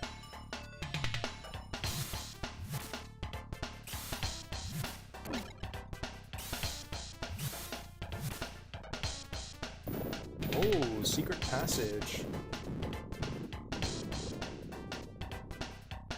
Oh, also, I like the idea of Alucard as the Wicked Child, but he's not actually in Castlevania 1. The fuck?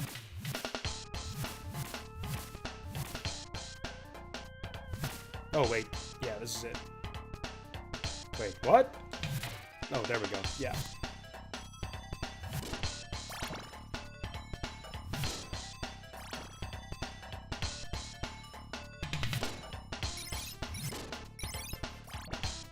There we go.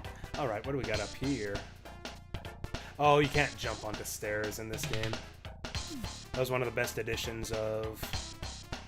I think it was Bloodlines? Oh yeah, Bloodlines and Rondo of Blood let you jump onto stairs. I still don't have a sub-weapon! Jeez. Whoa. What? Bullshit, I got scammed. Oh, what? Oh, right, because I died so many times on the stupid raft. Oh, the website is still up. Nice. Okay, that's cool. I'm actually half tempted to restart the game.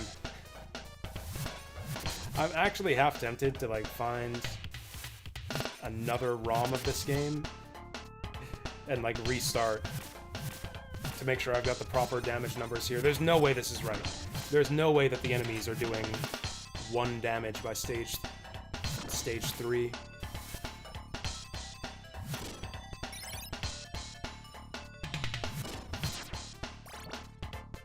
I feel like this doesn't even count. I feel like I can't remove Akumajou Dracula X68K from the wheel if we just play this version.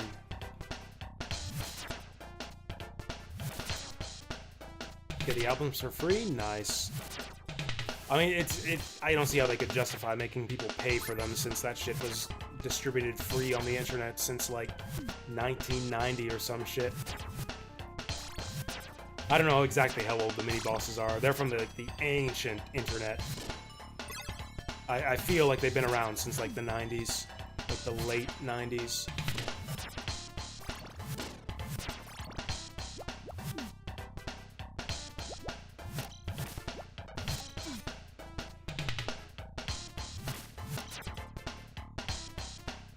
$2005? Huh.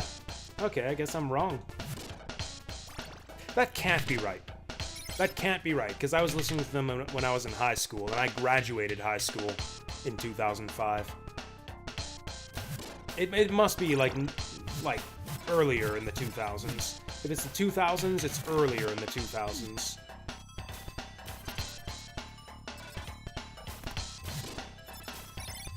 This is all wrong. I kind of don't want to keep playing this. The damage is way off.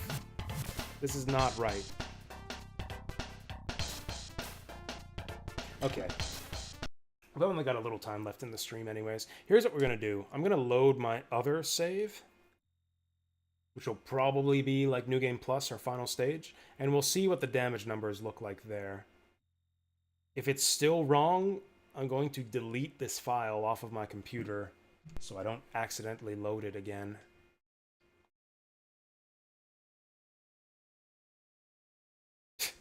Yeah, a bunch of scabs we're fighting here.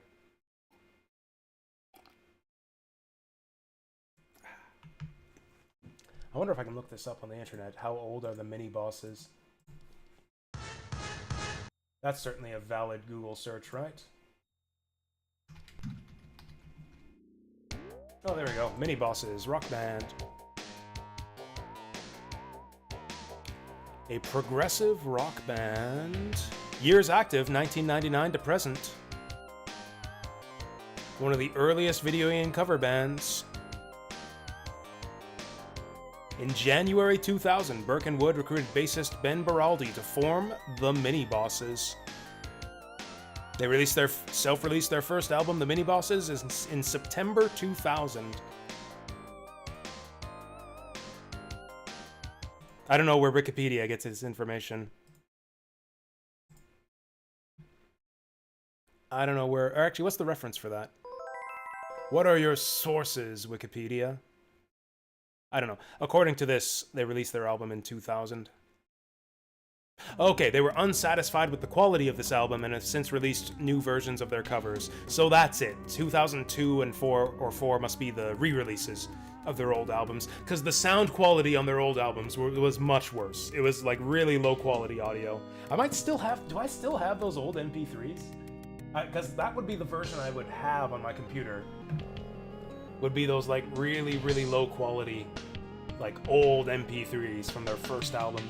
Do I have the Mini-Bosses on here?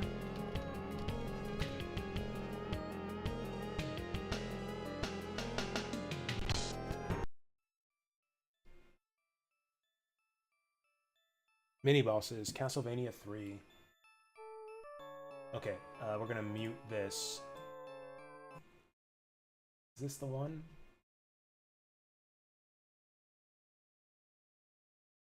Oh, there we go. Mini bosses, Castlevania 3, Mega Man 2, Castlevania. Yeah. This is it. This is a Wicked Child.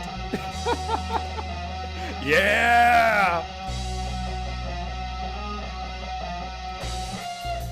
I mean, it's fucking radical. I never thought that this had bad audio quality back in the day. I loved this shit. Oh, fuck yeah.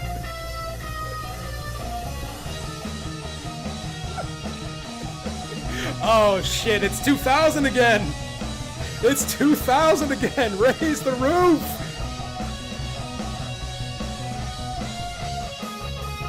Oh, yeah, this bit too.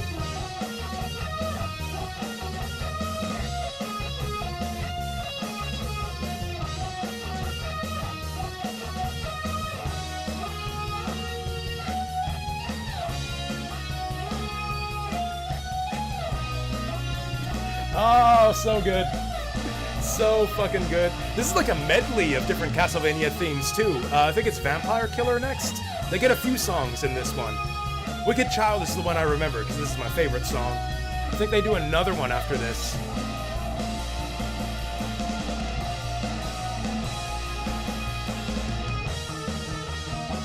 Whatever, it's a 5-minute thing.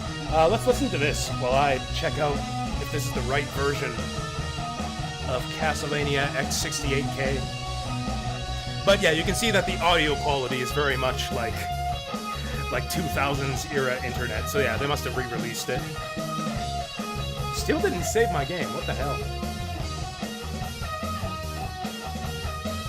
Okay, how much damage are we taking? This is New Game Plus. This is the second loop. Okay. Okay. Yeah, look at that. Stage 31. Stage 31 and extra enemies. This is New Game Plus, and we're taking 1 damage. Yeah, this is the wrong version. This is the wrong version of this ROM. So what is the right version? Oh, do. This is stage 2, I think. No. No, stage 4, I think, yeah. Shit. Which one? So one of these is wrong, one of these is right. Let's try A3. Let's try A3.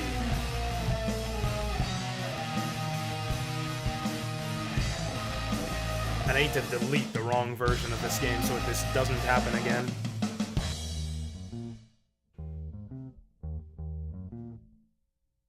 Yeah, they must have re-released it in 2002, 2004. I don't think I've even heard the higher quality version of this. I only know the mini bosses from that initial like 2000 album.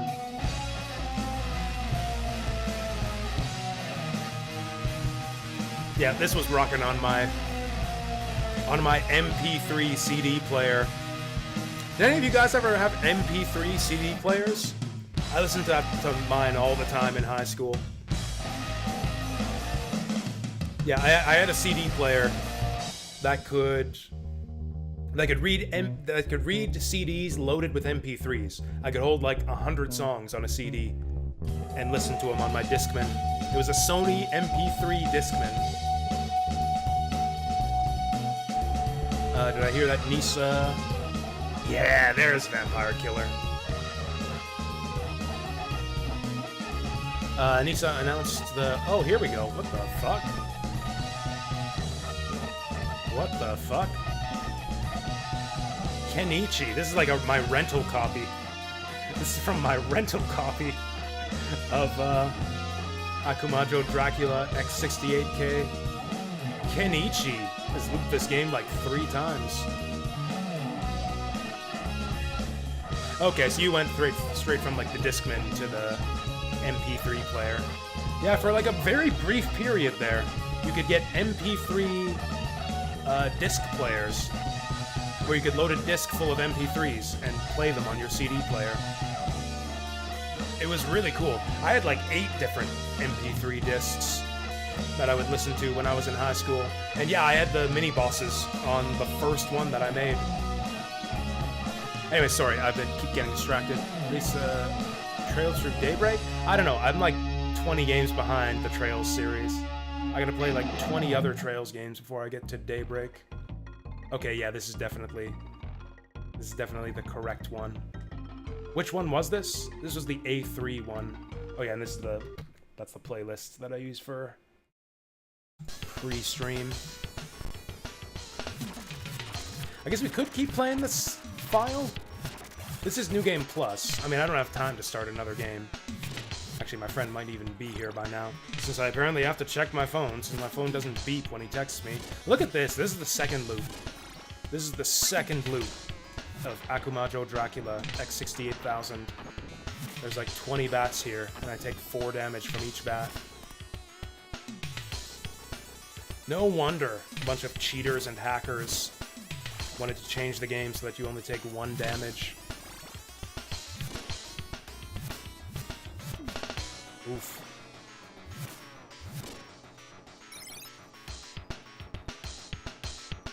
I'm not sure I actually parsed that correctly. NISA announced the release window for Trails Through Daybreak 2 the day that the first game's English release comes out. Oh, so like the sequel to Trails Through Daybreak is coming out at the same time that the first game is coming out in English? Okay, that's kind of neat. I wonder how long it'll take for the fan translation to come out that everyone's obviously gonna play before the official release. I mean, you can machine translate shit nowadays. People will be playing that game in English like the day it comes out. Yeah, I don't have time to spin the wheel again and load up a new game. So I guess we'll just play this until my friend shows up to take me to D&D. See how far we can get through the second loop.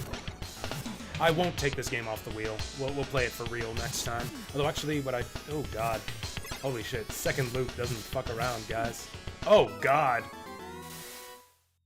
I remember reading in an interview, this game loops up to 5 times. They have like new enemy placements and like escalating difficulty for up to 5 loops. Played Trails in the Sky and thought it was meh. I also played like, yeah, the first 8 to 10 hours of Trails in the Sky, and my reaction was also meh. I want to give it another try, because like the way people describe it makes it sound like the kind of RPG I should enjoy. Like a lot of the stuff people like, the things people say they like about Trails in the Sky is a lot of the same stuff I like about games like Grandia. So I feel like it's the kind of game I should like. I want to give it another chance, but I've never gotten around to it. Also, I'm going to delete the wrong version of this game before I forget. So that was A3 in the X68K folder. Okay, so A3.m3u. So M3U is a playlist, because this game is like multiple discs. Okay, so it's A2 actually. So we want to keep the A2 version and delete the other one. There we go.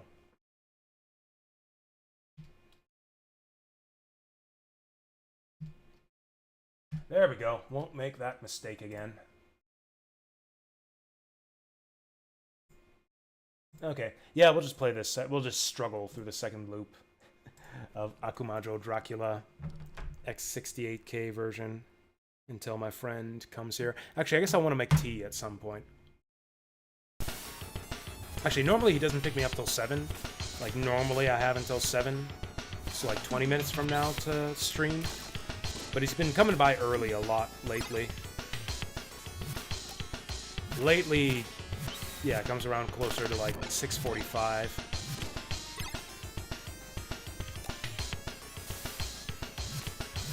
SC is better, third is awesome, but that's the thing, is you need to play the first one. You need to play FC to have any context to enjoy those games at all. And then that's the thing, like what? I play FC, and it's like, okay, whatever. I play SC, and what? I end up loving it. It's like it ends up being one of my favorite games ever, potentially. And then what? Then I'm just like stuck on like the Trails bandwagon until I get to whatever game everything falls apart.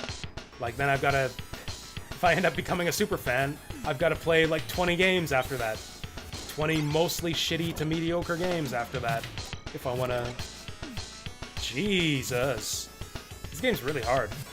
This game's like really, really hard.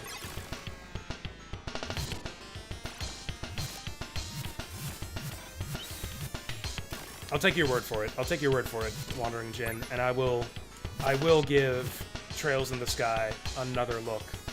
Probably not sometime this year. Probably sometime next year. I'll get around to it. Fuck me. Oh, you know what? We gotta do the jump and diagonal whip. We gotta jump and diagonal whip to get away from the one side.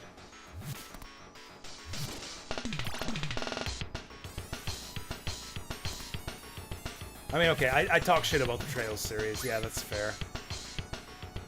Some people like them all. I only really know the Trails series from watching streams of them. So, like, my impression of, like, Trails of Cold Steel as being, like, shitty, badly paced, overwritten, just schlocky JRPGs purely comes from watching other people play them. Fuck. Okay, we gotta get our game face on here.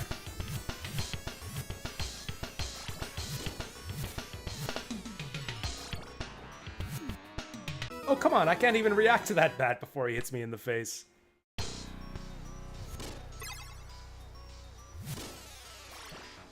Cold Steel did not need to be 4 games. Does any video game really need to be 4 games?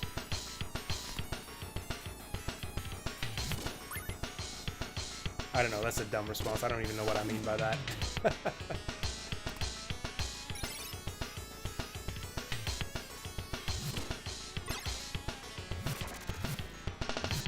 That is so fast.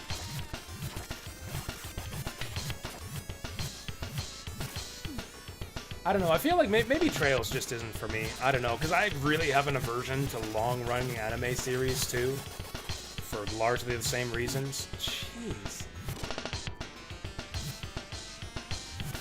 Like, there's just so much filler, so much just bad pacing, and it just takes forever to get through for relatively little payoff. Even the good long-running anime series, I haven't been able to get into. Like, I watched, like, 50 episodes of Ranma, and, like, it was fun for 50 episodes. I enjoyed those 50 episodes of Ranma, but after 50 episodes, it's like, okay, I get it. I get what this is about. It's kind of just the same thing over and over. I don't need to see any more of this.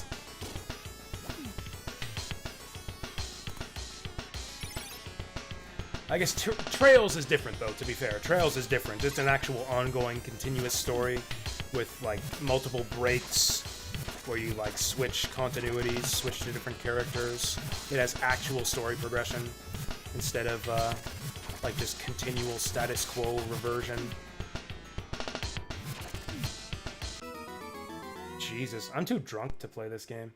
But, again, I don't have time to switch it up. Let's see if we can beat Stage 2 within the next 20 minutes or whatever.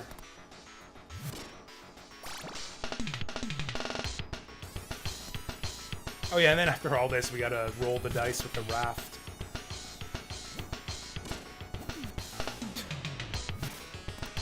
Who the hell would play 5 loops of this? This is impossible after 2 loops. Oh, also it's a high school thing. We were talking about my aversion to high school anime too. Trails, starting from Cold Steel. Yeah, Trails is a high school anime JRPG on top of everything else.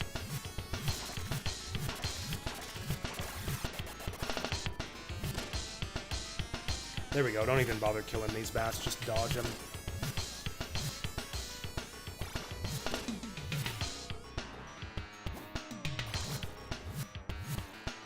There you go, I gotta whip these guys before they even show up.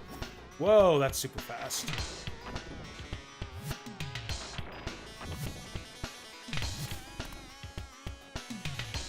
Honestly, JRPGs in general are a very high school genre. Like, what really is the JRPG for adults? Don't say Xenogears. Please don't say Xenogears. You're embarrassing yourself if you say Xenogears. Oh, come on! Oh, it goes off the top of the screen there. Maybe Shadow Hearts? I haven't actually played Shadow Hearts, but Shadow Hearts looks like it might have, like, kind of adultish vibes. What is the video game for adults? Akumajou Dracula for the X68K, obviously. Ain't no 8-year-olds ever gonna beat this game. This is like the Castlevania game for people who were 8 years old when Castlevania 1 came out and played it like 50 times. It's like, oh, this is Castlevania for people who played Castlevania 1 50 times when they were 8 and need, like, their next fix. Shit, I should have kept my... Oh yeah, SNT is a good shout-out.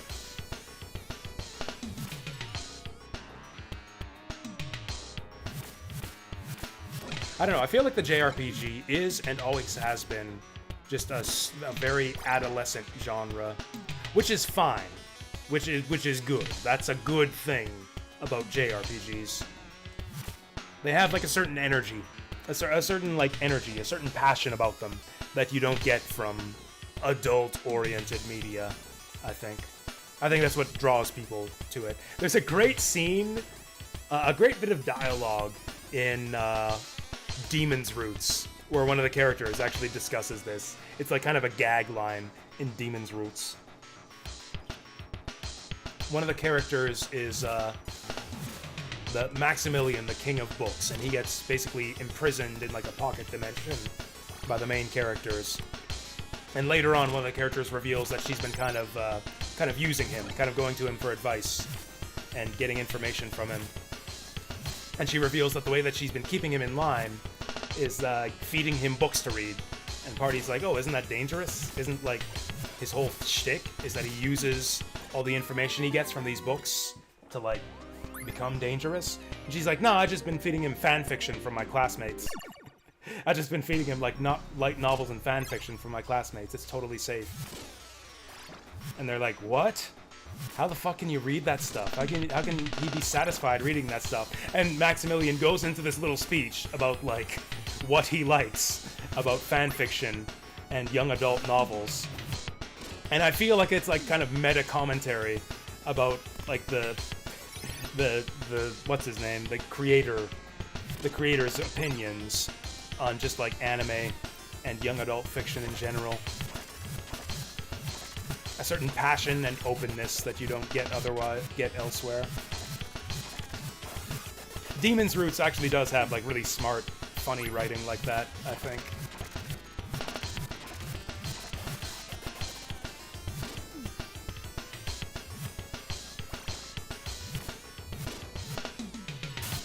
There we go, we gotta use our sub-weapons a lot more to survive here. Also, let's, gonna start making some tea.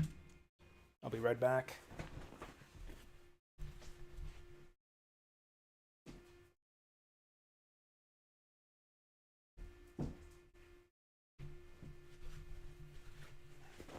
Actually, you know what? Fuck the tea. I'll get coffee from 7-Eleven. I've been tired and, like, not getting good sleep lately, and I've had probably too much whiskey today. I need coffee to get through this next D&D session. So yeah, I'll just get a 7-Eleven coffee.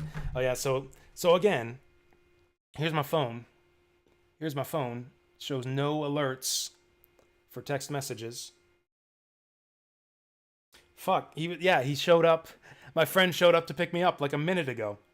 Because he normally shows up right about now. He showed up here a minute ago. And my phone didn't beep. It, like, didn't even show me that I got a text message on this screen here. See, no text message here. I have to, like, open up my phone and go into text messages. And, like, it beeps for my others. Like, it beeps. My phone fucking beeps at me when I get spam messages from, like, I mean, okay, not spam, but, like, it beeps me when I get My skip the dishes order is ready. It beeps me when starting August 1st, Saxtel collects on behalf on provincial blah blah blah. It beeps when I get a message about your verification code from Steam. Like it beeps for all that other stuff. For some reason, my phone is like specifically blocked my friend that picks me up for D&D. That's so fucking weird. Anyways, so I gotta go talk to him. So I don't have time to talk to him. I gotta go play D&D with him. So I don't have time to make tea anyways.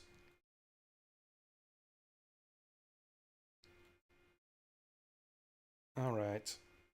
I'll let him know that I saw the message, and I guess we'll end the stream here. I guess we'll end it here. I guess we didn't play any wheel games today. I guess we beat Super Metroid. We crossed Super Metroid off the wheel list. Don't say my food is here. Yeah, maybe that's it. Actually, there's a funny story about that. I don't have time. I have a funny story about my D&D friend and food, but I'll tell it next time. Okay, I'm off to D&D. Thank you all for watching. We'll get some more wheel games done next week, probably. And some viewer's choice. Hi and bye again. Yep, hi and bye again, Cole Rose. I'm off to D&D. Thanks again for watching. I'll see you guys next